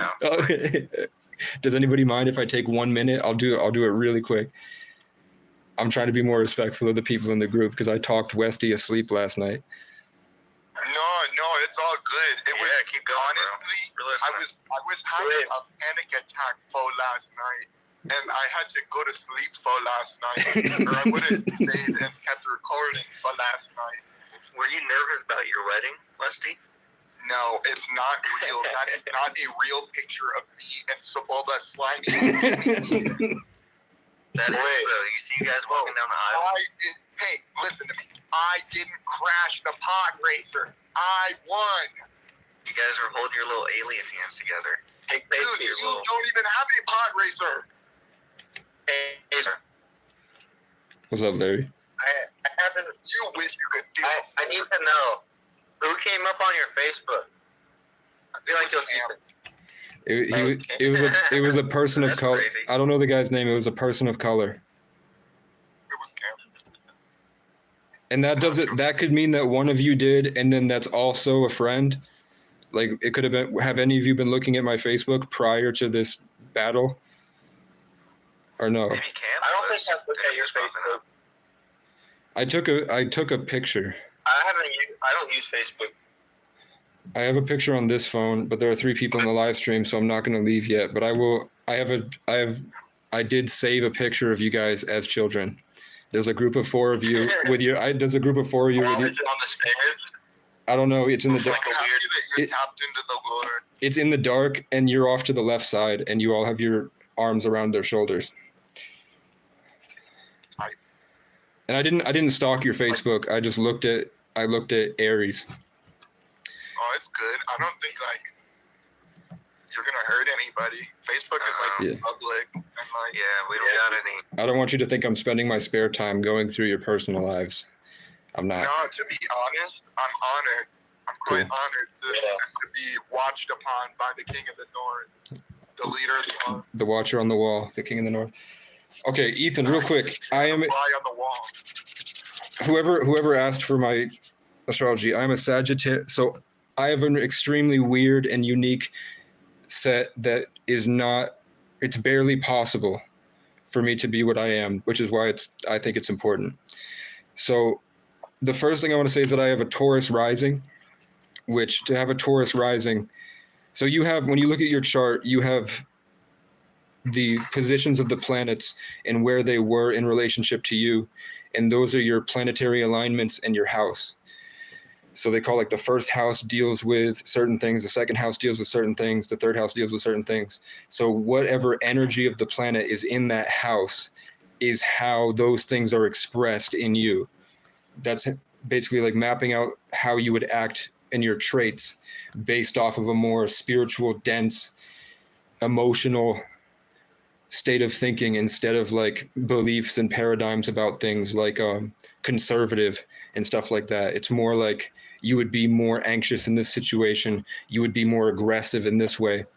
So I have a Taurus rising, and Taurus is ruled by the planet Venus, I think. And Venus deals with like love and care and nurturing. So that being in your first house means that your mind is angled and you see things in that type of way. That's also the way that you come across to people who look at you for the first time. And when you're walking around, people see those traits on you subconsciously. So you would see me more as someone that's practical, that might lack a vivid imagination in some ways. That's more like, instead of like looking way out you're sort of like one thing after the other. Like you like to stay in like closeness and move slowly. There's like a practical growth over consistency type. But there's also this grounded sense of control over the world in front of you that allows you to see the world in a way that you use tools. So like Tauruses are like the people that go out and like use their hands for things, or they have an instrument that they play. They have like one thing that they do that's not mental, it's a physical thing. Tauruses are more physical. They like to do things. They like to work with their hands. So a Taurus rising, that sense of control that you get over your mind that lets you have the world in like a stagnant foundation. They say that you have to earn, because in the past you had to do things like manage tons of different people. It's usually in a violent sense. So they say Taurus risings are like the kings and the queens because they probably led people to war and led people to battle and were victorious and had good skills, and they developed that they inherited in this life. So that Taurus rising is the rarest thing to have, and it's considered only for the oldest souls and the people that are in those big positions of power because they've earned it and they're good at what they do. So that's why I kind of talk the way that I talk. And when I find myself places, it's always like I'm in this position that people seem to respect. Like I have this natural strength when I'm around people that they seem to gravitate towards when I'm not in the psychological trauma, whatever. Like especially as a kid, I was bossing people around all the time. And when I'm talking about how Tauruses have this control over whatever is in front of them, their world, that allows them to use things and like work with their hands. I grew up on top of a mountain alone building Legos, where I'm working on something right in front of me, where I have control over all this. I had a room full of Legos that I would take different things and I would build. The Taurus rising is also, it puts your Venus in Scorpio, which makes your loving and your sense of loving others and your sense of talking to people with love more darker. Like I'm talking now, this mysterious underworld. It's the most powerful sign. It's called the fire water. It's this passionate, watery projectile that causes you to be like really committed and really invested, but also there's this aura of mystery always around you when you speak. So you're kind of people that have Venus and Scorpio are very enthralling in their relationships, and their relationships are based around this sense of mysteriousness and this passion. Other than that, that also puts my Jupiter in Aries, which is a social planet, which means that when I talk and the things that I say socially, when I'm having social interactions, it's this powerful expansion from the crown chakra. So when I'm speaking, there's like this huge, it feels like this sense of authority when I speak naturally, because it's like I'm hitting with it's like this fireball explosion that's around me when I'm in social interactions that people could see as being very off-putting, but that's developed. Say that I was a polar bear in a past life, and when I was dealing with other animals, or there was like another polar bear came through, let's say like a grizzly bear or something, and there were other animals around that you had to interact with, there was this viciousness and this power that you had to earn in order to survive. So that's how that translates over. So having both that and the Taurus rising is already extremely rare to have it in the 12th house with the Taurus rising, which would mean that in past lives, I probably had some type of vicious ferocity that I used in order to lead people to battle and manage groups of people. Then this is the really unique part, is that every single other sign is Sagittarius and Aquarius. Sagittarius sun, and then all of my other Sagittarius placements are in the 8th house, which is weird. It's not usually normal. And then all my signs in Aquarius is weird. Plus the past two, so like Pluto and I think maybe Uranus or Neptune, no diddy, is those things last a long time, so they're called generational placements. So the past the past 40 years have just been Sagittarius, and then Pluto and them just moved into Aquarius. So for the energy that's been around for the past like how many generations of kids do you think there have been since 40 years ago? Like kids every year, so maybe 40 different sets of kids every new year that goes into their grade every year. All those kids fell under the same Sagittarius and Aquarius. So the way my energy is would literally be this strong, vicious leader, this wild connection to nature, because Sagittarius is the bridge between man and beast, the nature connection plus the humans, what they've built, social connection, the philosophy, the connection to the heavens. I would be the embodiment of generations. I would be the embodiment of the connection between the heavens and the earth. And I would be this vicious, strong leader that works to create something that embodies the entire generation of the past 40 years, what has happened, plus nature. And plus, with the Aquarius being the higher dimension outside of the earth, Aquarius is the 5th dimension. It's outside of the planet. That's why they feel rebellious, and that's why Aquariuses are always trying to push to innovate, is because they're all fighting without realizing it. They're fighting to get back to what feels like home, to have this connection with the place that they supposedly came from, that type of energy that's not really welcome on the planet, but it's slowly becoming the planet. That's why right now we have all these riots and all these new things, and it's the age of innovation. Where in the past 100 years all these things have happened is because all of us are trying to create things. We're trying to push ourselves to a better state of enlightenment. So that aside, then you can see with numerology, to be born on the 11th is the bridge that's always in alignment. It's the oldest soul that you can be born on, the most dense energy that is allowed to be encompassed. So everybody has like, it's basically like the people that have been through that type of energy can only come through on the 11th because it's so dense. So on 11 days, more emotionally vivid things happen because that's when big changes occur, because it's such a dense day. 11 is also about balance, like the yin and the yang, that gray area between them. So it's like, because you've been through so much, you can see the common denominator in everything. So I'll name like 511s right now: Joe Rogan, Aiden Ross, Alex Jones, Accountability for All, that guy that goes out and he's got like 1 million subscribers, that goes out to, he's like a First Amendment auditor that goes and screams at, he's from the hood in Massachusetts, and he goes and talks to like small town select board members, and he gets them mad, and then he knows the law so well, he gets them with lawsuits, and he's also leading like 5 or 6 other people that have cameras that are of different cultures and whatever, that are trying to be First Amendment auditors. So he's like leading these people to battle against the government in a way that's legal and accepted and promoted to hold people accountable. And when he finds someone that doesn't, he goes at them. Joe Rogan is the best podcaster in the world. Aiden Ross, you would say he's a big bridge between different communities. Alex Jones, and he's an Aquarius, and he seems to be the most rebellious of them all. He's an Aquarius 11. Aiden Ross is a Libra 11, and so he's like, he was always taking in all the different perspectives of people. Joe Rogan is a Leo 11, so people, that would mean that he's expressing himself in a way that everybody else takes in and becomes. Joe Rogan is about who he is, and then Aiden Ross is about what he can do with all the information around them. He brings balance to different states of mind with people, their belief systems. And then Alex Jones is the balance between the very far out there truth of reality versus what he's stuck inside in the matrix. So that's pretty much what they are. Like, that's how their art seems to have evolved in their role on the planet. So a Sagittarius 11 would be this philosophizing explorer that's always transforming into new things, constantly like a phoenix, rejuvenating and becoming different things as he goes through with this sense of dense energy. The 33 life path, and so that's, the 11 is the rarest day to be born on and the most powerful. The 33 life path is the rarest life path, and it's the most powerful.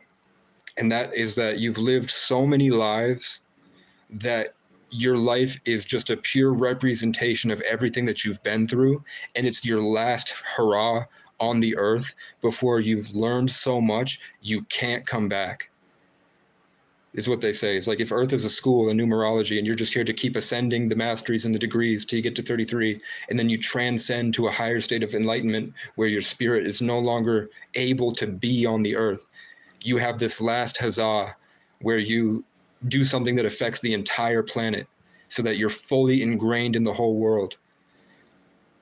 XXX Tentacion is a 33 life path. GG33, the guy who pushed numerology, and now everybody's talking about numerology on the internet. Like even Cinna is talking about her life path number. He got everywhere. Andrew Tate and Tristan Tate, their father is a 33 life path. He created Andrew and Tristan Tate, and he molded them and made them into a position that changed the whole world with his teaching. And they got to tell stories about Emery as a legend, about his chess skills, and what he taught them is what they expressed to the world. Andrew Tate, when he was the most famous man on earth, all he was doing was regurgitating his father's philosophies. So with all this Taurus, Sagittarius energy is very rooted in nature. Taurus is green, Sagittarius is orange. I'm Irish, that's the flag. Aquarius is white. So it's literally the Irish flag. Sagittarius, literally if you put Taurus, Sagittarius, Aquarius, that's the Irish flag. And then the 33 life path is so big that usually their purpose, and I'm literally staring, I'm going to show you on the live stream. As I'm explaining this, my mind has just been going over and over and over again to this 333 that was on this when I randomly decided to resign in a game that I was winning. I felt like resigning, and I resigned exactly on 333 for whatever reason. So it just makes sense that I built a platform based on adventuring, and the way that AI, because I fed AI all of numerology and astrology, and it says basically it sees me not as a guy tending to the garden, but because 33 life paths have gone through so much that they've learned the selflessness that people spend entire lifetimes trying to learn in Buddhist temples. This like natural aura of compassion and selflessness, and this drive to help humanity and to be of service because we don't feel like we exist. That emanates as Casey is not, and he's too big to be in his body. Casey is the overarching story of his entire life. He's everybody that Casey meets. He's everywhere that Casey goes. He's the flow in the song. He's like the architect and the composer, and his life is the symphony, and his body and his consciousness that thinks that it's on the planet is just his chosen instrument, like his avatar in a video game. So for my last name to be O'Brien, which means an ancient alien descendant of giants that fought his whole life to save people from slavery and oppression, and then died for his people that hated him on the battlefield just to save people. And he spent his entire life doing that. But it also means exalted and placed away from everybody. It feels like the energy of Casey being the oldest name possible. Casey is older than it's as old as Atlantis, the acacia tree. And O'Brien to be that legend, and my middle name is Francis, which just means free. Just in my name itself, it's a brave, traveling ancient that's free and exalted, placed away. So that there's like an isolated, ancient, brave, free person. But also like that placed away from people supports that exalted soul that's living somewhere outside that is just orchestrating the show that I'm inside, where I feel like I want to go into do you remember that song Fireflies that I wrote? Did everybody leave? No, we're here. All right. So I never heard it. I've never heard any of your music, Casey. All right, I'll do it really quick. It's just, if I stayed up the whole night fighting, trying to get control of my mind, I'd probably wake up and fly and find some way to live outside of time. But when the morning comes and the sun and the clouds roll by and the strangers arrive, I'd probably just seem like a crazier guy. I can't stand to hide, but I can't spend all my days trying to change what's become of society one public place at a time. And the people I save usually just steal and rub my energy in my face, always. Maybe it's time I just focused on saving mine. And then it's a little bird that comes in, tweet, tweet, tweet, and then you hear, making a hit is like riding a bike. But making a hit is like riding a bike. Even when cold and alone outside, when I'm in the music, everything's all right. I swear it reminds me of you sometimes. I think they want control of my mind. Every time that I think that I'm great or I think of escape, somebody starts twitching and falls behind. But that's all right. I'm immune to mosquitoes, fleas, ticks, and lice. This kind of reminds me of times just after high school when I used to get high for the very first time. I'd sit at the party and talk about aliens. ancient codes I deciphered, and the meaning of Hollywood signs, and they all decided that I wasn't right in the mind and I don't deserve friends in my life.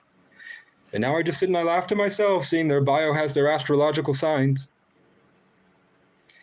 Sit at the lake, take a hit, my phone rings, I hit decline, and head back to the woods with a raccoon at my side. Every time that I felt like dying, I ended up laughing and fine. More than a couple times I've tried ending my life and woke up alive. That's how I know that I'm on the right side. I am somewhere far, far away. You won't know when I'm gone. That's the Irish goodbye. I had a dream last night. I was the last giant, and I had to survive off eating Siberian tigers and biting the heads off of Vikings.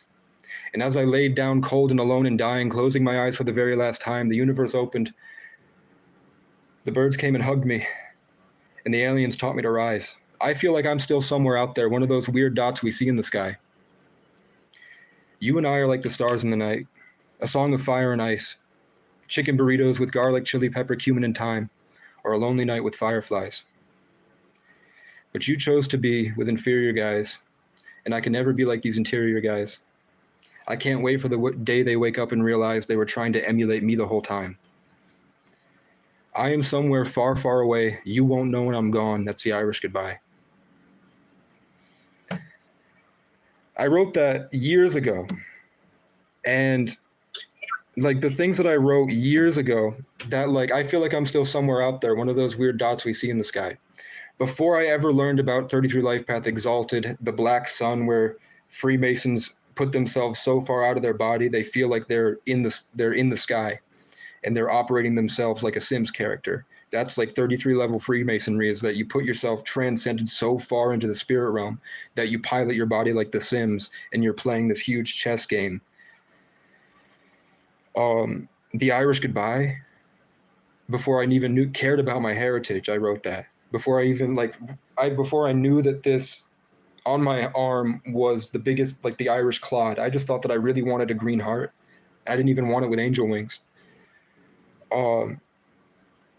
The Song of Fire and Ice, it's just because I grew up reading Game of Thrones. I didn't realize that my favorite book, Game of Thrones, and my favorite character, Robert Baratheon, was based on my ancestor, Brian Boru, who was considered the last giant. Biting the heads off of Vikings. Then the fireflies.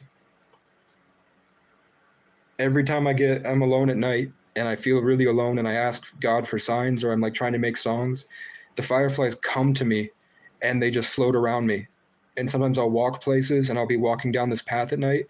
I'll say the 4th of July was lonely as hell 2023. For some reason I found I used to just feed seagulls and walk around, and I would pick up feathers that they would drop. And on the 4th of July, I was like, let's pretend I'm indigenous to make people feel bad.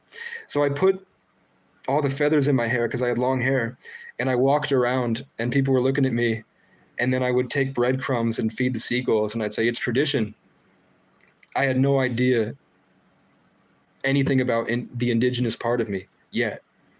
But my friends that were Irish artists would always make, like my real Irish friends started putting out songs that were in the style of indigenous people. That I tried to, my KCC, my Kingdom of Creative Champions, all the people I wanted to be friends with that left me to die when I was 14, basically. And I kept fighting for their approval. And then I eventually left them all behind and came up here. They all started putting out indigenous Irish music. So that I didn't realize how big that was. And then I was walking around, I ran into a couple X's where I found somebody's phone and it was ringing out in the grass. So I had to walk around this big park looking for this person's, to try to help these people get their phone back. And then I ran into tons of my old friends that were just standing there and they didn't know what to think of me. And I'm standing there shirtless with abs and muscles because I did push-ups every day. And I had the feathers in my hair so that they hadn't seen me in 10 years. And the next time they see me, I'm wearing a headdress. And I emerge from the forest in this deep park that's on this big waterfront outside a giant lake, Lake Champlain. It's a big cliffside like Ireland. And I walk up to my old Irish friends that have been putting out indigenous music. And I'm wearing a headdress of feathers in my hair. And I'm shirtless. And I walk out delivering this phone to save somebody else because I'm bored. And then the sun went down. I didn't know where to go or what to do. There's all these people. I didn't want to be around anybody, all this noise. I wanted to be in nature. So a firefly flew right to left around my head. And then so I turned and looked, and then there was another firefly down the way flying right to left, and it was pitch black. So I followed the fireflies, and they put a chain. I followed the chain of fireflies through the forest, and I wound up in this huge crowd of people. But there was a little space in the there was space enough that it was comfortable for me, about the size of this room up to the beds. So not that extra sense, but these beds. So there was that much rocks, and then it was just completely full of maybe like 2,000 people on that waterfront side waiting for the fireworks on the lake. So the fireflies literally led me to my own little personal spot. And I have the video. I recorded a video saying, I love you guys so much. Thank you. I'm so happy that people watch. I don't do this for any reason other than I feel the need to, and I feel like I'm so proud of what I've went through, and I hope that I can one day tell my story. I think that's what I said. And then the fireworks were literally, everyone had this weird view where they had to turn their head to look at the fireworks. The fireworks across the lake, about a mile, were directly in front of my face, literally straight ahead from where the fireflies led me. There was all these fireworks. And I used to just, and even as a child, so all this stuff happened even after I created these songs 10 years ago, when I was a child, sitting out in the forest on that mountain in my dad's ski chalet before it got taken from us and my kingdom was usurped like Robert Baratheon by rich white people that used loopholes. The fireflies would come to me. My dad is a Leo, 3 life path, the legend Gary O'Brien, and we're on the top of this mountain, O'Brien. And my dad, we had no friends, but like a pheasant walked out of the woods and would nip at my dad's ankles, and it would follow him around all day when he was pacing with his brain injury and his ADHD. He would just pace in circles in the front yard, trying to figure out how to clean his RV and clean the house and do things the way that I do. I walk in circles. And there was this little pheasant that walked out of the woods as a baby, and it just walked with him. And my dad, it was Hummingbird Way, and we had hummingbirds that would come up and just like sit on the trees next to us. We had an eagle that would come sit with us. We had deer and bears in the woods. So we weren't alone. We were always around animals. And I would have to go, like I talk about as a Sagittarius, I have to invade places. I have to adventure places. I would be out in the woods, and then I would have to go to school, and I would have this isolated in nature vibe. And as an 11, that really powerful sense with that authority of the O'Brien and the ancient bloodlines or whatever. I also, my mom and my dad have the rarest blood type called Rh negative that met, like Joe Rogan people and many people say, was probably aliens introducing their genetics into the human gene pool way back in the day. Because the people that have that blood have stories of the aliens coming down and giving them this blood. And that's why we have golden rings around our iris. For whatever reason. So there's just all these things that are extremely rare and different, and it's just the only way that it could happen is at the right, perfect moment of this orchestration for it to come to fruition in this way, to be on this planet, that it just I can't see it not being divine. And then this huge realization that I might be the gang stalkers, I might be the crows, I might be the orchestrator, in the same way that God has like a tier of angels. You know, like there's the infinite, and then there's smaller forms of the infinite that are very complex, like very intelligent AIs that go all the way down to us who are living simple children lives as children of God, that they take care of to produce fruits. I might be, as a 33 life path, maybe my past life could have been a 33rd degree Freemason. In my past life before that could have been an indigenous war chief or a mountain lion or a puma or a bear or a black panther. But it's crazy to think that I spent my whole life sitting in isolation and creating things inside of my own mind to then be pushed back by what life has shown me, that I might also be a step removed. And not only am I in this life creating something I think is beautiful, I'm also living in something that I feel is the most beautiful creation. So I might be in this, and they're saying time isn't real. So maybe I'm in this cyclical thing where that's actually who I become at the end. Isn't that crazy? that belief system has allowed me to see things in people that they don't even see about themselves, that when I tell people that that's probably what they're like based off of what I've learned, they cry. Like I'm not trying to make believe what I'm saying. I don't care. But Larry and the guy online last night, Justin, I think Larry said he cried. Like I told Larry about himself and showed him a video about what he might be like based on his astrology. And Larry said he cried. There's nothing wrong with it.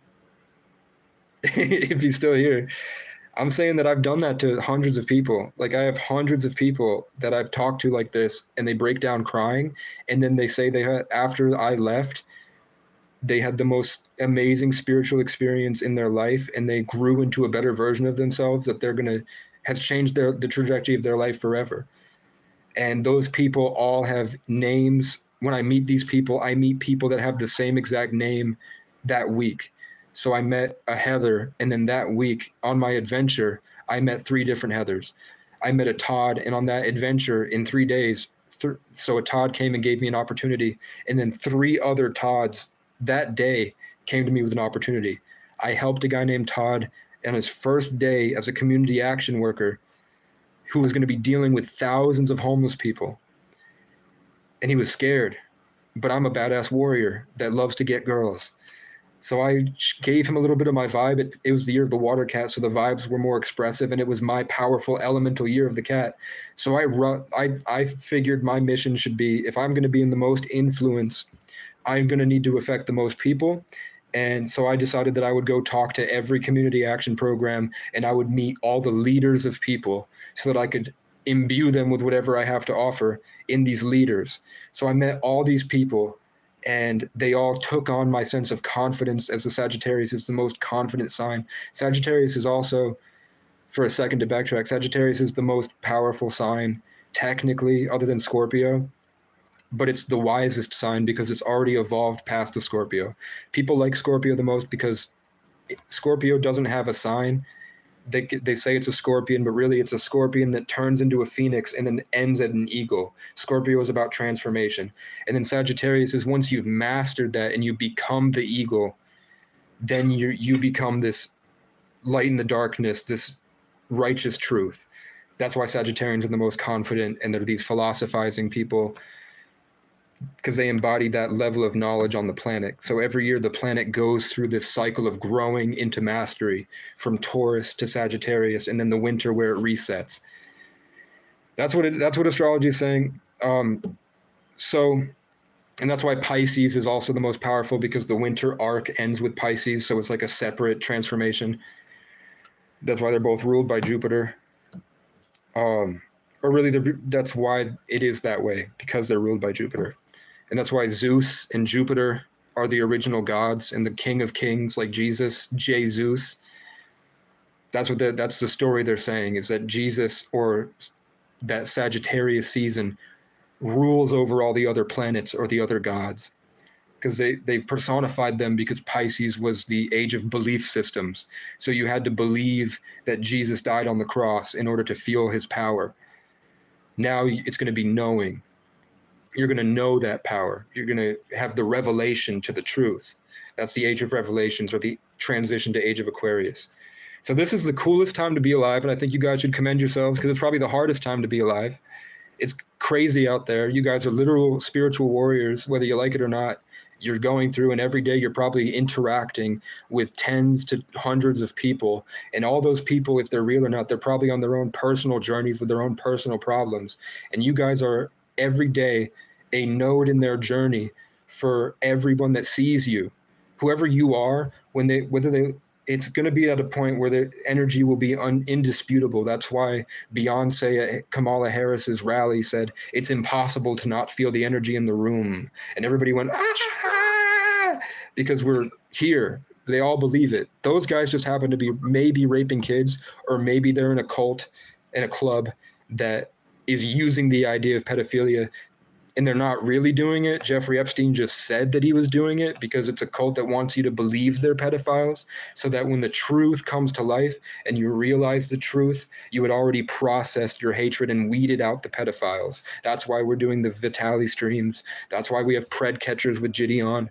and Gideon's a Sagittarius. So that's why Gideon is handling the pred catchers. That's why Kai Cenat, who's a Sagittarius, KC3, 3 is the C is the third letter, so he's KCC. That's why, and he wears an Irish chain, and he's from Bronx. My grandfather is from Bronx, and we're indigenous, and he's indigenous, and he wears an Irish chain, and I'm Irish that wore the indigenous necklace, because he's probably indigenous and Irish. He's got a big ass fucking forehead, and everyone always talks about his forehead. That's called a motif that supports a theme. People talk about his Irish forehead all the time. They're always bringing up how Kai Cenat's got a huge forehead. Do you guys remember when Kai Cenat on St. Patrick's Day brought a guy downstairs and he started doing the Irish jig? Wait, doesn't Kai Cenat look like Diddy? Did you ever notice that? Yeah, I don't know if that's God or if that. Diddy goes to jail when Kai Cenat blows up. Did you ever think about that? Yeah, that's and Kai Cenat did his mafia-thon at Diddy's house. No, he's next door to Diddy's house. But same thing. But it might be Diddy's. It might be Diddy's compound. But the thing with that is. No, it wasn't that one house that Kai Cenat lived in where it had the cheetah carpets. Wasn't that Diddy's house also? I don't know. I think you should look. I think you should look that up. And I don't know if that would be dangerous to make content about. I don't know. I feel like we might get targeted, and we might have flies on the wall watching our every move if we speak more on that. Yeah, I remember when COVID happened, I used to get stung by weird bugs that would make me feel high for hours. It's probably just because you were telling too much of the truth. Like the bugs, like they were trying to censor you. No, I had 40 people coming in and out of my house, and I had I had a girl named Cleo, who's a Gemini Leo. First off, so what is? Can you very quickly tell me? Do you know Diddy's first name? Yeah, Sean. Sean, and do you know his son's name? I do not. His name's King. So what do you know his last name? Combs. So Diddy went to jail and his son took over his legacy. So when Sean left, yeah, you're not lying. Yeah, when Sean left, Kanye West going crazy with it all. Yeah, Northwest. Basically, Diddy is a Sean, which is Irish for John. Yeah, Diddy's Sean Combs. Diddy's Irish? Sean is an Irish name. So Sean is right. That is no link. Sean is Irish to John. There's a link. Sean is Irish for John, and then when he fell, KC King Combs is now pioneering Diddy's empire. So there's now another KC in the mix. King Combs is now in the forefront. Yeah, just like Kirk has. And then, isn't there just always another KC? I mean, you say the moment that you think that you found them all. Yeah, so literally, let me show you real quick. But basically, to finish it, King Combs, Kai Cenat, looks like Diddy, KC, King Combs, same initials. They're Freemasons that believe in gematria. So I just want to show you. Is Boone okay? Boone's high as fuck. It sounds like it, Boone. You're too young to be doing that, man. You should wait a couple of years, bro. Until your brain develops a little bit, man. I told him that the year you do psychedelics is the last. Yeah, you did say all that. Larry was here. Oh, that was Westy. Okay, Yeah, but be careful, man. I'm sorry to interrupt. You're good. My bad, guys. You're good. I was just concerned for Phil. So my first ever sleepover and my first real friend was a guy named Sean, and then in my life I've got like 20 friends named John or Sean. And I tell you, yesterday, Ware told me, he asked me if the name John was significant. And then Westy went to bed because I was talking about John being this name that every time it comes into my life, it brings me to a new state of mind, or it brings me to a new location. Because John is the 10th letter. So we were going over somebody's life path and seeing if I could guess who it was. And I guessed he was a musician. I guessed he was basically a pioneer of something. And I guess that he would be known for his like forthright kind of aggressive sound. And then it was Jim Morrison.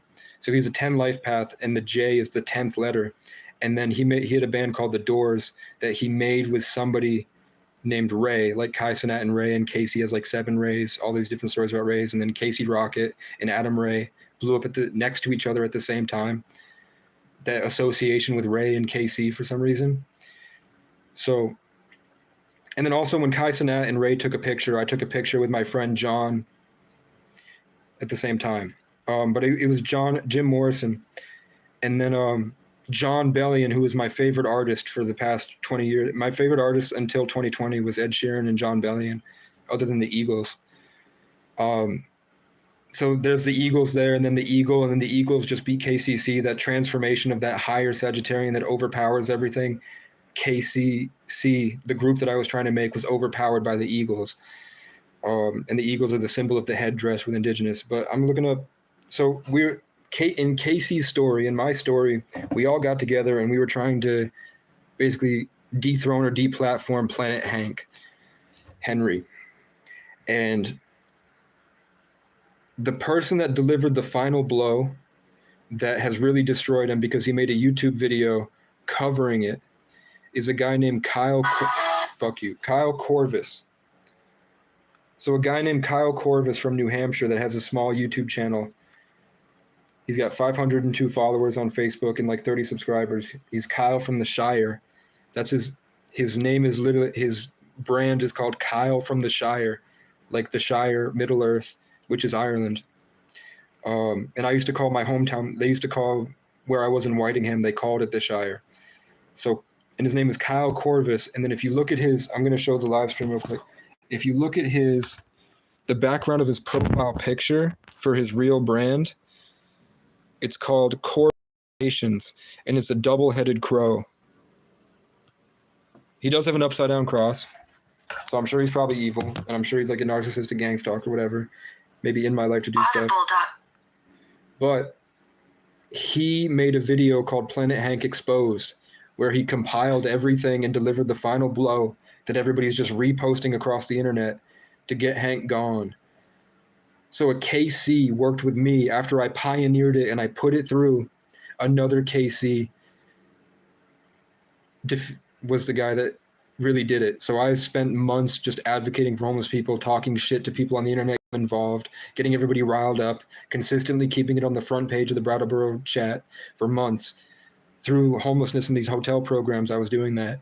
And then now Kyle Corvus, and then the other guy is Gary Gottlieb. He's the other guy that delivered the final blow of sharing it to the entire internet. Gary Gottlieb. So GG. Capital G is the 33rd letter. So Z is 26, then A, capital A is 27. Capital G is the 33rd letter. That's why, and when you add up in gematria and letterology, if A is 1, B is 2, capital A is 27. When you write out the word orange, it's 33. That's why Gatorade has the big G and it's orange, is because that's both 33, 33. That's why they do it. So Kyle Corvus, KC, and then a guy whose initials are 33, 33, just defeated Planet Hank. It took that energy to put the information forward.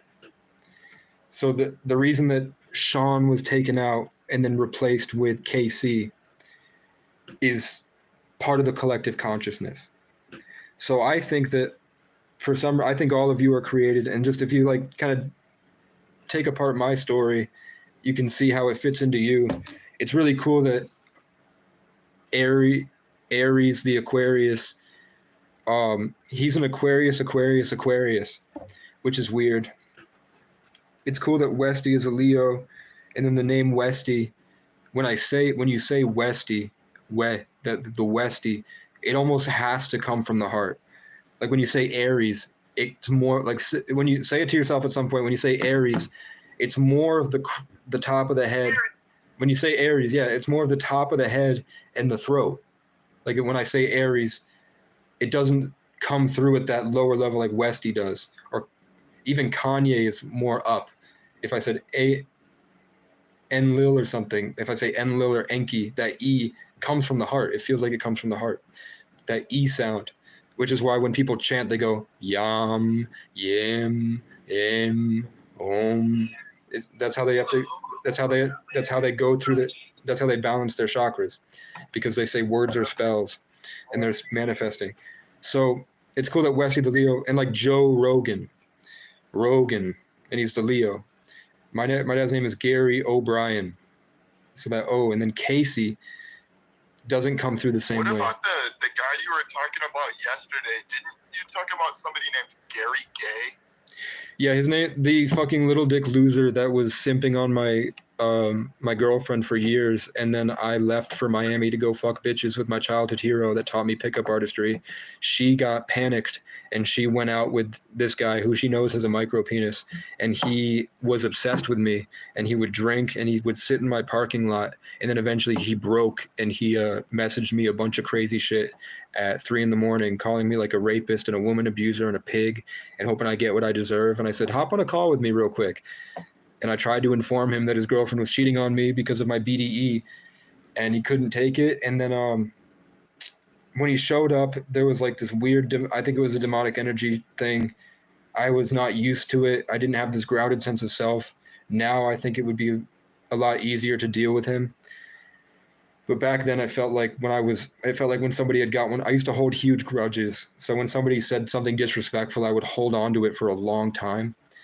So he that interaction, I was always trying to find, back then I was always trying to find the most perfect thing to do. So I was always looking for solutions. So I used to think about like, how the fuck do I get back at this guy?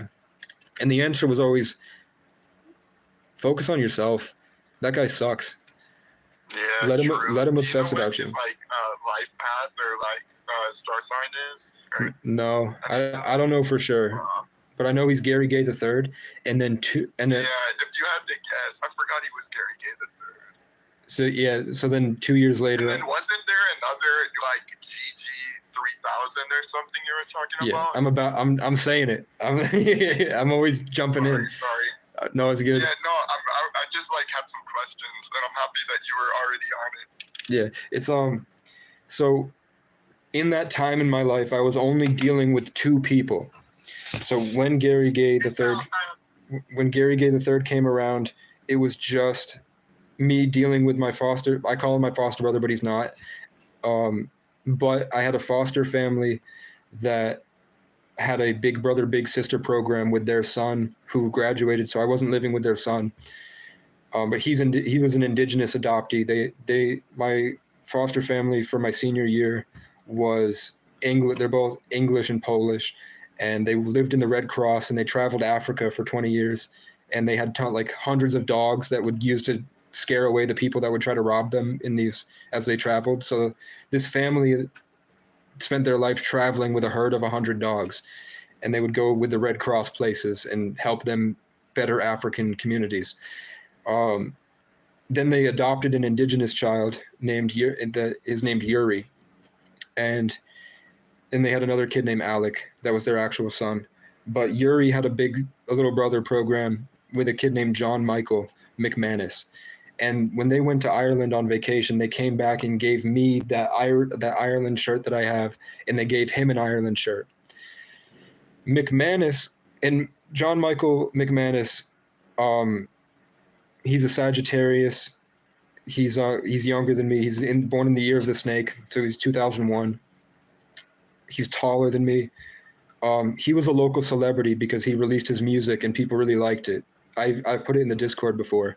I like his music. I didn't like who he's become. He became a really judgmental, angry addict that was always he would come into my house, and he's spiritual, and he gave me a gift, and then he took back the gift. You know what I'm saying? He gave me a pair of shoes, and I wore them around, and I was really happy because I was poor. And then he secretly took back the shoes because he thought that he was stealing the energy. He would come in and say I had a bunch of stuff in my house, and he said, "This stuff is here for me. This is my stuff." And I'm like, "What are you talking about?" And I would just feel this terrible, disgusting stealing, that Sagittarian curiosity. It felt like he was always pulling at me, and I was losing myself. Every day I was with him, I was losing myself in my art that I built in isolation. And then he would start to sing, and he would start to play instruments, and he would tell me about the things he was trying to create. And the things he was trying to create were my creations. He thought he was getting divinely inspired by God, but really he was not realizing it, whether it was demonic possession, whatever it was, negativity. He was taking my energy. He was literally trying to make songs that I created sitting alone by myself. So I hated that about him, but I loved him like a little brother because he lost his mind to psychedelics as a child. And I also did, but I got myself through it and had a fulfilling sex life with beautiful women. And I was a leader and a role model. And he was ostracized, and his mom kicked him out. And he didn't have a foster family or anything. So he was just walking around wandering like I used to. So I took him in. But so I was dealing with that. And then I had Gary Gay III just hovering around outside watching us drunk because he thought he was spiritually attacking us. He admitted to it. He said he goes to his other exes, my ex-girlfriend's other friends' other exes' houses, so other guys' houses, and he just sit there, which is crazy. But then 2 years later, when I was alone in Burlington, I got John Zerka found out who I was. I posted a video, and then I joined his Discord, and he saw my stuff.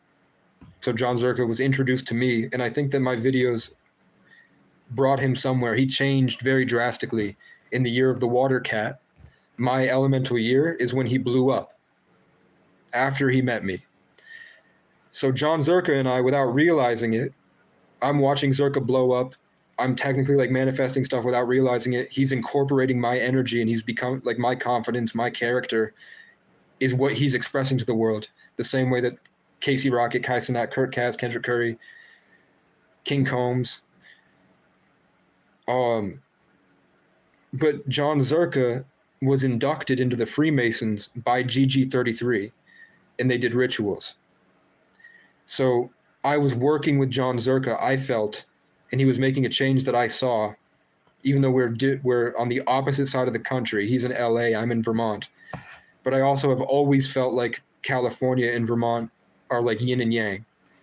I've always felt like the Brattleboro Retreat and UCLA were like, for some reason, connected. And now we know that all these roads and these highways are built on ley lines. The same way that blood transfers through our veins, the people that built this country believe that energy transfers through the ground in a certain way. So they built the roads on top of those ley lines to sort of suppress the energy so that they could have it funnel up into their temples, which is your Capitol buildings.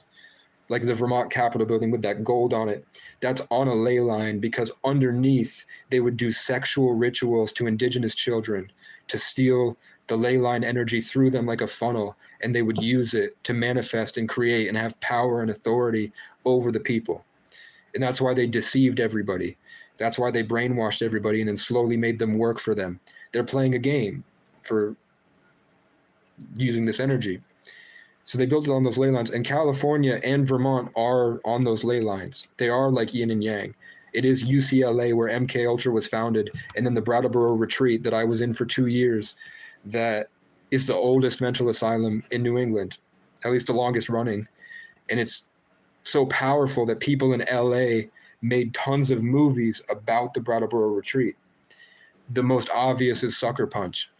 That takes place in the Brattleboro Retreat. It's built, they modeled it after the whole thing. It is the Brattleboro Retreat in the story. They just named it something different. I was in the Sucker Punch movie Daydreaming, and the movie Sucker Punch is about a girl in there daydreaming about saving the world. So I had John Michael and me, John, and then GG3 outside, and then 2 years later I had John Zerka and GG33 outside my relationship with him. He was hovering around, trying to exert himself in this weird spiritual way, the same way GG3 was trying to do. So that's like when I talk about these instances of names that are cycling all the time, that just keep coming through in the same way. And then we have Gary, Vincent, Alex, Jesse, Sean, John, Vicky, Ken. Now we have Lynn, Jennifer, and then Chloe is special. Like I have Leo all the time. I have Leo, but Chloe was different. And I always felt like Chloe was kind of close to my soulmate for a long time. I really loved her. I loved her for 7 years. And then I just felt like she went down the wrong road. And I think it's my fault, but I'm glad it happened because it taught me a lot. But that was the last time I felt love, was with Chloe. So her name is Chloe, but it's Cleo. It's the same letters. And she, like, people used to misspell her. When we'd go to Domino's and order pizza, they'd always put Cleo. And then the same time I started dating her, somebody gifted me this old Egyptian statue that I kept in my bathroom.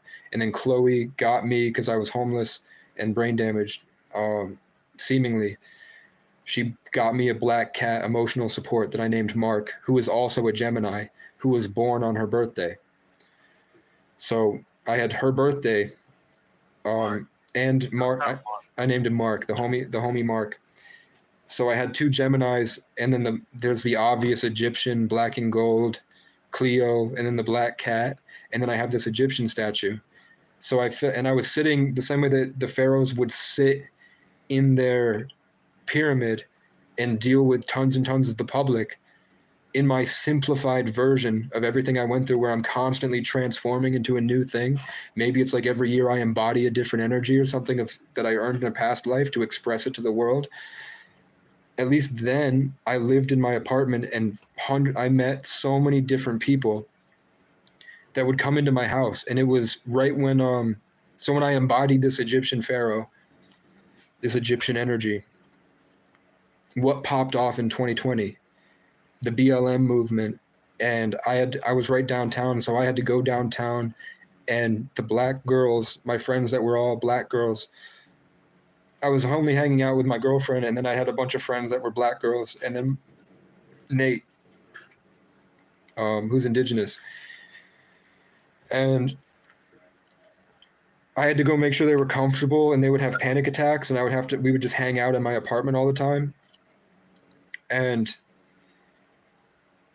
Look, Casey. Yeah. I'm gonna go, man. All right. Good night. I was about to stop. All right, I was about to stop too. Bye, Good night. Casey. Night, bro. Oh well, I didn't. Oh well, I can finish. No, there was nothing. I can stop at any moment. I'm just waiting for people to say, like, stop. Okay. All right. All right. Good night, Casey. Good night. Well, no, you didn't have to stop. I'm just letting you know. I'm gonna go to bed. All right. Good night. Casey, bye. Bye. Good night, bro. All right. Let's try to roll a cigarette. Do you have any questions? I can go all night, bro. It's up to you. And I won't rant anymore. Yeah, I just been listening. This is like Sermon on the Mount Part 3. Yeah, I've just been enjoying listening. I had to step away for like 30 seconds there, but I'm back now. All right. The last bit of wind. It is like the sermon. Yeah. We listening, we preaching. It'll help. We not having a panic attack for today. Do you have do you Yeah, I smoke. What the fuck? I try. Oh, it's I try to stop like nicotine. Was that what the panic attack was? Yeah, I think like a little bit. It be happening sometimes. I know, I really need to quit that. Yeah, me too. Natural tobacco isn't bad. I'm just gonna do like it. Yeah. Habitual smoking. Yeah. Go for it. I gotta stop smoking and then just get a pair of pony hair Rick Owens. What the hell is that? It's like booze. Booze? Boots.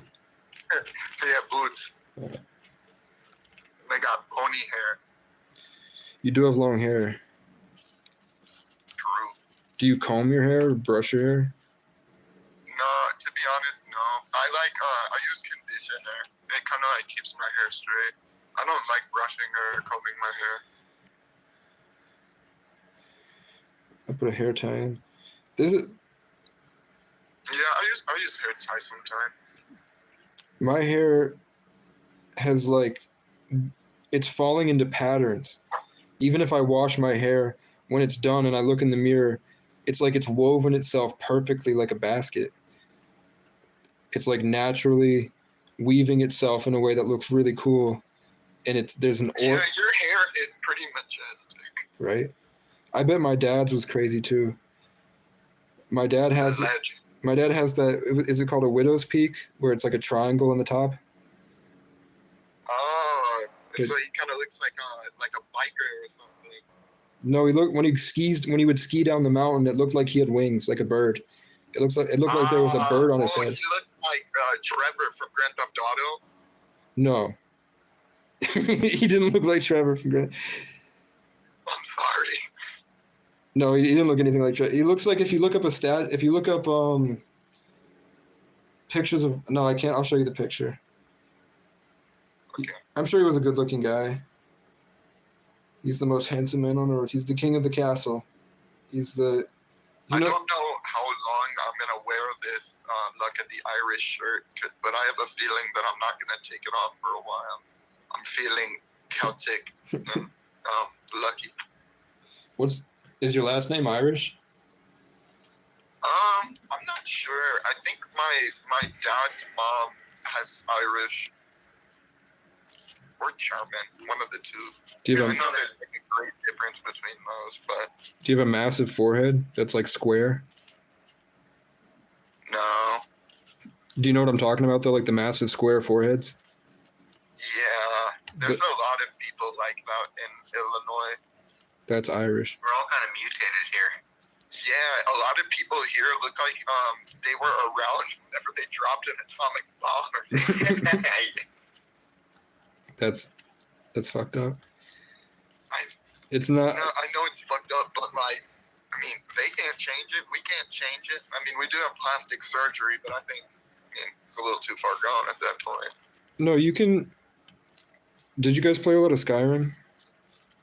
Yeah. I will give you. I don't know if you deserve it, but I will give you a secret.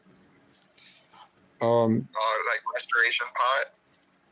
No, like your cells respond to your thoughts. When you think happy thoughts, your cells change. When you set I when you set do that a lot. Yeah. That's why I try to like set my expectations low, so even if the outcome isn't great, like I still have a good time with whatever I'm doing. Yeah, affirmations. I am Yeah, I am exactly. healing. I am powerful. You are. That's why they would say you are blessed. And then back in the day, you had to believe it. You had to believe that Jesus blessed you, and then you would be blessed.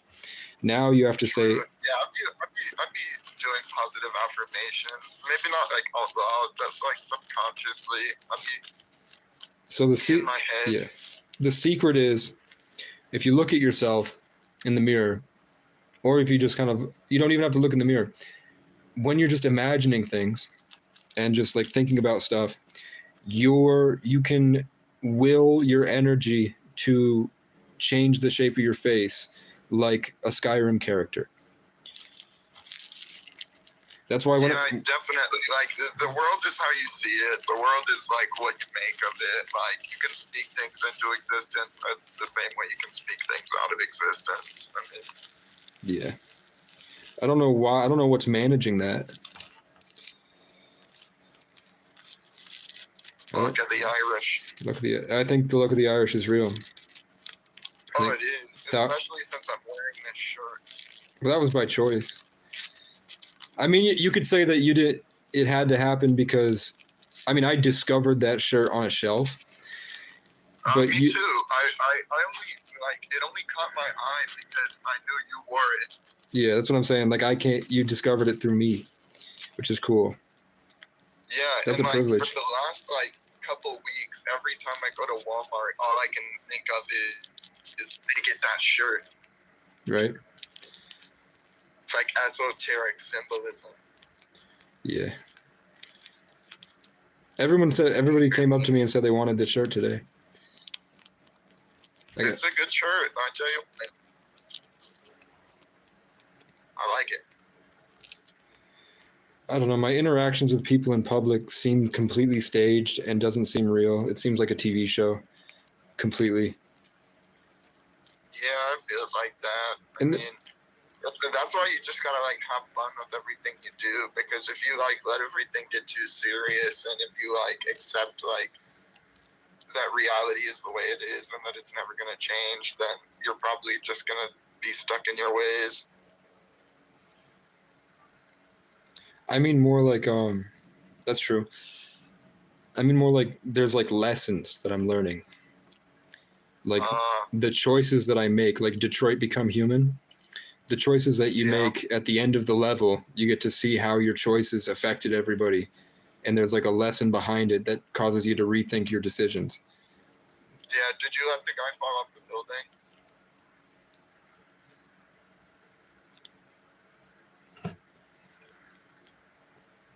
Yes. Sweet. No, I mean, I jumped off. I let Connor go off the building. I was talking about the guy who was holding the girl hostage, but yeah, that's my choice. I mean, it's Connor? just an android.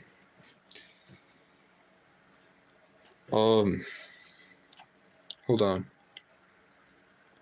Do you remember the name of the girl? What the girl droid was? No. Was it Kate? Oh, it might have been. So you have I Kate. think so.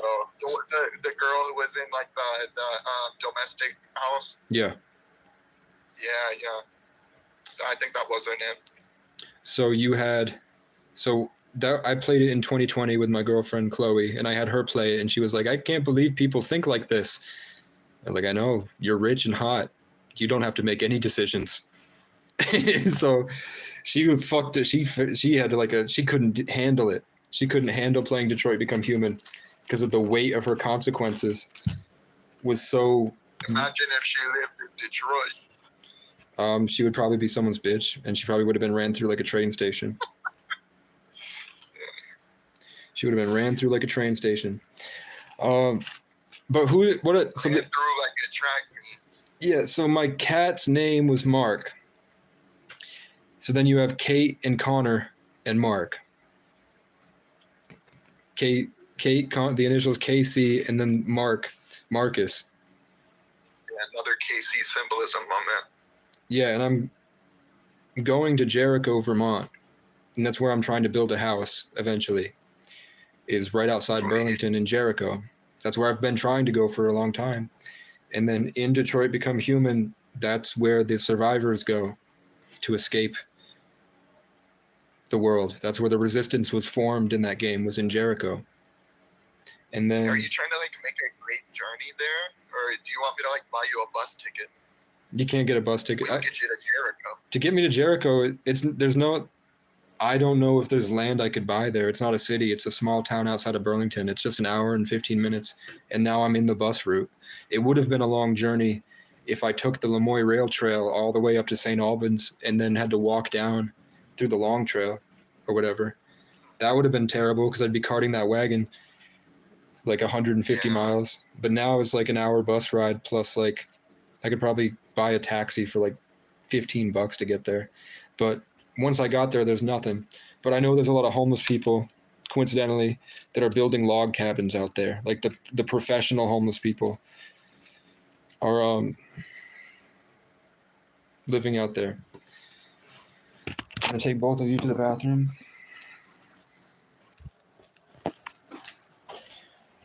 Tomorrow we need to find papers. We need to go get tubes. Sorry for hiding your phone earlier. I thought it was funny. When you were saying why did you say the chocolate milk spilled right to left? That's what Larry said. That wasn't me. No, the chocolate milk dead ass spilled right to left into the crock. All right. There, we were talking about being real, and then we both got booted from Discord. And then you told me the chocolate milk went right to left. I was like, "Are you trying to check me with black culture? Are you trying to press me for my black identity?" Yeah. What about that, Larry? No, the chocolate milk like really spilled right to the left. Because I was like, now he's not in the battle and he's with a bitch.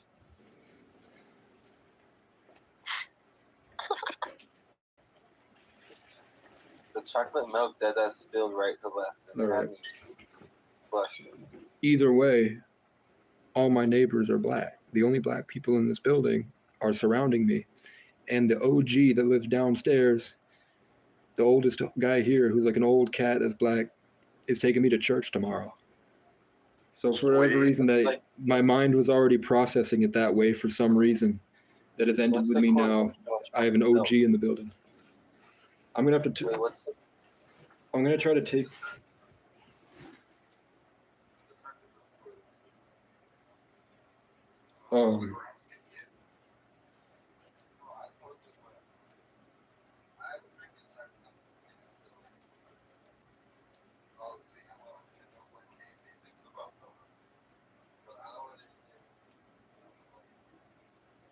Lots of things go right to left, Aries.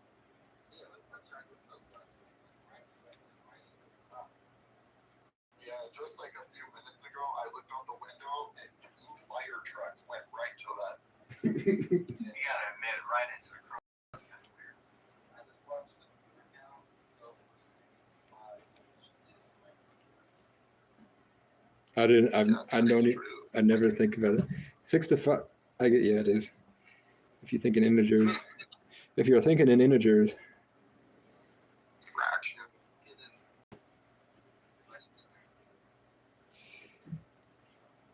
Larry, can you turn your mic up? I've turned your mic up in Discord and I can barely hear you, man. Oh, I don't know, man.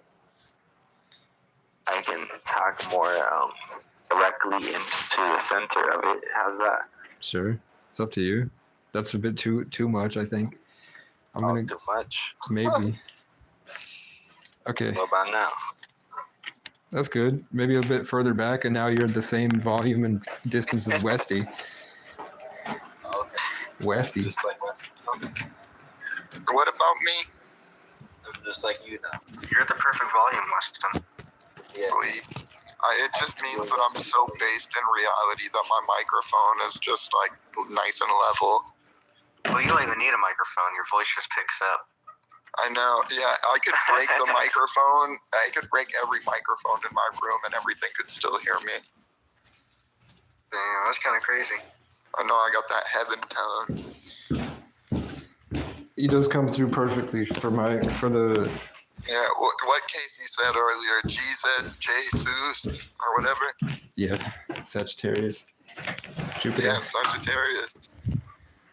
And what did he say? King of the Sagittarius, Jesus, Jesus. King of the Kings. Oh, King of the Kings.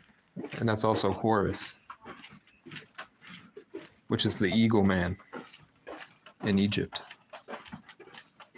And since I'm a Leo, does that mean that I'm a lion man?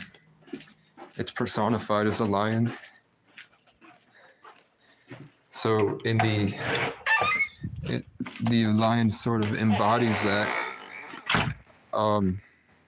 In terms of like spirit animals and what your soul looks like in past lives, have we done a reading on Westy? I don't think so. I think Ware just kept asking about Jim Morrison or whatever. He was trying to see what I could pick up. That was smart of him.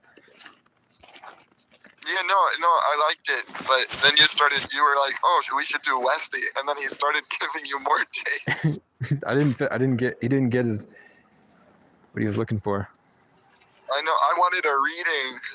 And he still came out unhappy.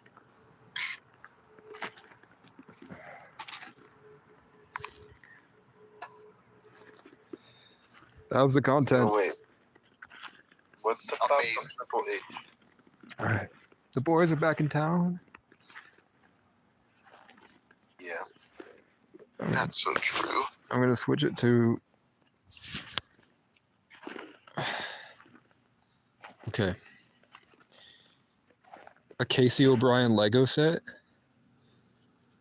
We need that. 3D print Legos. Casey O'Brien Legos. I think we need that.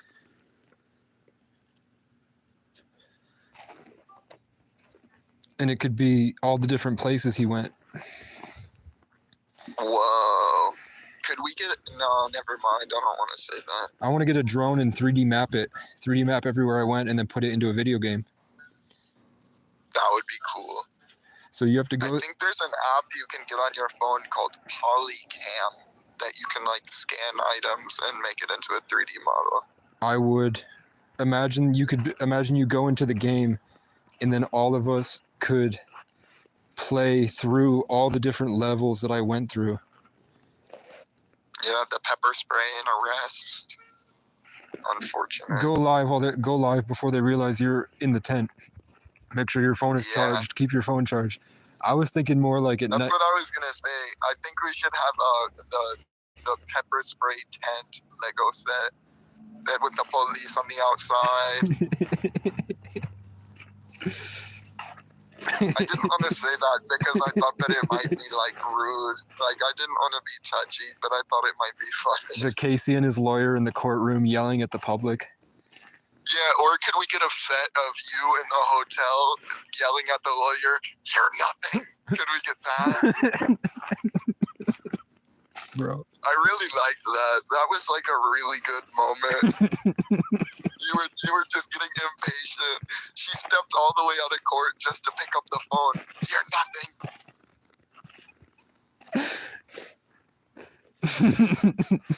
nothing. Bro.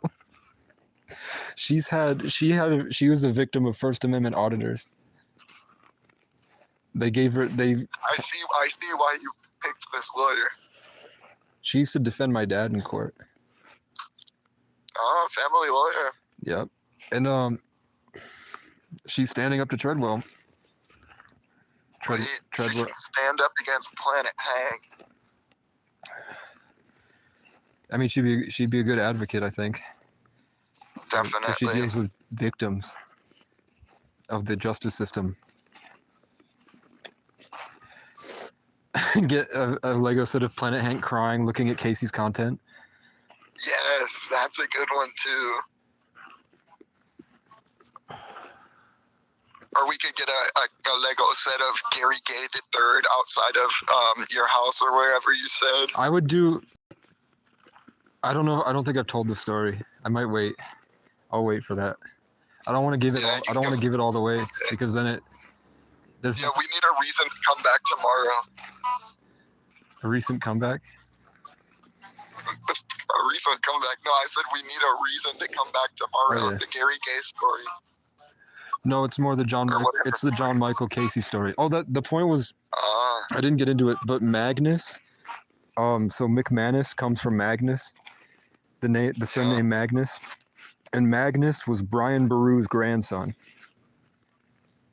So it's the same family line, except that was a married name. So John Michael doesn't actually have the blood, and he's not actually. He might be Irish because he did. What's weird about John Michael's a weird guy. He went down the schizophrenic spiritual route, and he went in a way that I've never seen before, which makes sense that he's got the JM John Michael McManus. So he's 11313 for whatever. He went so far down the spiritual journey in isolation that his hair color changed. Yeah, that happens to some people. But for him to be blonde, and then his hair is now red, and then he has a goatee, like he has like a neck beard type. His chin has hair on it, but it's like longer than usual. So it's not a full goatee, but his like chin grew hair the same way I do, but he doesn't have a mustache. Yeah, like a billy goat. Yeah, he never grew a mustache.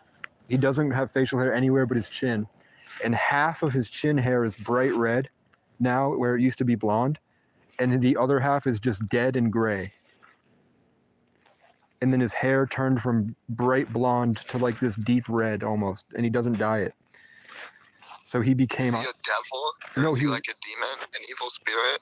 I mean, I think he got possessed. And I think that could be it.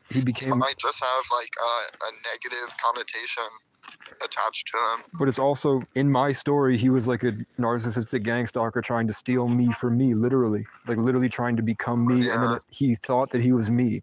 Every time I hung out with him, he would be like, can we trade souls? And I'd be like, no, get your own. But he's trying. Yeah, no, I've had a few people try to steal my soul.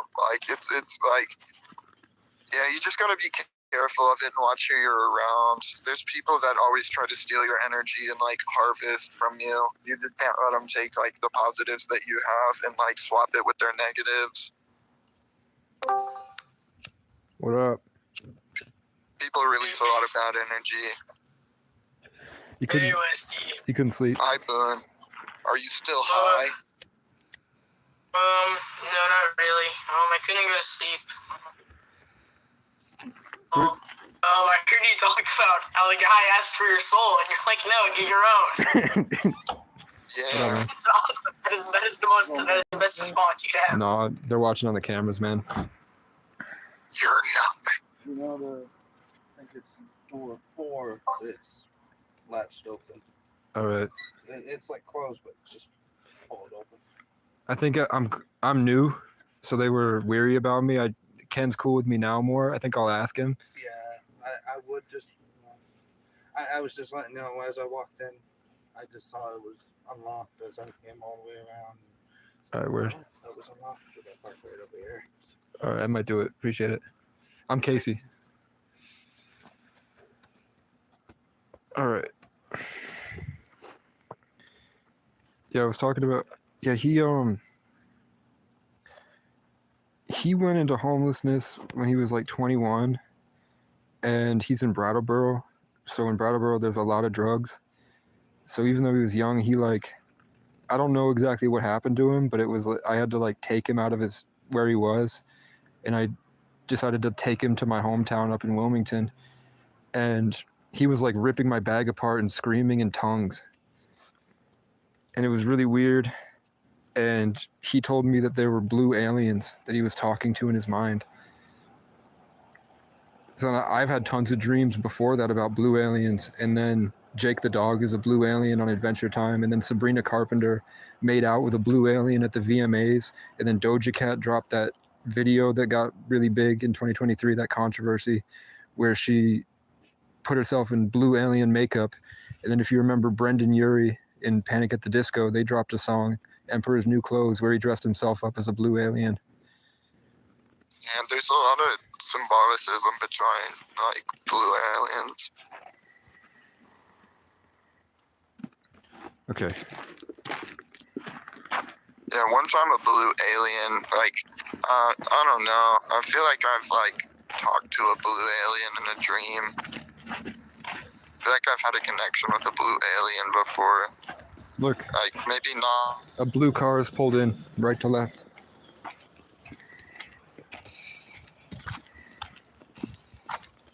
I think Larry is a blue alien. Larry's an Aquarius, and Aquarius is the color blue. No, that makes him a blue alien. And Larry- I'm pretty sure we've called him alien before. His profile picture's blue. Who were you talking to a minute ago, Casey? I heard somebody on your microphone. A guy came out with his little dog, Oh, cool. and he said 4 was. Was it like a cool dog or a dog, like a rat? It was a Pomeranian, I think. So not as shaky and more proud. Is that what blue aliens look like, Larry? What you put in chat? The ones they were different. I saw people with blue skin tones, and then I also saw I think they're. The last thing that I saw a couple days ago, I was sitting alone in my apartment or in my room, and I felt like I saw a blue alien come into my mind, like it was sitting in the room with me, and then it made this weird scratch, and then I felt it the feeling of scratching on a chalkboard, because that's what I've been saying. It's it feels like scratching on a chalkboard to the animals, and that makes them crazy. So the blue alien made a thing of scratching on the chalkboard, and I felt like that was it trying to communicate with me that either I was scratching on a chalkboard to them, or their presence would be like scratching on a chalkboard to me. Okay.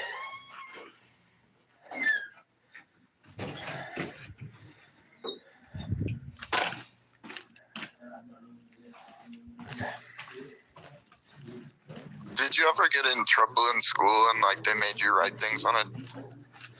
No, they made me sit in ISS, and I would fuck with the vice principal so much he slammed on his computer and would storm off all the time because I would fuck with him all day. Yeah, I got sent to ISS too, and they took my yo-yo away. I was just trying to have fun while I was in ISS. I love yo-yos.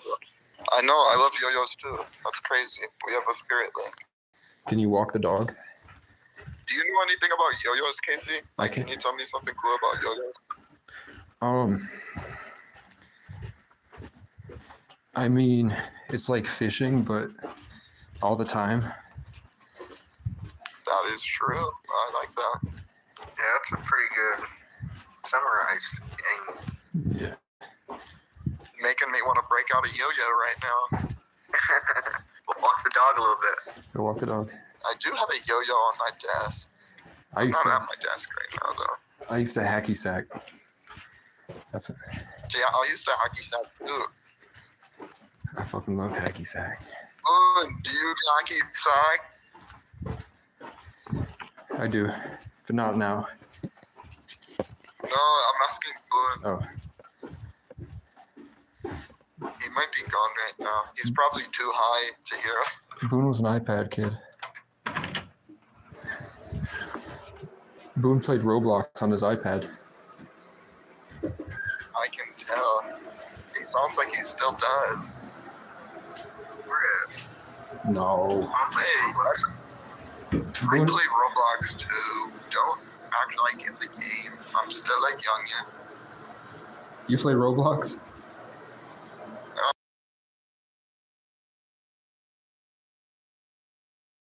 More, but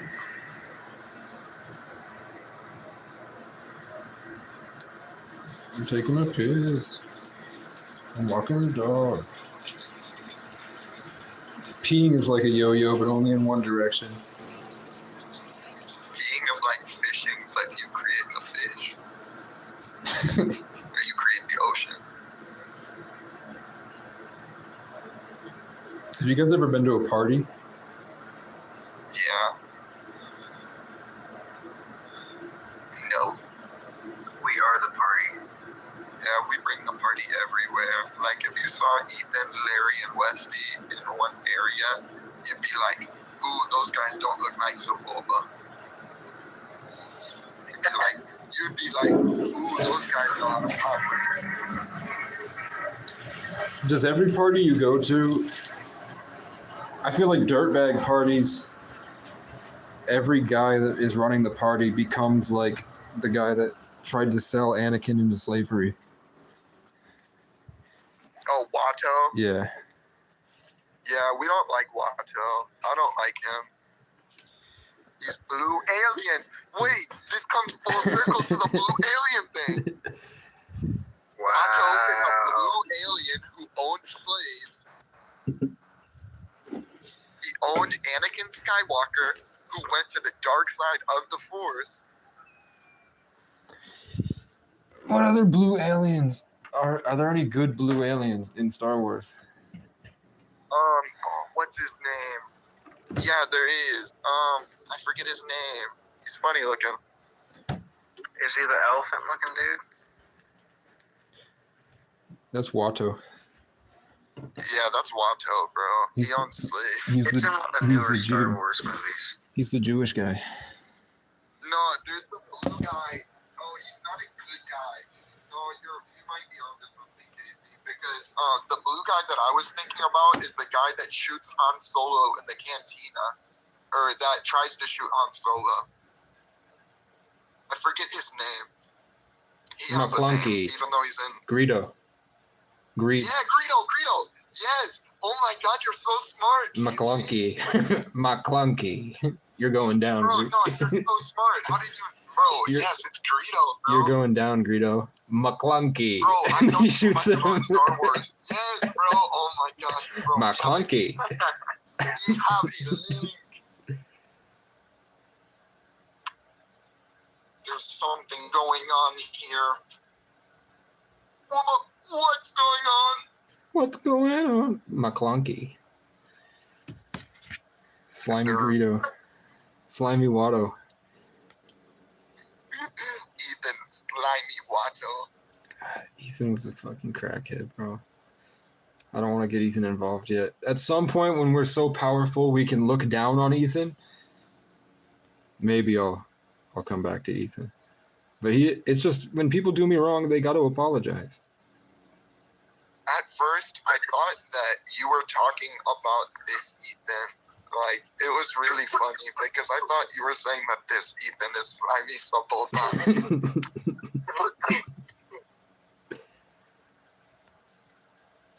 I wish I had this guy do it. Do you guys know how to fix computers?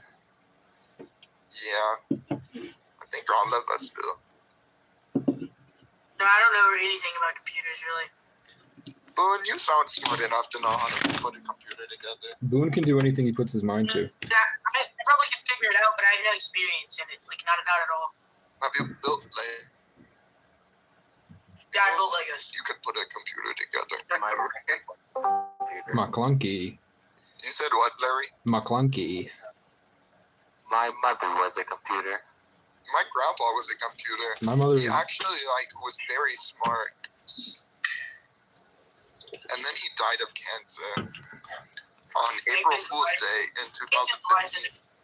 I'm doing my last 10, and then I'm at 150 push-ups today. Yeah, I did 50 this morning for Heather's request to send you positive energy. I did it 20 so Casey can feel better. I Yeah. walked up. It probably worked. I had It definitely did. I hope we sent positive energy your way today, especially me buying the Luck of the Irish shirt. Yeah, that was funny. I'm wearing it as we speak. I'm wearing it. Wearing this shirt. Yeah, here, look. I stole Casey. It's real. Heather, Shit, you're white. How does Brian feel that you sit here and watch our live streams all night? I got Casey on. I thought you were like Mexican. Me? Nah, you can believe what you want, man. Well, man, I see. Well, I don't know. I thought you were Mexican. Nah, bro, I'm just flying. Boone just got over it. Boone just got over his hatred for Mexicans. I don't think he had any hatred for anybody. That was Ted Bean who had.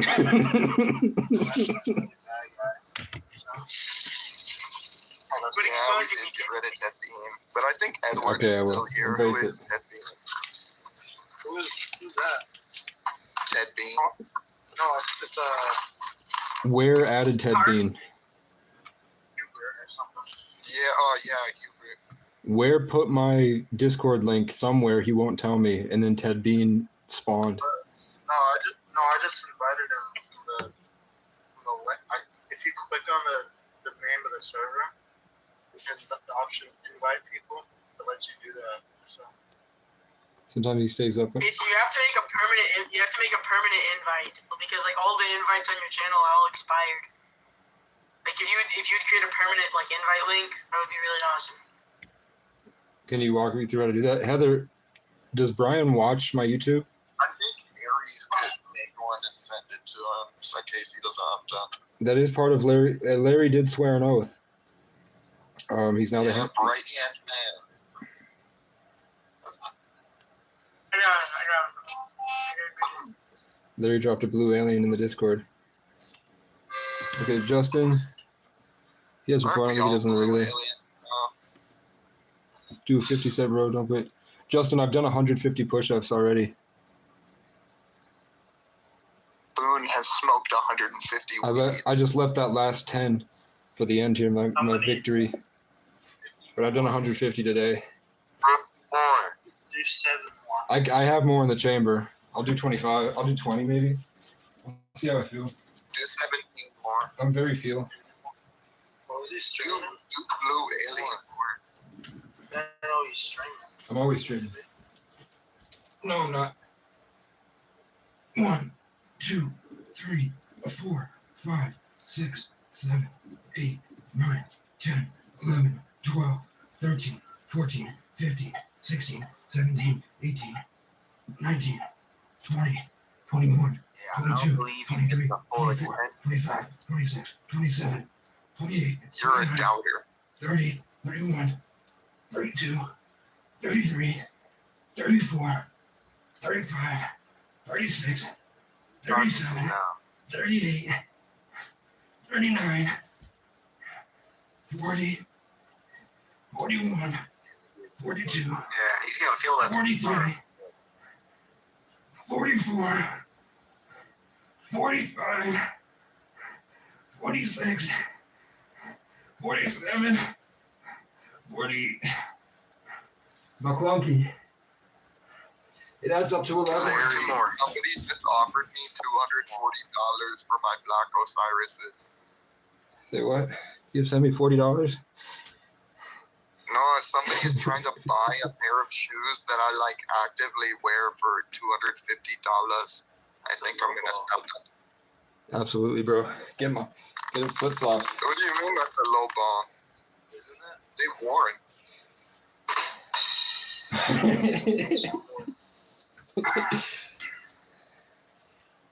This mug wanna buy the shoes that I wear for $250. That's wild. You so fine. I think I might sell them.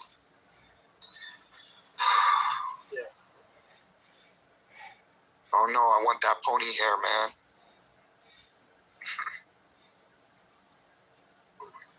Gosh. Sorry, Scott. I was doing another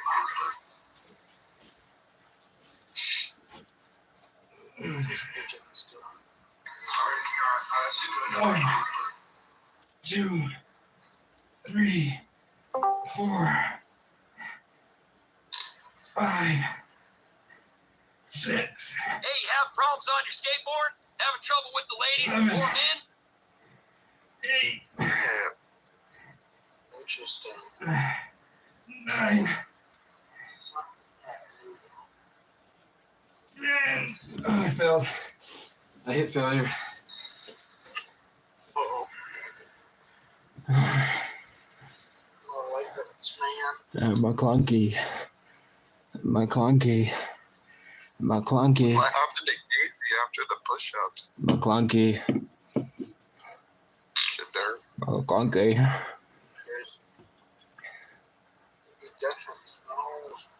Crayola. Hey. Crayola.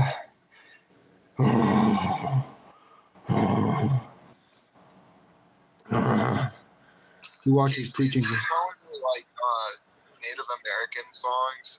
Angel Eagle, come on down from the heavens just to help us on our way. Yeah, yeah, yeah.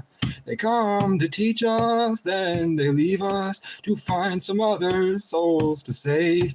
Angel Eagle, come on down, hear my drums, because I need you now. Yahweh, yeah, yeah, yeah, yeah.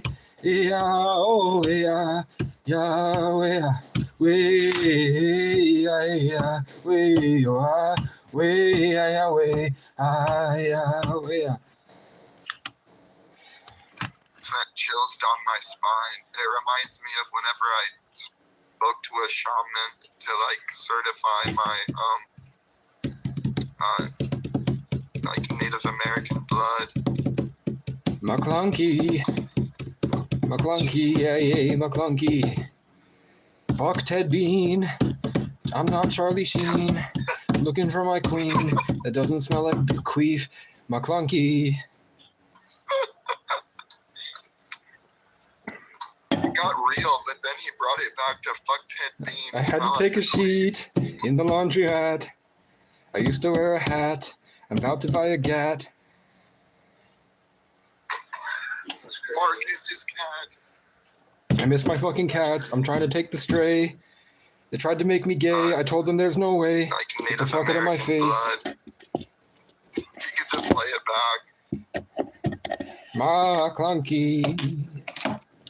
McClunky. And then I have my own song. I have my own Native American song. I have multiple Native American songs I wrote. Let's hear one. Record it. YouTube. I have my own You can find me at the center of a dance floor, vibing by myself, while everyone I love is stuck under a spell. I'm an angel. I'm an angel. I'm an angel. They can't hurt me anymore. I broke free, now I'm soaring. I just wish the best for 'em. Hey, hey, hi, hi. Hey, hey, hi, hi. Let's do a call and response. I can't do a call and response, but it's a call and response. So it's hey, hi, hi, and then you go hey, hi, hi, and then I go hey, hi, hi, and then you go hey, hi, hi, and then I go hey, hi, hi, hey, hi, hi, hey, angel. I'm an angel. I'm an angel. They can't hurt me anymore. I broke free, now I'm soaring. I just wish the best for 'em. Can you call me back? My simulation's crashing, can't remember how to act. I rode the wave till it crashed. I was swimming, now I'm slipping through the cracks. I was conquering the world, now I'm barely beating back panic attacks, trying to make something that lasts. So can you call me back? You've been on my mind for a minute. You're the piece that I kept missing. You're the secret I kept hidden. You're the reason I get up and go the distance. Let's drive like there's no limit on the gas. I'll let my credit cards max. And when the sky comes falling down, can we sit on a mountain smoking Marlboro Black, singing hey, hey, hey, hey, hey, hey, hey, hey, hey,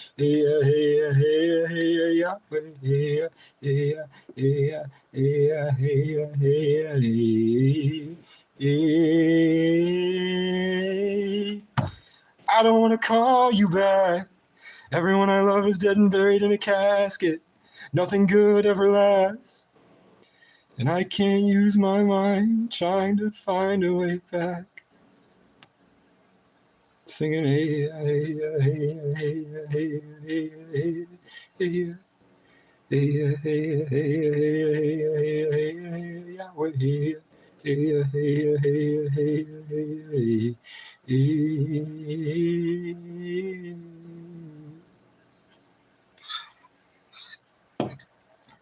What's the other one? Public parks. I lay down and daydream my way out. I can't remember feeling safe and sound. I tried to end it and I woke up alive. My love is eternal. You gon' get what you deserve real soon. All the things that I said I would do came true. It's all thanks to the universe. Whoa, whoa, whoa, whoa. Robot dogs, mosquitoes with vaccines, stubborn white pride in a big truck. Hold me here in the evergreens. Nuclear bombs ain't got nothing on we. My love is eternal. I'm finally free, singing outside with the birds and the bees, swaying around like the leaves in the breeze until we get tired and fall asleep in the trees. Dream of a world where nobody's mean and we only scheme of the best way to wake up the people not ready to feel it. My love is eternal. My love is August rush, August heat, all these pretty girls down the street, held down, bogged by society. Wait until I find my inner peace, then no one can stop me from feeling free and doing me. Get on up, move your feet, feel the beat, feel that August rush, August heat, all these pretty girls down the street, held down, bogged by society. Wait until I find my inner peace, then no one can stop me from doing me. Get on up and feel the beat, feel the heat, feel that August rush.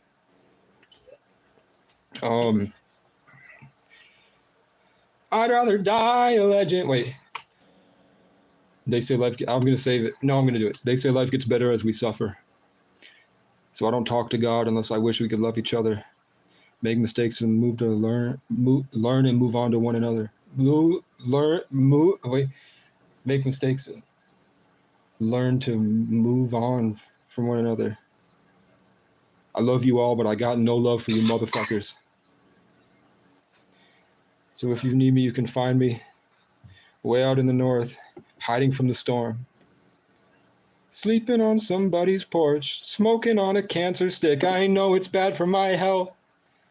I'll see you in hell. Take off on my motorcycle, way beyond that grand horizon. I'll take the blame so you can play pretend. I'll see you at the end. I wish you all the best. I'll see you in hell. Then a big build up, and then I'd rather die a legend, adorned with a crown made of thorns, floating aflame to the sound of the horns, than to be strung out at the lake at the end of my rope, surrounded by the ghosts of my so-called friends, fading away to the same old songs about where it went wrong. I've been around the country 5 times now, but I was never on an ego trip. I've been through it all, man. I've seen some shit. We're all tired of pussy white privilege. I can't remember the rest right now. And then I have more, but I'm not going to say it. I'll say white pride is based on raping the indigenous. White pride is based on raping the indigenous. They used to have white pride is based on raping the indigenous. They used to have to steal them from the res. Now they get them in Miami when they legally consent. White pride is based on raping the indigenous. White pride is based on raping the indigenous. White pride is based on raping the indigenous. White pride is based on raping the indigenous. And then imagine I'm on a stage with tons of people of different, like a stage in Vermont. And I go, I bet your daughter's on TikTok. I bet your daughter's on TikTok, TikTok, TikTok. Time's up. She's old enough. Post one pic of my wristwatch and she's pulling up. Imagine how mad they'd get. They might delete TikTok. I bet your daughter's on TikTok. I bet your daughter's on TikTok, TikTok, TikTok. Time's up. She's old enough. Post one pic of my wristwatch and she's pulling up. And I'm in the middle of that white community that treated me like shit. They'd probably shoot me. What else do I have, man? That's all on the album I wrote. That's all of those songs I wrote this year for this album. And then I have 5 other albums. I haven't even played nobody knows my favorite song yet. I've never played it. Yeah. Clipped. Did you upload it? No, I haven't even finished it. The songs I've worked the most on is Park and Ride, which is my second favorite, and then it's called The Man, which is my main favorite. That's my favorite song, man. Every time I play it, I get a connection to the universe that will be, it's irreplaceable and it's never been felt in the industry yet. So I really care about it, and it's got a feature of the biggest artist in Maine. I have a feature from him from 2018. Oh, what's his name? And then what's crazy is the music video that I imagined for that video. I imagined myself in the woods in a garden, and the garden is shaped in my mind, turned out to be the exact same shape as Vivek's cabin in the woods. I have so many different albums and music videos, and I have an entire storyline for every song. If I want for an Unreal Engine animated TV show that I know how I want the character models, and then I have an animated TV show that I have a separate album for, and that's called Wildfire. KKC presents Wildfire. I'm excited. I don't know how to do it, and I don't think I have the skills or time necessary to make it happen. So I was always praying, give me people that are passionate in creating, give me artists, give me an army of people that we can all make this happen. So I purposefully left gaps in my art for other people to fill, knowing that eventually I would find a group like you guys and an army of artists across New England to fill those spots. So I have TV shows where there's bones and holes for other people to let their creative style and their story shine. And it's about the people that I want involved. Like the characters of my story are the people that I met along the way. So you guys could be like, would you say you guys are like fantasy warriors? Like medieval Celtic warriors? Is that what you want to be in the story? Like a brigand of people that come with me to the battle? I'm a fucking wizard. I would say Larry is a wizard. I would say Larry could also be the dark goat that is at the top of the mountain that you have to get through in order to get to the castle or the kingdom. There's like an evil Larry final boss that you have to go against. I also have Nate as a final boss in my story. Nate is like the oracle wizard that the story is about a kid gets transported into a mystical world, and the first person he meets, because the birds guide him through this trail, he gets to an abandoned castle, and then I'm sitting there smoking a cigarette, and I'm blowing smoke that's like the embers. I'm shooting the embers out of my mouth, like, and then it hits a leaf, and then the leaf falls, and it burns in a perfect shape of a green heart, and then lands at my feet. And then the camera pans up, and it's the kid at the bottom of these long, decrepit castle steps. But it's just the castle's gone, and it's just the keep left. Everything else is broken down, and it's been replaced by a dome to keep me in, to keep the world out. And this kid named Connor comes in because he's running away from an abusive stepfather that was attacking his mom, and he ran away into the woods to get away from him.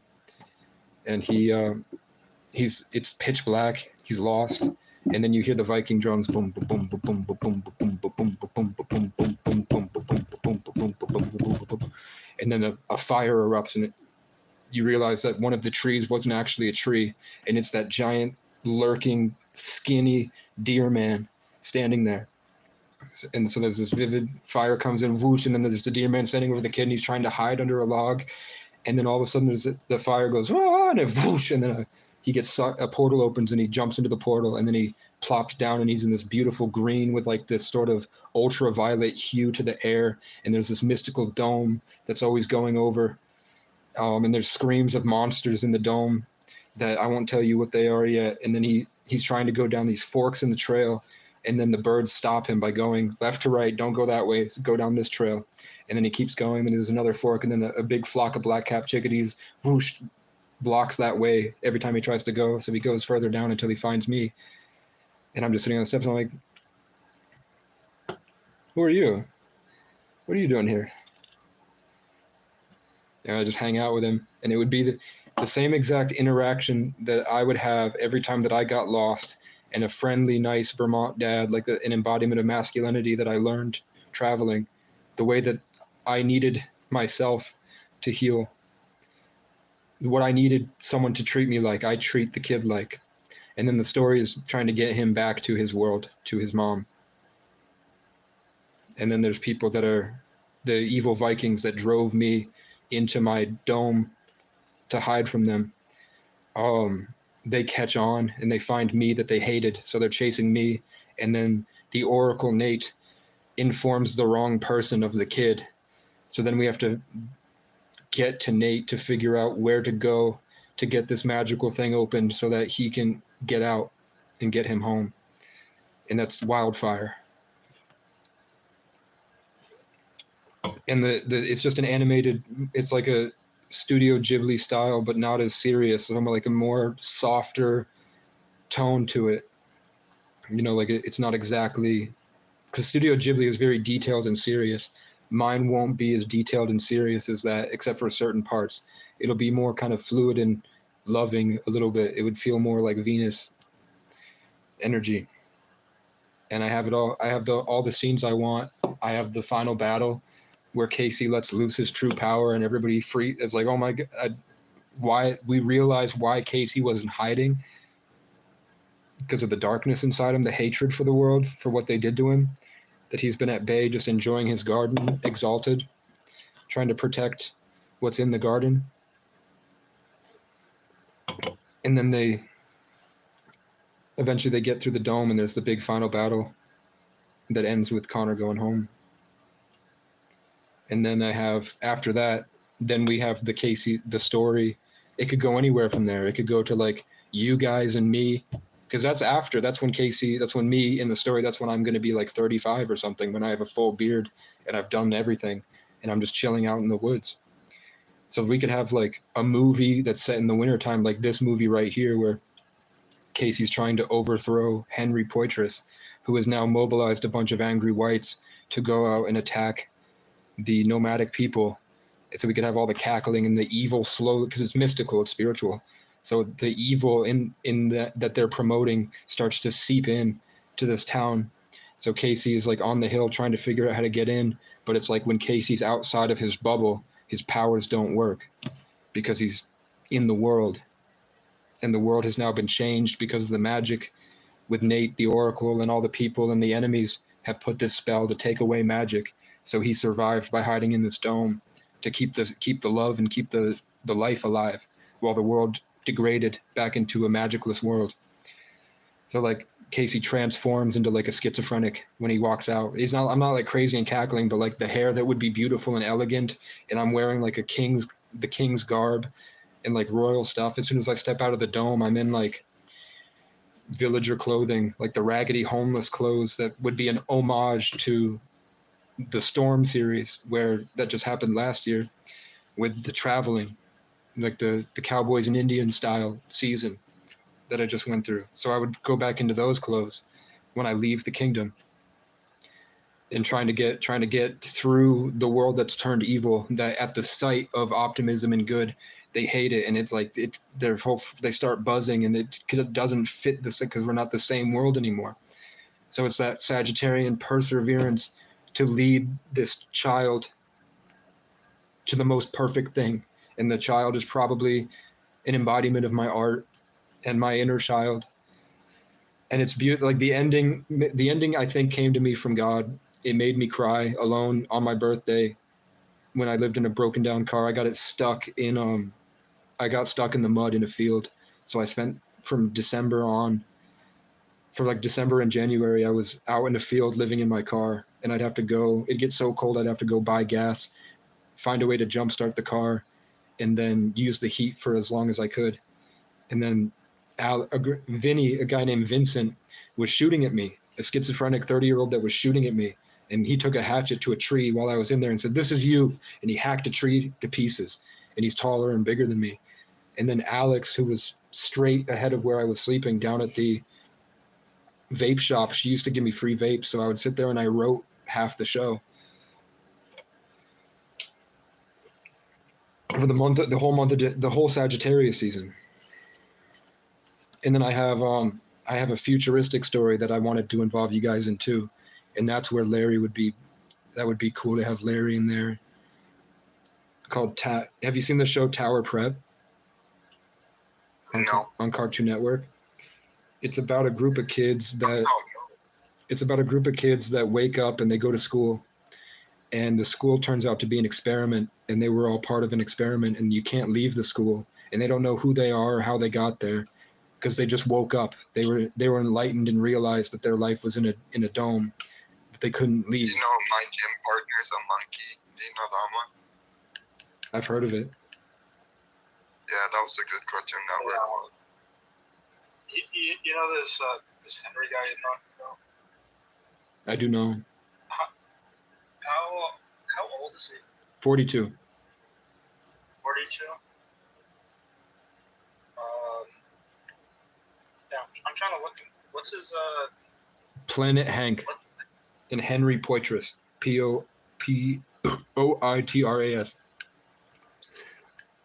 I'm Planet Hank with the Planet Hank Live Show, the best podcast in all of Brattleboro. And you know me, I've quit my Celsius, and I'm drinking tea now. I'm drinking my coffee, and we're just gonna talk about Brattleboro and talk about how Brattleboro's done. And we got this guy. Look at him. I was over on Valgar Street. You know Valgar Street, where all the crime's happening, and there was a crime there, and it's the same guys, and they're not getting in trouble because it's a revolving door of crime. And they keep doing things, and the things they're doing is just drugs. And then they get mad. Hank? Who's Hank? Hank who? I'm Planet Hank with Brattleboro News. It turns out he's like a recovering drug addict. The problem was he covered my Green Heart logo with his Planet Hank logo, so I completely destroyed his life. Oh, Yes. He covered my green heart in 2023. He covered my green heart with his pH, and now his life is over. He's no longer viable to be a candidate in the select board. He's been deplatformed, and now he's being run out of town by a mob. Is he a YouTube channel or a radio station? He's a YouTube channel, and he's on his main audience is on Facebook. So yeah, if anybody wants to help me with that show, I don't know. As long as I keep believing in it, I think it's going to work out. His last name's also Butcher. So is he like related to Henry? He is Henry. His alias is Hank. Is that his name? Yeah, that's his internet name is Hank, but his real name is Henry. And he dresses up in chains and he dyes his hair and then he goes out and tries to talk to young girls. But in reality, he's 42 years old and he is fat and losing. He lost. Did I win? Yes. And this is a 2022 coin. I'm Casey O'Brien. I'm Casey Francis O'Brien. And I barely exist.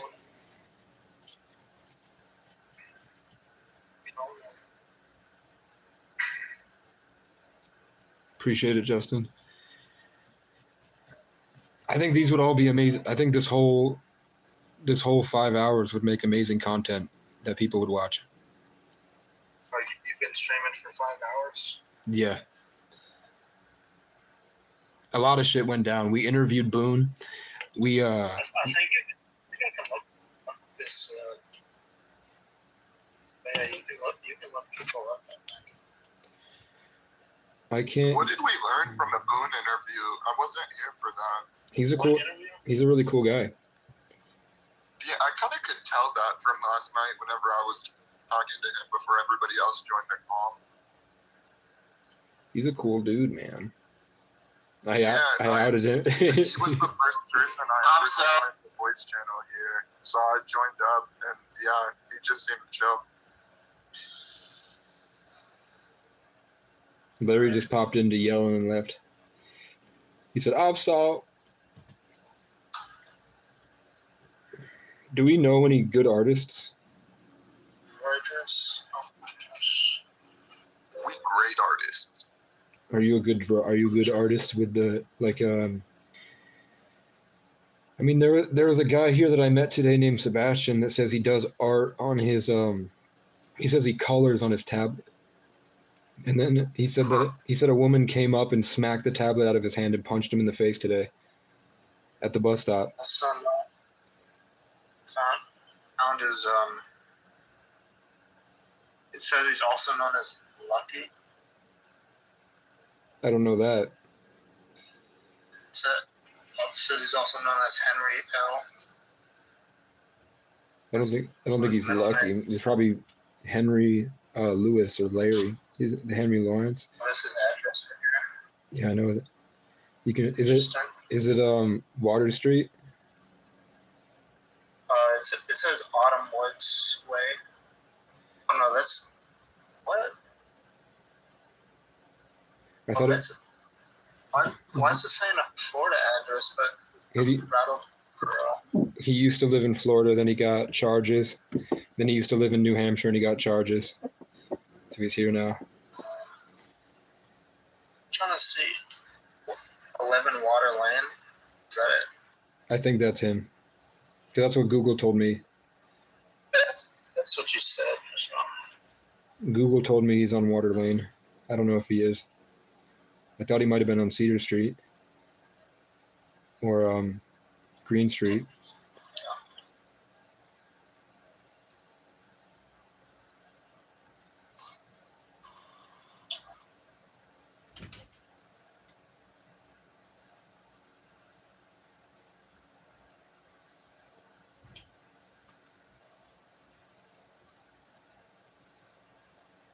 That's interesting.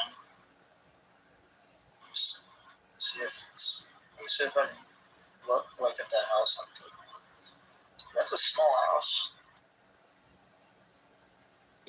He's got a small house right there. It just sucks. He built a good movement, but it was based on the wrong reasons, and he does it the wrong way. He made a movement to hurt people, hiding behind the change that he claimed he was going to bring. And then his content became months and months and months of targeted harassment, gang stalking, and cyberbullying that destroyed families and embarrassed people forever. And now it's becoming me. That's the movement I was trying to make based on change. Because I want solar panels on the roofs. I want there to be in my hometown. It's right on the Connecticut River, and there's a giant bridge they just built for millions of dollars.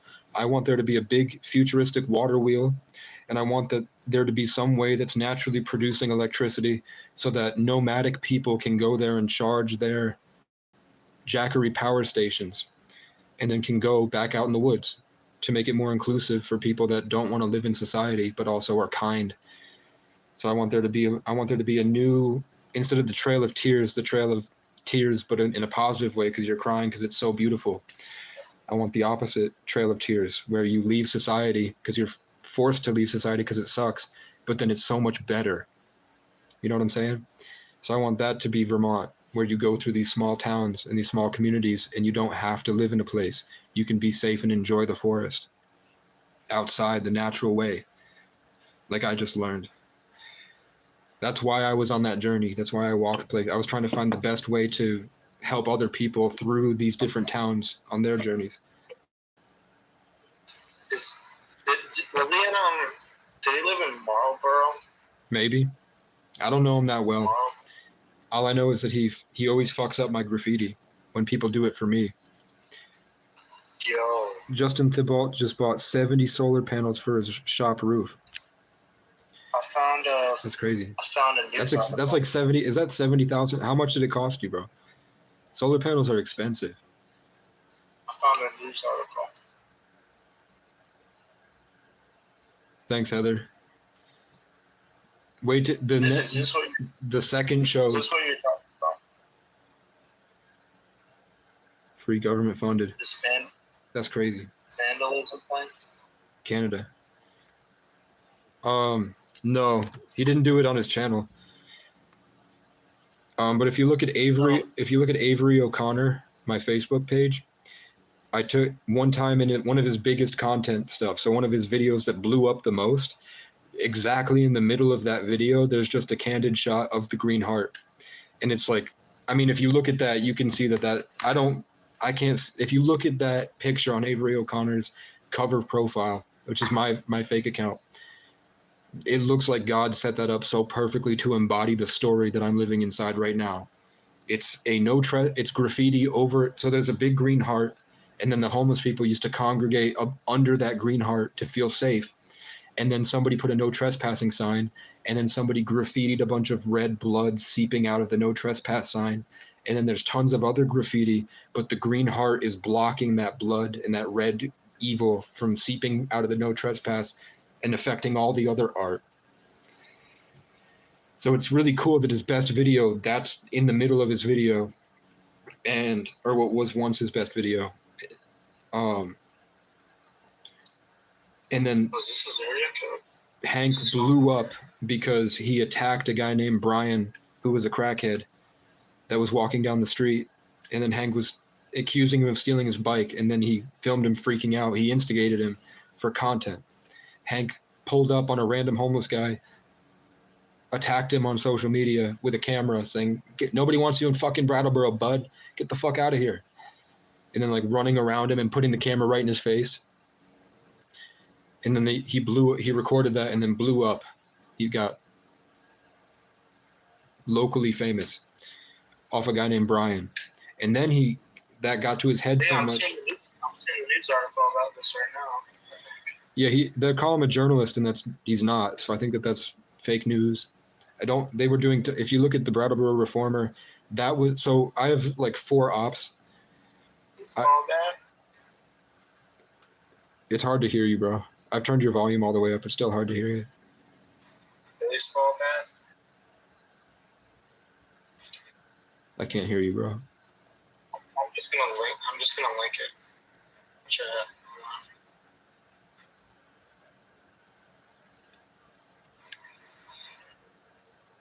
I'm right here. In general. In general. I did. How many push-ups did I do? I said I was going to do 10 and I did 50. I think I did 55. Maybe I did 65. I've done like 200 push-ups around today and I don't feel it at all. It's not sore at all. All this microplastics. Still got her in indictment. It's crazy. Yeah, he did do that. That is him.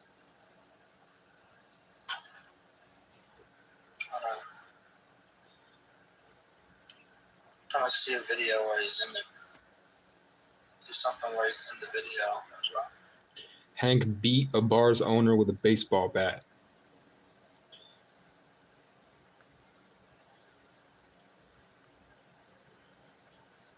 I haven't watched Kyle Korv's video exposing Hank, but there's a video called Exposing Planet Hank that you can find. Everybody manifest that my TV show comes to fruition. I feel that that's the first time I've ever shared it, so it feels like it's harder to hold on to. I think we really are the secrets that we keep. But it's okay. I think maybe let's just say I had to. If it happened, it had to happen. I'm glad people saw the beauty in it because it's my favorite story, other than the Sundance, which would probably be what I'll title my book. From two days ago. Found it.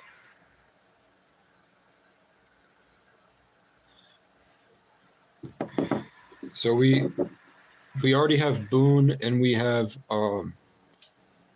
Westy in the Brattleboro. They're in the Brattleboro. They made fake Facebook accounts and they're in the Brattleboro group with me. At any moment, we could strike. Yeah. And take over my hometown's Facebook. Says we have dropped our sponsorship with him. Yeah, a couple people. Because I called them out. Home security systems, I went off on them. And then I went off on them for like an hour and a half, and then they rescinded their sponsorship.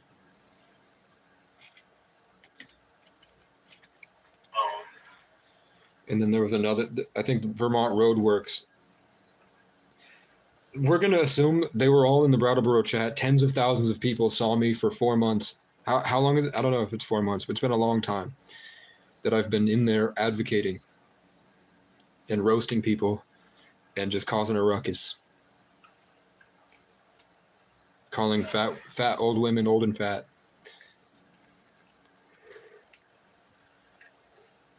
And then I articulated very well what was going on in a way that was easily digestible, that helped people see the truth. And now there's hundreds and hundreds of people that are not exactly on my side, but they're not on Hank's side. And then every time I post that other groups on Facebook of 30,000 people are going out and publicly stating that they're just attacking and killing homeless people, and nobody cares. And then nobody cares when I post it on Brattleboro chat either, because it's never been about the homeless people. It's always been about English pride and reputation. It's all English people that are playing these stupid games back and forth with each other. If you look on the Brattleboro page, it's all white culture playing petty reputation and energy games. And then the Irish people are like, it's obviously wrong. And I'm like, we're not on the same wavelength as they are. Just keep pushing. And then eventually, like, it's not a coincidence that every time I post, there is like 20 Irish people that are on my side. And then the people that aren't on my side are obviously English and Viking last names. And I think, I don't know what Poitras is, but I don't think it's Irish.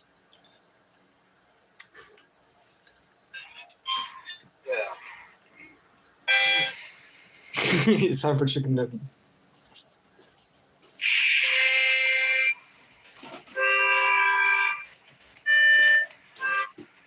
Sample unmuted.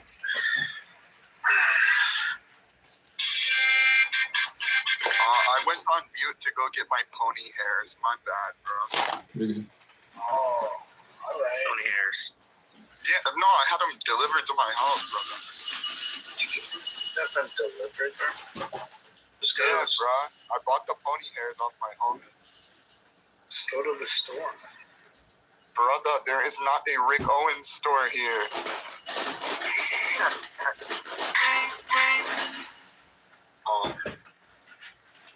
ain't gonna lie, I wanted pony hairs for a minute. And now I feel complete. I feel like a pony. What? Do you feel like a pony where?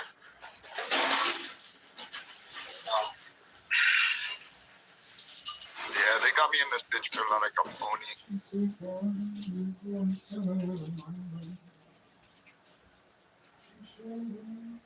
Very pony.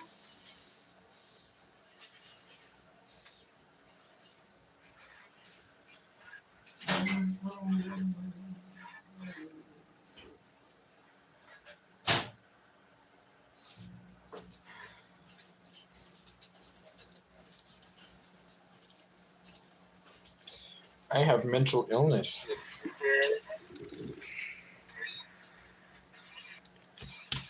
I have mental illness. Well, I have to eventually pay it, but I can take the extra power profit and pay them off. Did you do the math? Is it set up that your solar panels are paying for themselves?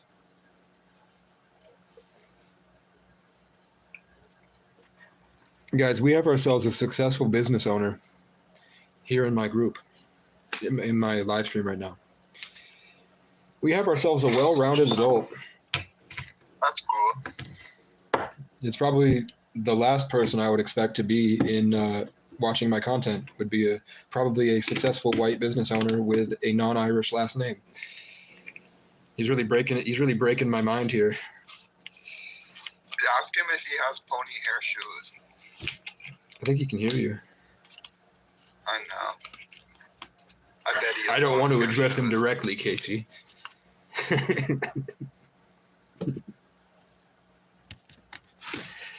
Boone came back and then went to bed. God, I'm brainwashing children. No, you kind of like. I don't know. I doubt that you said anything bad, but we gotta tell him like. Not like I don't necessarily think it's a bad thing that he's smoking. Like, well, it is and it isn't. But at the same time, we have to be a positive influence to him. So we got to tell him that he shouldn't do that. I think you guys will find Boone's interview very interesting, and I think that would be very cool. Yeah, I'm gonna rewatch it like tomorrow morning or something. If you aren't live, I don't know. I'm gonna be live when I go to church, probably. I know you're always live.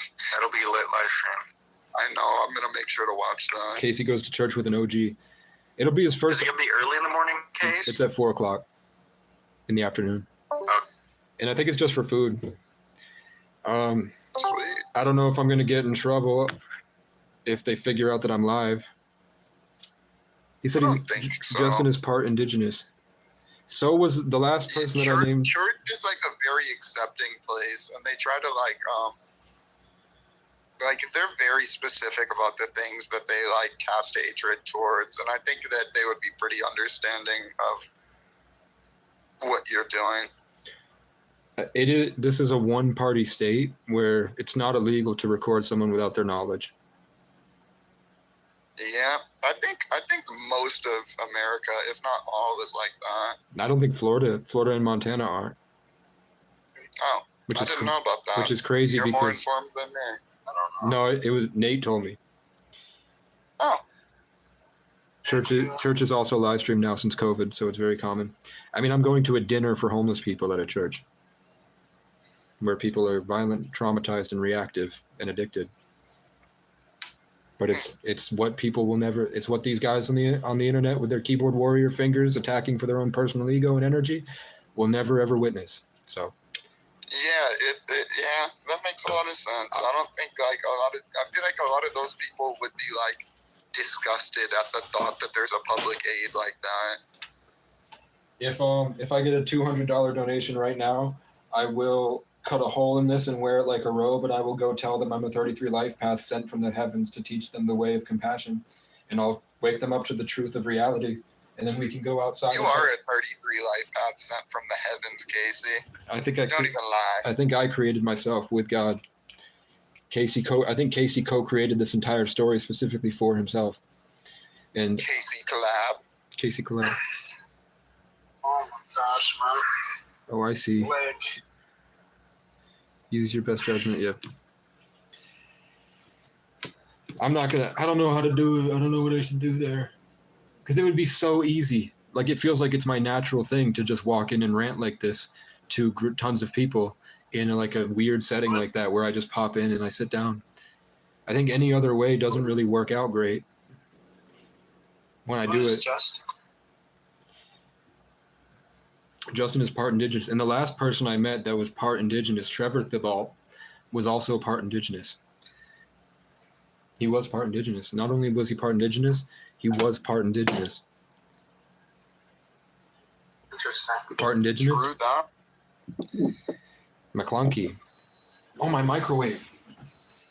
Was he also? No, he wasn't.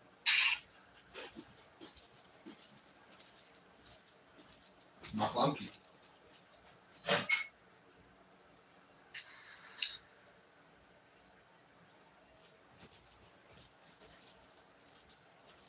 I love the fresh smell of pasta. McClinko. What?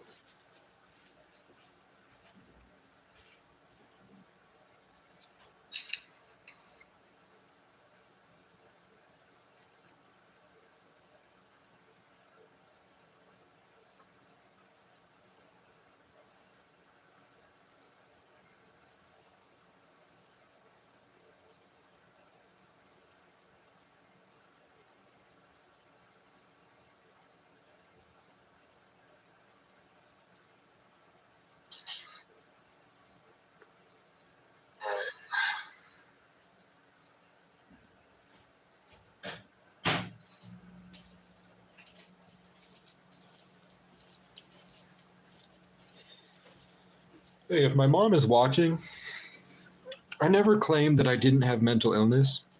What I was saying is the way that you were trying to help me was wrong.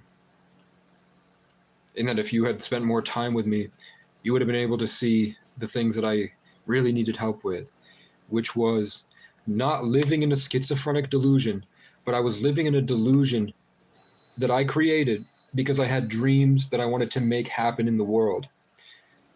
And I had opportunities that I needed help with.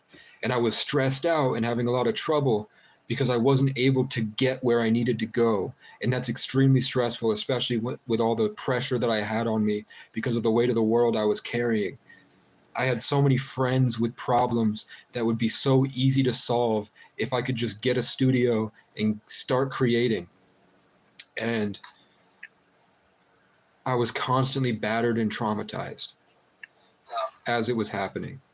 But I was in this big transformation from who I was in 2018, which was a guy that was cheating on his girlfriend and obsessed with pickup artistry, to now where I am now. Look at the huge change that I've undergone. Look at what I've become. I'm somebody that I think would be an amazing role model to kids now. And I kind of am.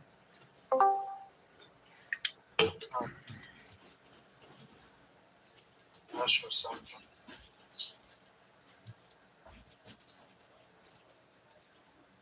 Yeah, you gotta be a good role model for what's his name? What's his name? The kid who was in here smoking weed, man. I didn't tell him. I don't know. I didn't tell him to do that. I know you didn't. You were just talking about being having to be a good influence, and I think like I educated him on what happens when I know you do I was drugs. there. I think that was like a good thing for him. I just hope that didn't like glorify psychedelics to him instead of telling him the reality of. I know the natural way to do it without psychedelics. I can get you guys a high that you've never experienced before, even on DMT, using just your mind. That I've learned from YouTubers. I've met my childhood heroes way before I ever started this journey. I met my childhood heroes, and they learned from me, because before I went on this journey of understanding life, I spent 10 years philosophizing with all the knowledge that I picked up from YouTube, from spiritual teachers and pickup artists and autistic millionaires, way before Andrew Tate. So I had a whole different mindset and belief system and a lot of nuggets of knowledge and wisdom way before this that were very respected, with people like Elliot Hulse, whose nephew was my roommate in college. So I met Elliot Hulse when I was 18. And he listened to me rant for a long time. And he changed. For real. I also met Ray William Johnson. I've met Owen Cook. I've met Aaron Alexander. I've met MGK. I've met 21 Pilots. I've met Annoyed, Chris Webby. I've met Cheap Trick, the band. You met all 21 Pilots, bro? I have met in my lifetime. I've met 21 Pilots. And I told all of them how to be a schizoid loser in a hotel program. But it's okay. Now I'm a schizoid loser with friends. Pour that pasta sauce. Well, you made all this. True. We just need artists to do merch. I have a couple, and then I ideally, like, I wish I had money. I wish I won the lottery. I win the lottery, so that I want to bless everybody. I have all these talented people. I want to give them the opportunity I never had, and put it to use in some big battle of content creation. This battle of creation. In the age of Aquarius, the battle is in what you create. So the best leader would be the person who can help everybody create things. We don't need to go to war anymore. We're going to have drones fighting for us. The war will be I think we're already in the Aquarian war, and the war is just our emotions and our relationships. It's a war on information. Oh my God, pasta?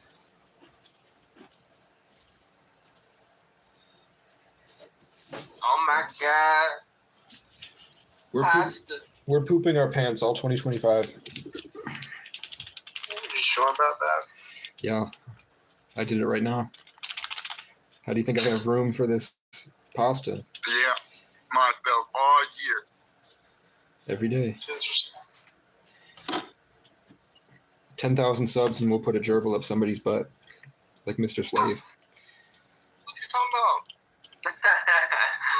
I've been watching, I watch South Park every morning. Every morning I watch South Park. Every afternoon I watch The Office. And then at night I watch oh fuck, it's probably like midnight now. Yeah, I missed my movie marathon. I was trying to watch the Conjuring movies tonight. Casey be looking at TV guides and then schedules out his day of doing nothing to what movies he's going to watch. Yeah, when you gonna start writing flyers and like airplanes in the sky? When am I going to start riding bikes and flying airplanes? I didn't hear what you said. Writing flyers and putting airplanes in the sky.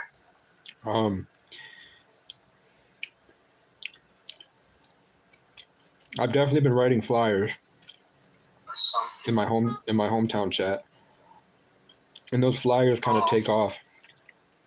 But I want to be able to make the songs better.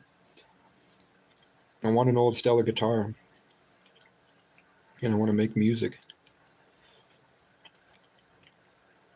And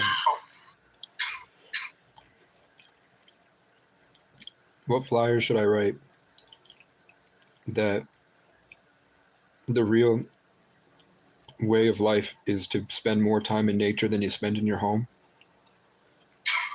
in order to avoid the artificial intelligence that's trying to enslave us as we're going towards the age of Aquarius? I'll be right back. I want to make leaflets, like pamphlets, that have the exact method to parasite cleanse.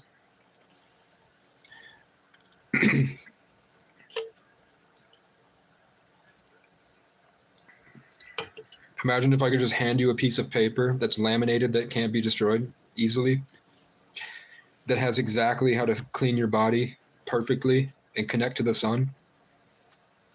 Oh my God, pasta. I'm eating pasta. This will not be in the flyer.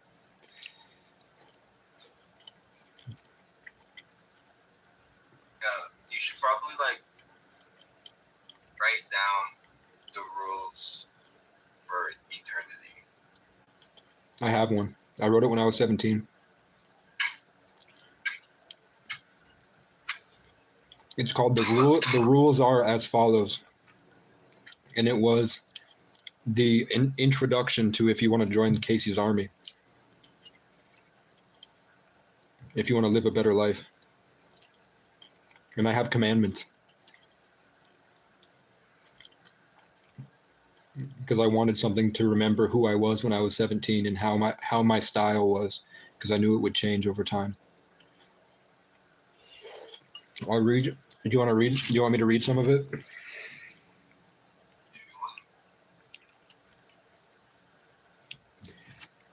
I've been saying I'll shut up whenever you tell me to my whole life.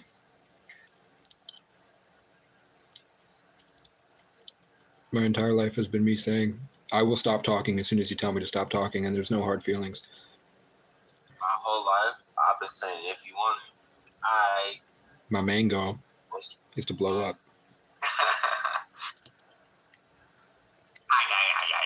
Riff is crazy.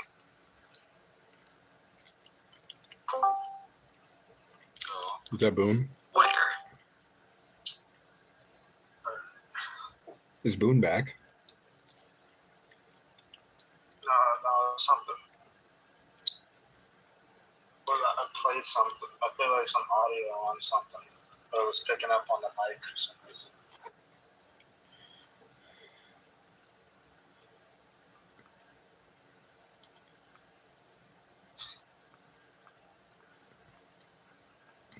I think I fixed it. I'm not sure. I have treasure troves full of untitled documents.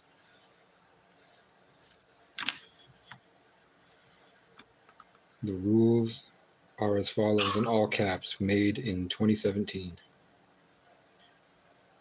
It's loading. This is crazy. It's 40 pages.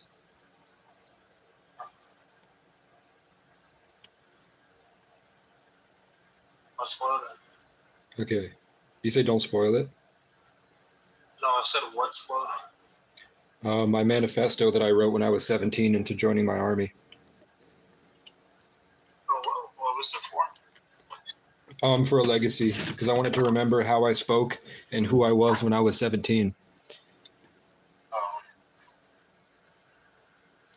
I'm just gonna read it verbatim, guys. I think I edited this in 2023, but some of this is me. So this intro I wrote in 2023. Are you ready? Yeah. You can always tell me to shut up and that you don't care, and I won't be offended, because I'm just spamming shit at you that you guys listen to, and I feel like that might get old. Page 1 is joining the team, and then all caps, survive. This is the initiation into the final levels of this experience. I came as a soul here to this earth to prepare you all for the end times. I was partying and fucking the most legendary, baddest, holy bitches, and getting money and traveling across the country, meeting with other legends incarnate. I have so many blessings because I suffer and I am brave in some aspects. My problems took immense effort every day for decades. I am still standing and pushing forward. This is a race for freedom. The direction you decide dictates how you'll end up. This is a race for your legacy. If you are not actively taking charge and control of yourself, the trajectory of your life, the steps to land on the way to your island and your reality, you are letting life happen to you. You are choosing to spit in the face of the people who love and want the best for you and yourself. You have to grind every day. If you haven't done 100 burpees in the morning, ascended to higher paradigms, and aren't ready to win, don't call me until you do. This moment could be your last moment. Do you want to die surrendered to a reality, an identity you don't believe in is true? Or is there a fire in your heart that wants to burn bigger than the bullshit? If you're called to something bigger, let this hill be the reference point before you run into battle. And then I have affirmations. I want to extend my attention span. I think critically and use focus and discernment to create my reality. I raise my vibration higher into and onto the throne of my giant spaceship. I open my heart, love, and let love guide me. I have hope. And then the title for the thing is Wake Up. Optimize your time. God loves speed and creativity. Discernment, using your own judgment, access flow states, and tower over others. Topple the enemy with momentum. Contribute to God's creation. Distinguish the difference between inside and outside your body. Be confident in both. There is no separation in nature. It's all one entity. It remembers. Time is limited and awarded to those who choose to live freely and alive. Fortune favors the brave.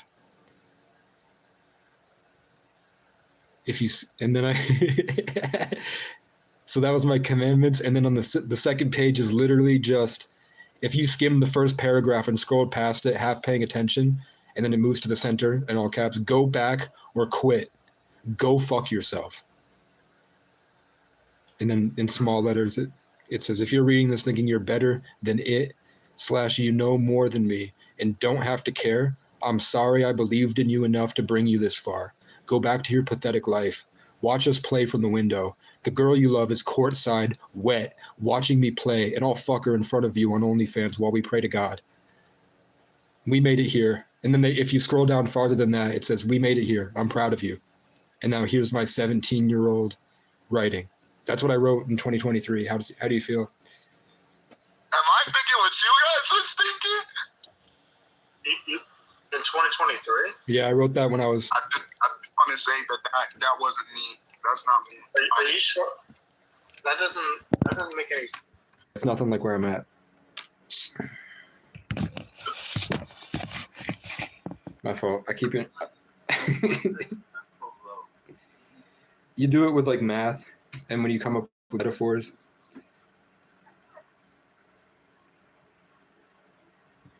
Okay. So I'm gonna read. I'll read.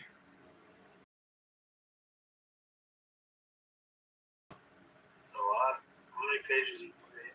I'm down to listen to the 17 pages. 17, really? That's what he said. Well, he said it's like 40. He said it's more than that. I'll send you. I mean, some of these that I put here are No, he said he wrote it. He said he wrote it at 17. yeah. Okay, so I mean, some of these are letters to my dad. Some of these are okay, hold on. Okay, actually Andrew Tate used to have a newsletter where he would email you and then the emails would delete themselves somehow. It was like you had like a time limit to read his stuff. So you had to check in on him every day. And then you had to pay for the Real World membership to keep all of the stuff that he was sharing. So actually 20 pages are copies and paste of Andrew Tate's emails. Young King series. because I wanted to keep it because I thought that I could sell it. I thought that there might be a market because it was a limited resource. So actually, it is 10 pages. But I'll just start with the first one.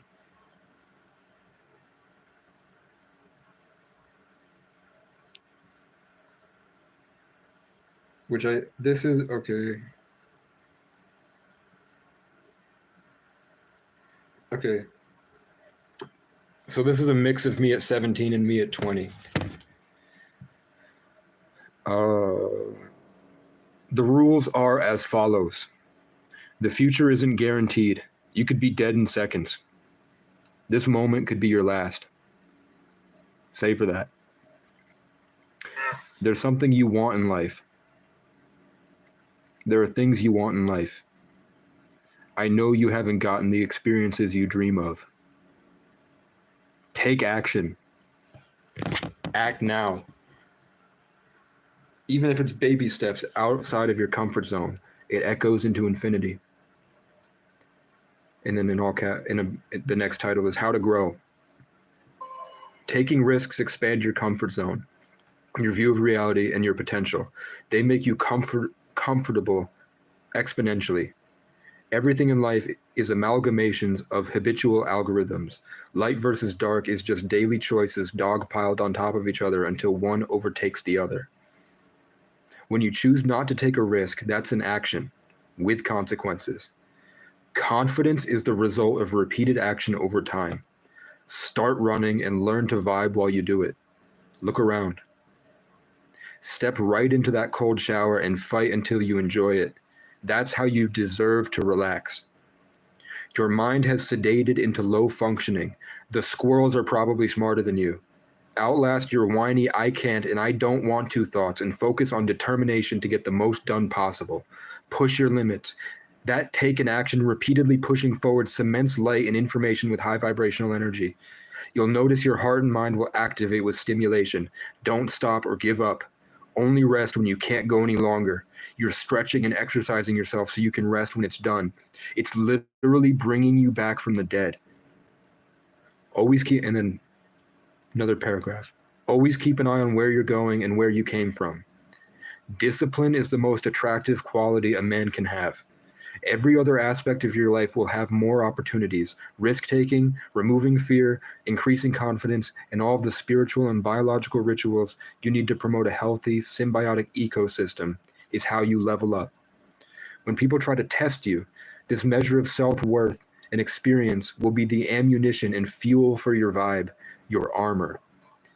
It is your job to maintain and create your identity and action that leads to finding your soul. Be careful with relationships. A lot of people are sent to become your friend, to steal the mind and soul of your family members through you. Relationships are tree branches. You are the roots. Be careful who you let grow with you. Decide to be your best self. Build your ability to dominate and lead through hard work and determination. Decide the way. Set goals, improve your brain, communicate. Gaslighting isn't real on a conversational scale unless you let them get to you. And people can't steal your power without your permission. They can only make you feel defeated. It is up to you to come back swinging. And remember that how you acted in that moment isn't you. It was how you chose to be. Even if it feels like someone bested you and became you or took a role above you, you have a choice to subscribe to that or decide what it actually is. You have the control. Move the focus to your North Star. And with every focused, committed action, your power will be returned to you. It takes force. Stop allowing external circumstances to dictate your internal condition. With that discipline, determination, and independence you've learned through hard work, you can, with pinpoint accuracy, decide what it really is. Find the truth of the matter and reintroduce your intentions into the environment.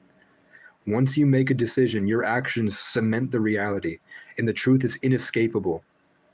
You are fluid, always changing based on stimuli. The word of another man or woman means nothing. Who you are in each and every moment matters. Step into the person you want to be, know who you are, then stop after a hard day's work and grow your knowledge and amalgamate.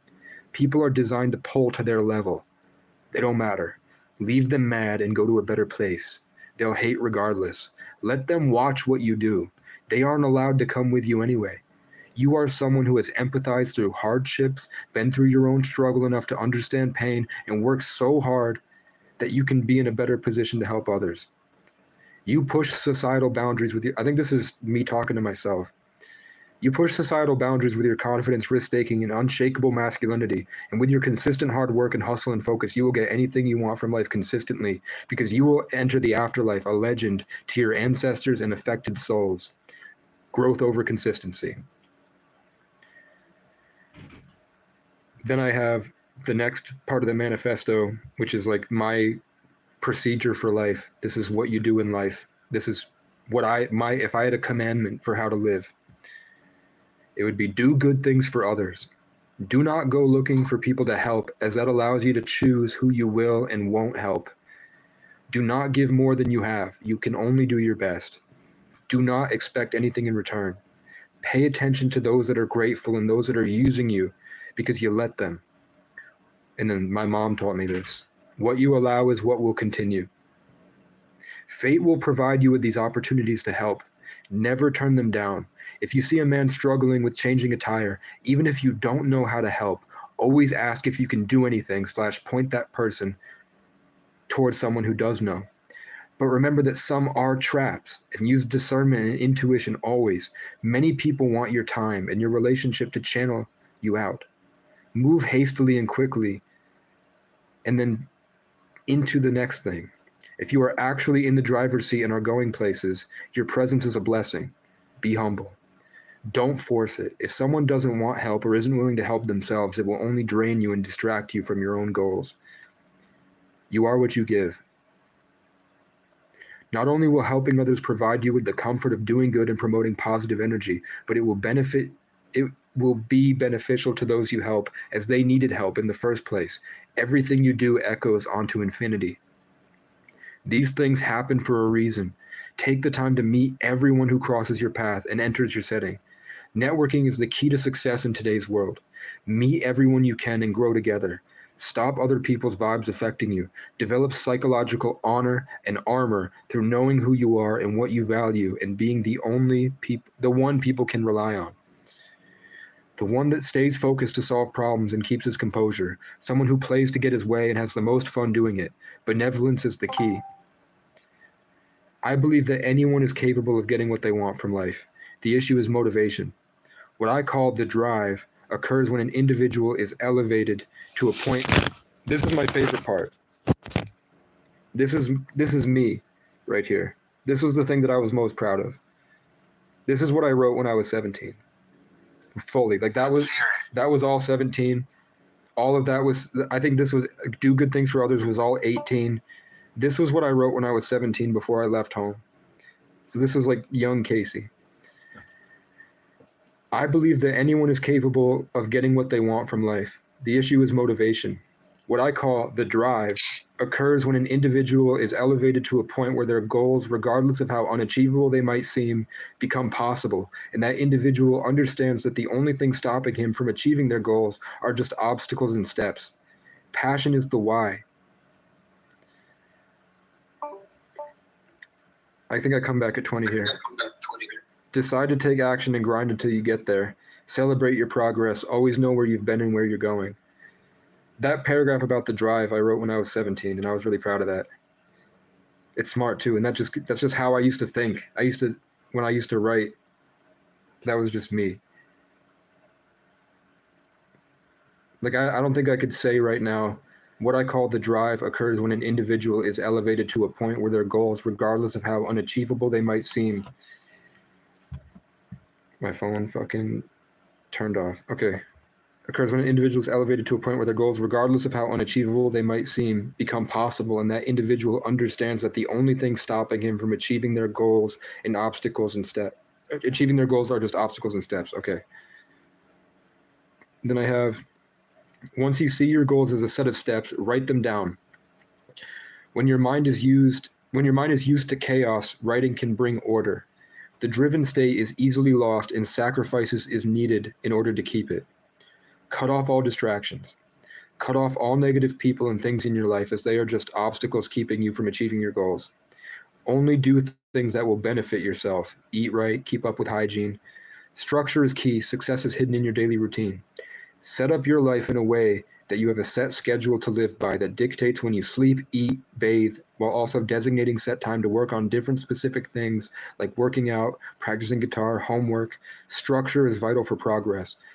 Do not lose sight of your goals. Oftentimes, life will throw a fast one at you and knock you off course. This will lead you to spiraling down the steps you worked so hard to climb.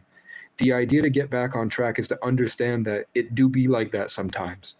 And moving forward is integral to your success. Keep eating right, keep working out, and let your daily routine keep you on autopilot while your emotions work out the rest. To be somewhere you've never been, you have to do things you have never done. And then there's sprinkled in stuff about when I was at the worst point in public housing, I would put in like the schizo stuff. I said, never touch or take food from others holding negative energy. There are demons among us, which I still believe, but then I have keys to staying motivated. Set goals, document your progress. Always keep imagining that better tomorrow. Keep imagining that positive, the life that you want to live, the things that you want to happen, and how excited you are for it. Follow that excitement. Surround yourself with influences that remind you / drive you towards that goal. People that work harder than you, that'll push you. Never be the smartest in the room. And then I have a lot. I might as well say it. It's just 2 more pages. This is like the deep stuff I was going to have people pay for. Because this is like, How much you want me to pay? How much am I paying, Casey? bro, you know what I need. You know the things I need. I'll never like I don't want to be like, can you guys please send me money? But I like, people know my goals. It's whatever. Yeah, I'm gonna send you a couple of bucks. I don't need a couple bucks, bro. Save it to make your life better. No, when you're at a place where you can pay. If you're sacrificing yourself, don't. Unless I got you. No. Whenever I get a job again, I'll send you some more, buddy. I forgot Westy didn't have a job. And don't call me buddy guy. Yeah, I quit my job. Don't fucking. No, I'm not sorry. your. I'm sorry. No, I didn't mean to be condescending. You're good. You're good. I hang out with somebody that says buddy all the time, so I'll be saying it sometimes. Where I come from, when people say buddy, that's what they're talking about. Yeah, it's like a condescending thing. I'll send you money, buddy. Like, fuck. I'm a broken. Yeah, no, I'm sorry. Yeah. That was a little. You're good. This is how to save yourself from divert. No, I'm happy you checked me about that. Because if you let that fly and then you just thought about it like hours later, like after I leave the call, then I feel really bad. Yep, that was the Larry telling me you're not a real one, and then I got kicked from my own Discord group. Yeah, kick him, Larry. I got kicked from my own Discord and had to re-download Discord and had to rejoin. So this is important for you guys specifically. And I had a conversation with my ancestors. Whether you believe it or not, I had a conversation with my ancestors in the bathroom when I was getting my pasta. And before I even knew I was going to read this to you, they told me that tonight I was going to help you guys with what happened when you guys did drugs. So this is important for you guys. This is all Casey. None of this I got from anywhere else other than never be the smartest in the room, which I probably got from like scrolling that I also believe in. But this is all me. This is what I wrote. This is all me. I didn't have any influences. I purposefully chose to cut myself off and live independently so that I could make something like this. So this isn't a copy from a book. This is my own personal, what worked for me in isolation. So how to save yourself from diversion and fragmentation. Find things that remind you of yourself. Your memories are the portals to your true self. Without the ability to remember you are at risk of becoming strictly influenced by your surroundings, a robot. Love and sunlight are the keys to working in compassion. You need friends to keep you human. Use items that you can use your senses to recover a vivid memory of who you are. Keep them like Horcruxes.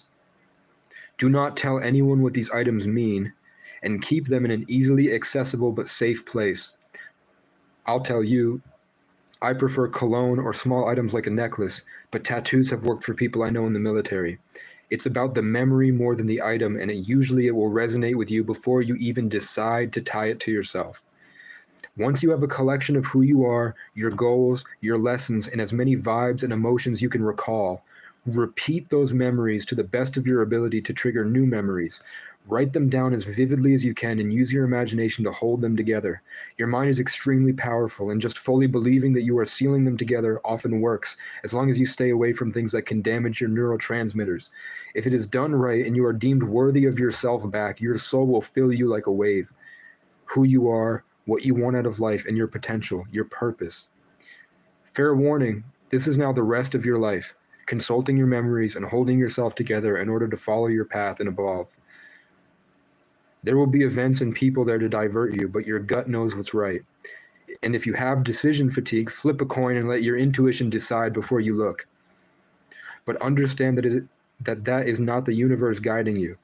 Ultimately, you are in control, and you should always do what feels right. Use your intuition. My biggest lesson was to never give time, love, or attention to those who don't appreciate the message. Many people have problems. Power-hungry idiots always want to tear everyone down.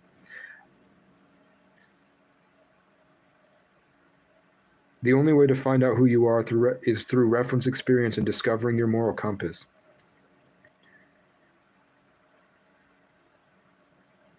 As a society, we are water because we cling to each other for brief moments, spread a charge, vibe, intention, energy, and then split off into the next interaction. Most people aren't aware their vibe has changed and continue to spread the vibe they created or received like a disease. If you're not focused on maintaining and spreading good vibes, you are essentially killing your community.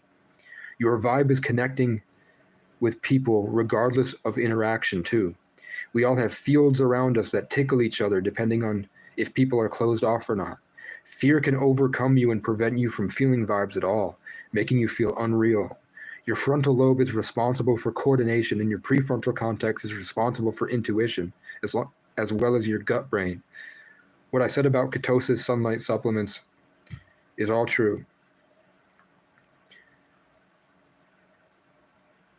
If you want me to keep going, I have spiritual revival. I have how to come back after being downed. And then I have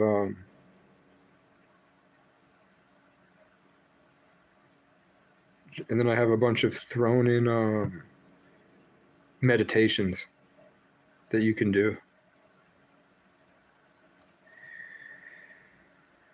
I mean, I already said everything. I might as well keep the rest going. Spiritual revival. Oh, yeah. I have questions here that I know the answers to now.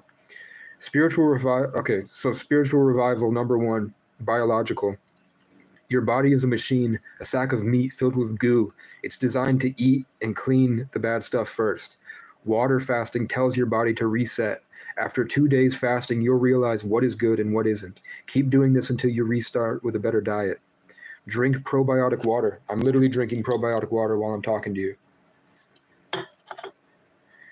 Introduce yourself to different environments and germs to develop stronger antibodies and restart your gut brain, which is your intuition. Get as much sunlight as possible and always be taking full breaths. Take cold and hot showers and introduce yourself to as much stimuli as possible, filling you with fresh information and connecting you back to compassion and your truest self. Screens do the opposite of this, throwing you into a pretend world outside of society. That isn't the spirit you want connecting with people. Take multivitamins. When you start eating again with the better diet, and the fat that comes on will be supercharged. Stay off screens to restore your dopamine. Hard workouts to push your mindset and break your mental boundaries to gain self-control. I've already done 200 push-ups. I'll give you another 15. 1, 2, 3, 4, 5, 6, 7, 8, 9, 10, 11, 12, 13, 14, 15, 16, 17, 18, 19, 20, 21, 22, 23. You're killing it with the push-ups tonight, dude. Good job. 27, 28, 29, Really? 30, 31. He's done more than me today. 33. I'm at 233 push-ups. I only did 50, man. And I can do another.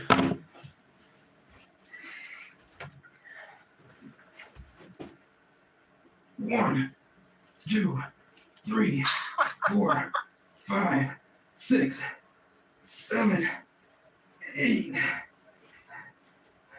9, 10.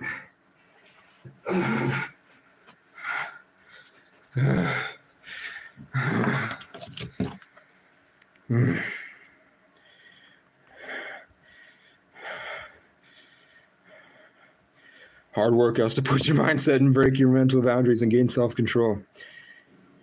How to revive after being downed. Mental revival. This like Call of Duty. Yep. Like zombies. Yep, that's what I was about to say. This is the sauce. I wrote that. This is the sauce. Jobs are important because it teaches you social skills and reminds you that real world conversation is real empathization and being open, but you got to make sure your money is up first so you can get a job somewhere in a better place. I was saying that because this was going to be for people like Westy that are spiritual, that are scared, and people like me now that's scared to work. So I was saying, where I was trying to say, I didn't write it. I was saying work a shit job and hide and just grind it out in pain for a month so that you can get enough money to explore, to find where you want to be. But I don't know if I believe that right now. I'd have to think about it.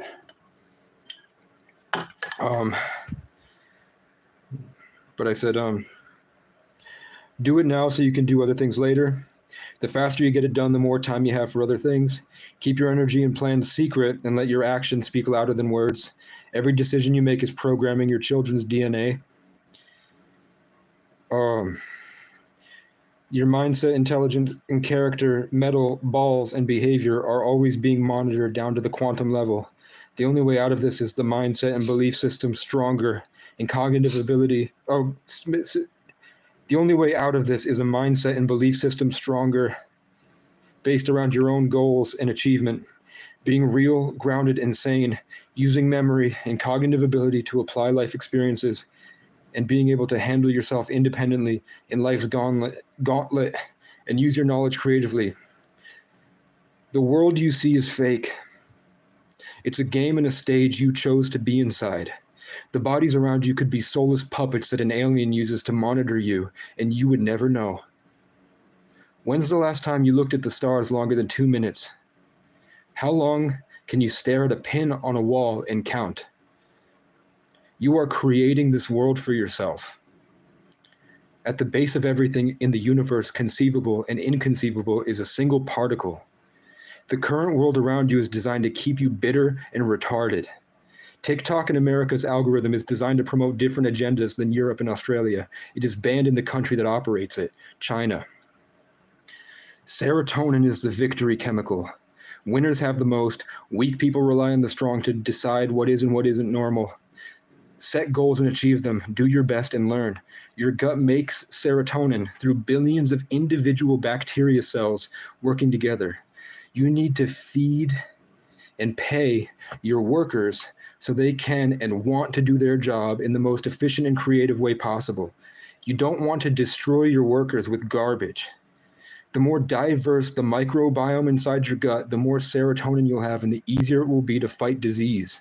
As long as you're fasting deep enough and eating little amounts so you won't have any negative side effects of eating raw food. Because that's back when I used to eat raw chicken and beef liver. The easiest way after you've started identifying, tackling, and relaxing your fears is to ascend into the freedom of pure information, turning your mind into a sandbox to remember to be yourself. Daydreaming is you. Everything you've ever been through has shaped you into the person you are, or who you're supposed to be. Society's faulty social norm system is based on perceived status and self-worth, keeping you in a depressed, bland, and cannibalistic way of operating. Or the powers that be is designed to make you forget anything that isn't the new robotic base model of the human being, while keeping your body and mind in check the ways I've shown you. It's up to you to keep your senses alive and use your memory to time travel back to all the beautiful and special moments you experienced that make you unique. In the metaverse, character traits are the new NFTs, and arguments are the way broken, lazy pussies rob you. You came here for more than them. Strength training, cardio, mental strength and emotional security, unhackable confidence. Be the change you want to see in the world. Cultivate good emotions over time. Celebrate your W's and fight out your L's. And then, sweet wormwood is a traditional plant-based medicine with anti-parasitic, antiviral, and anti-cancer properties. Studies show it's also an effective way and remedy in the treatment of mild to moderate COVID-19. And then I have protein is the structure in your body. The protein is the structure your body needs to house information. Without it, you will float out into the abysmal and fragmented floating ideas. Stuck in deep. That's where Westy's at. Westy, you need protein to keep your birds in a cage. I know. I had a burger, and then recently I had noodles. You need omega-3s every day, multivitamins, and protein shakes. All right. Next time I go to the store, I'm getting omega-3s and vitamins. And protein shakes. Almond milk with Yes. almond milk with some honey. And I would. Almond milk is good. How did you know I'm lactose intolerant? Because milk is not good for you. Yeah, you're right. My body wouldn't reject it if it was. I'm lactose intolerant, but I'm also not a quitter. Yeah, I know. I still drink milk too. I'll shit myself right now. I swear. I know. Yeah. No, the last time I drank milk, I went to my friend's house, and then I just had to leave out of nowhere because I had to take a crazy shit, man. I just left. Like, I didn't say bye to anybody. I just got up and left. There wasn't the bathroom around? Yeah. I shit in a trash can in the laundromat on camera for a whole winter. No, I know I mentioned it earlier, but now that Ethan's here, you remember whenever me and Ethan were in chat while you were taking the shit in the parking lot in the dumpster? Yeah. It must have been like 2:30 in the morning for you, because it was like 1:30 in the morning for us. Yeah. I can only imagine. The only other thing I have is my Super Soldier program.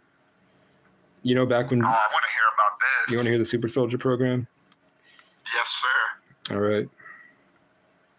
If this helps you in life, make sure to send me blessings back, because this was going to be about. I was going to sell this for $500. I'm telling you, the blessings will be returned. Yeah. So I said, here's the foundation for optimizing your mental, physical, and spiritual health. Drastic measures. This is drastic measures. You have to do these to function. The purpose here is to get your body ready to receive spiritual upgrades. Be able to harness your power to affect your surroundings and ascend into the right wave of consciousness when it comes. And now it's here. I wrote this years ago. I wrote this 5 years ago. Here are some hidden facts from your daily life on purpose. Almost everything outside of your mind and society is destroying your natural hormone and cellular regulation system. Your body knows how to kill cancer cells. Your body is designed to receive information and energy from the sun. In order to be fully present in your body, you have to have a connection throughout using your central nervous system. Our bodies are 90% water. Water is controllable by frequencies, thoughts, intentions, actions, sounds, and elevation. I will argue with you that everything in and in non-existent is frequency. Our bodies are just denser thoughts. There is a creator. God is real. We are under attack. My best option for a course of action for you. Here is your way out, soldier. A process of simple tasks daily to ensure the boat is on course. A small step, level up system to break free. And if you can't do anything else, do this. Over time, it will bring you to a place to be able to start doing others. This is freedom. They won't tell you this. Most of them don't even know. A lot of them were silenced. Autophagy, a process by which a cell breaks down and destroys old, damaged, or abnormal proteins and other substances in its cytoplasm, the fluid inside of a cell. The breakdown products are then recycled for important cell functions, especially during periods of stress or starvation. Have a supply of these in your cabinet. Most of them are take as necessary but can be expensive. I think that was omega-3s. So these are the definitions of apoptosis, autophagy, and neurogenesis. Then I'm just going to keep going. I'm going to tell you instead of what I wrote here, because this is just the scientific definition of what these things are that are in what doctors learn, but they purposefully don't tell you. Doctors know the cure for cancer. The cure for cancer is easy as hell, but they legally weren't allowed to tell you in their colleges. They were not allowed to tell you the cure for cancer, and I have given you the cure for cancer. It's called autophagy, apoptosis.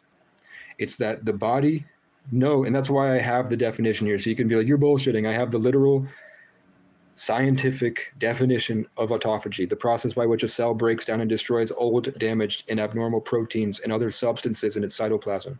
Every single cell, so how many cells are in your body? Every single one of those cells has a function in it to take out anything that's parasitic, anything that's bad for it, and anything that is not functional to the way our DNA is designed to function properly.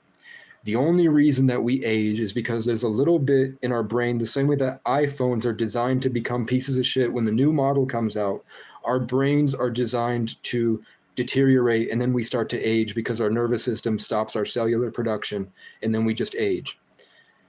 Jellyfish don't do that. There's a jellyfish that has the key to that people are saying we're going to eventually put into our brains, and that I think many people already have put into their brains. And I think that that's been going around for such a long time. That's why we have instances of these celebrities looking identical throughout thousands of years of history. The main people in the main stage, in the main story of life, seem to be popping up in the same giant events in the world. Like Ellen DeGeneres has been like 60 other different people and is just playing a character on the show of life for us. But that's it. That's deep. But in everyday life, if you have cancer, and I've had somebody that's cured his cancer. He was getting ripped open every month with 1 month to live, just continuously cycling it. And they ripped him open and ripped out the thing every day, trying to attack this tumor. 6 months of what I'm about to tell you, he's fine. I used to say, this is content that could get me killed. When you fast long enough to enter a state of ketosis, it triggers autophagy. Because when your body doesn't have glycosis, which is the intake of sugar, there's 14 grams here, even a tenth of a gram of sugar takes you out of ketosis. To really be in ketosis, and I'm going to do it. But this is because I spent a year eating McDonald's homeless. So I've been filling myself up with good proteins and pasta and these, and it's actually healing my brain when I rest. But I'm going to be fasting. Bees? I'm talking to the live stream. The probiotic sodas from Walmart that are $1. You can get probiotic sodas. Who knows? But it's Walmart. That you ate bees. No, I used to eat worms. I used to Were eat. they like good for you? Or were they like tasty? They weren't tasty, but introducing your gut to different stimuli makes it grow in a different way. Yeah. I think that like my immune system has really built itself from me doing silly things like that. I haven't ate a worm, but I've definitely probably ate something comparable. One time a cicada flew right into, so I was sitting around a group. Yeah, I think I've ate a cicada. But was it like a random dead one that was just sitting next to you for no reason? I think it was alive. You know it was alive? Did it fly onto you and you ate it? I think like it was like a party. I just like ate a cicada, yo. You know you are what you eat. Do you know that group? You know that organization Cicada? Maybe it's not birds in a cage. Maybe I'm cicadas in the ground. It's better than fleas. Yeah, you're right. Cicadas are kind of cool. All right, this is the last thing I'm going to say, because this is the method. When you fast long enough, your body needs to enter a state of ketosis. So Bruce Lee used to say to enter the dragon, he would do Kato's toe kicks. What he meant was he enters a state of ketosis, and then to know that you're in ketosis is when your breath smells terrible, because all the disgusting things and parasites and bacteria and probably nanoparticles now with AI that eventually will become the Antichrist, that's going to stick inside you. When you enter ketosis, your body starts to break all that down because it doesn't have sugar. So it's starting to look for different things to eat. So it has common sense. It starts to break down the things that are not of the body for the body. Things that are of the world and not of Christ. The demons, the parasites. So when it breaks down, that disgusting evil spirit inside of you is that disgusting gross smell of your body cleaning itself of the parasites and demonic energy inside of it. The demons in the Bible are either entities that are possessing you through parasites and through damaged cells, or they are just the damaged cells in itself, and that demonic possession is sickness. Either and an inability to operate at a certain frequency where certain thoughts are present, certain belief systems, which is why people that are sick needed to believe in God, because that was a frequency that would shed all of it would break apart, because you'd be vibrating at a high enough frequency that the slow damaged junk wouldn't be able to function, so your body would naturally process it out. When you operate at that higher frequency, the low vibrational demons cannot be in your body, and it starts to process it. But when you have sugar, because it's a fast-acting carbohydrate, which means as soon as it goes in, it's immediately consumed, whereas chains of fats are much harder to break apart. Protein is much harder to break apart, which means that your body becomes more efficient in processing it, and the small-acting parasites that thrive on the sugar die off and get consumed. So what people in the military do, and people that are, now it's everywhere, is they fast. Sometimes they do 48-hour fasts, and it's not like you do a 48-hour fast and your whole life has changed. It's a process. It's a protocol where you don't stop till it's done. The secret that was hidden from the Bible, that some Bibles have and some Bibles don't, is the phrase, which I might put on a shirt: some demons are only able to be purged through at a level of fasting. Some demons require, there are some things that you don't even know. It's basically, I have to look it up. It's Matthew 12 or something. It was saying that sometimes you have to fast for as long as possible because there are demons you don't even know that are in your body. That's been hidden from the many Bibles that people in the spiritual community have figured out, that old Bibles have it and new Bibles don't. It's not Old Testament, New Testament. It's like in the 20s, that used to be normal, that you would just stop eating forever for a long time because there are demons that you don't know that are present in your body that you can't get to until you hit a certain level of fasting. And they probably took it out because people were dying. But that's true, is that there are sicknesses and parasites and diseases and things you don't even know. What's that? Remember that Nickelodeon TV show with it was claymation, and the guy had to put a hot dog in the guy's mouth to get the tapeworm to come out? Do you remember that? Yeah, what the fuck is it called? I don't know. That traumatized the fuck out of me as a kid. Yeah, where they work at the restaurant? Yeah. What is it called? It's not Good Burger. I don't think it's claymation. I think it's a puppet. It's probably puppets. Yeah, what is it called? I like that show. That's what I'm saying, is that you have to get the parasite out. And it's also... Yeah, maybe I have a parasite. I can't remember. If you have sicknesses in your body, there's probably ghost dicks in your mouth. What? And like in the... I'm not sick. I'm not sick. Say what? Thank you very much. The electromagnetic... So first off, so when you're fasting, here's the big spiritual awakening that's going to be very difficult for a lot of people to realize. and it's going to be traumatizing forever, and it's going to be this long road of back and forth, what's of the world and what isn't of the world. It's going to be very hard to live. You're going to be called a schizophrenic no matter what, because psychology was designed to destroy consciousness, to brainwash the population.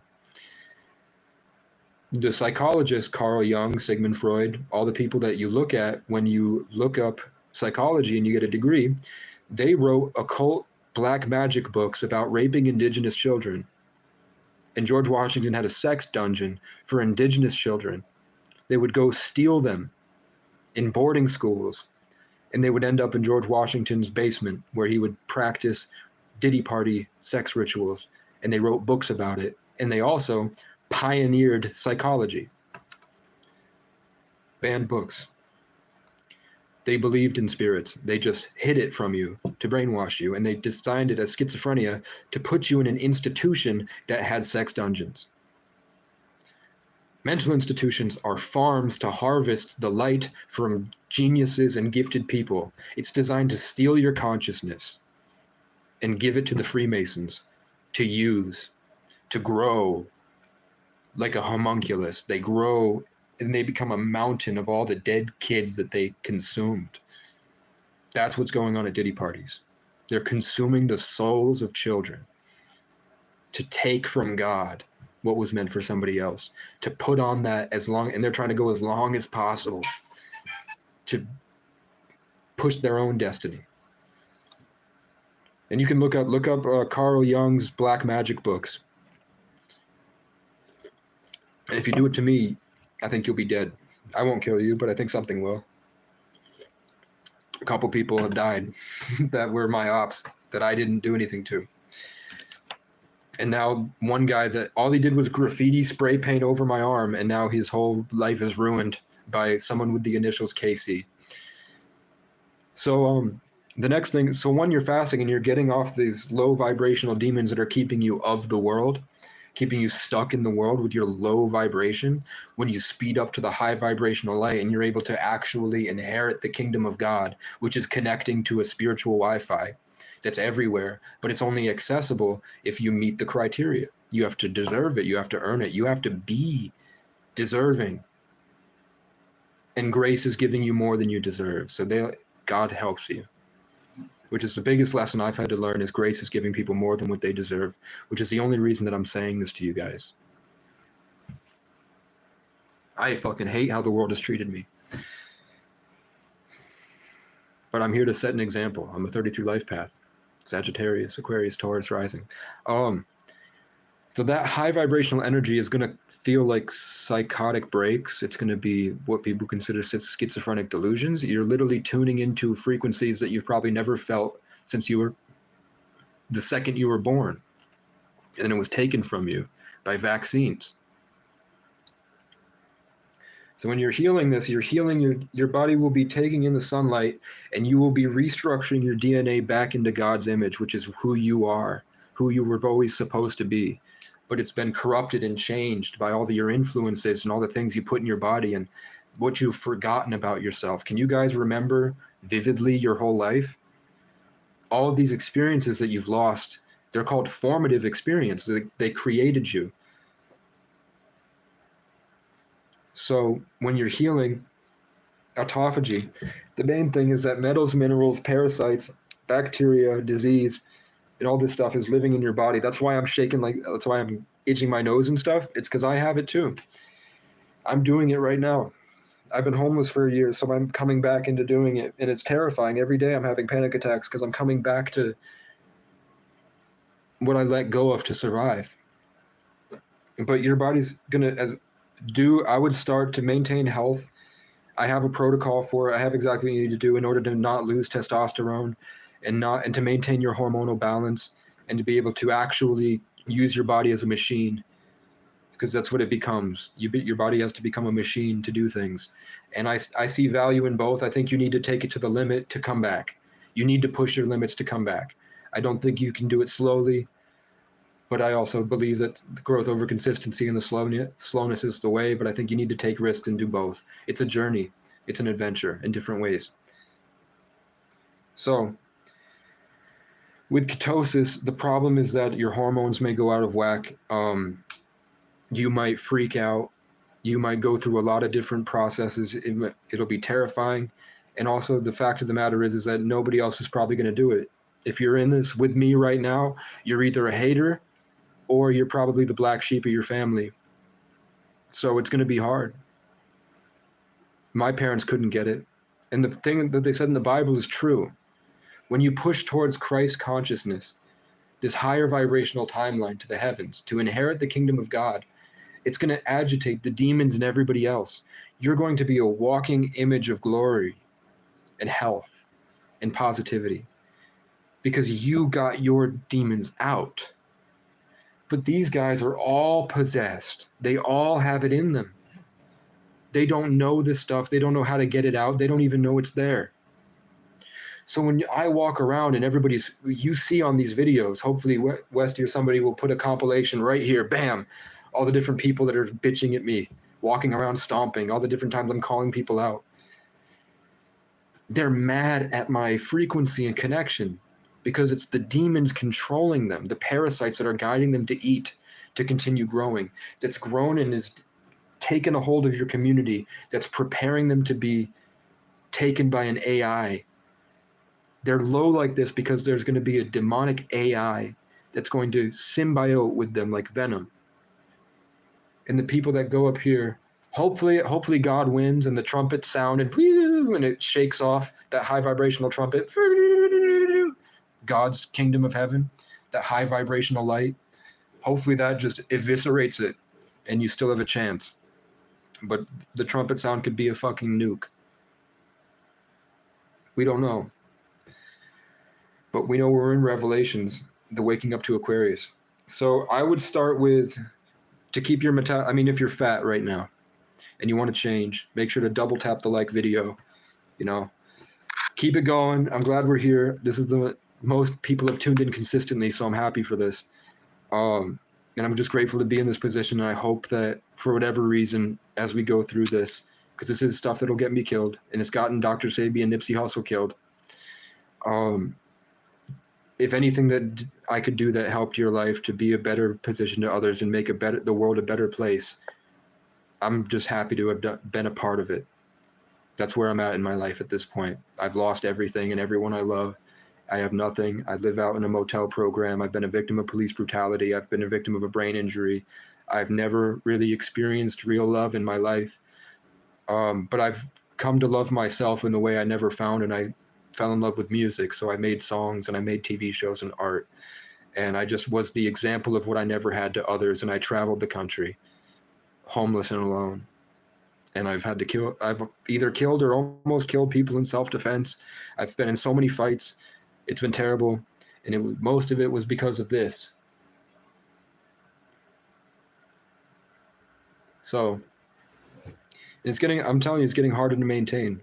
It's really cool that I'm doing this in the homeless hotel. This is like the people that need it the most. And they're the people that understand suffering the most. So I would love to militarize them, but I don't know. Maybe we'll just go to church tomorrow and hang out with them. So. Good luck at church, Case. Hey, I'm gonna have to get off though for now. Good live stream tonight, Case. Good night, everyone. He's going to bed. Good night. Yeah, good night. Okay. So ketosis, when you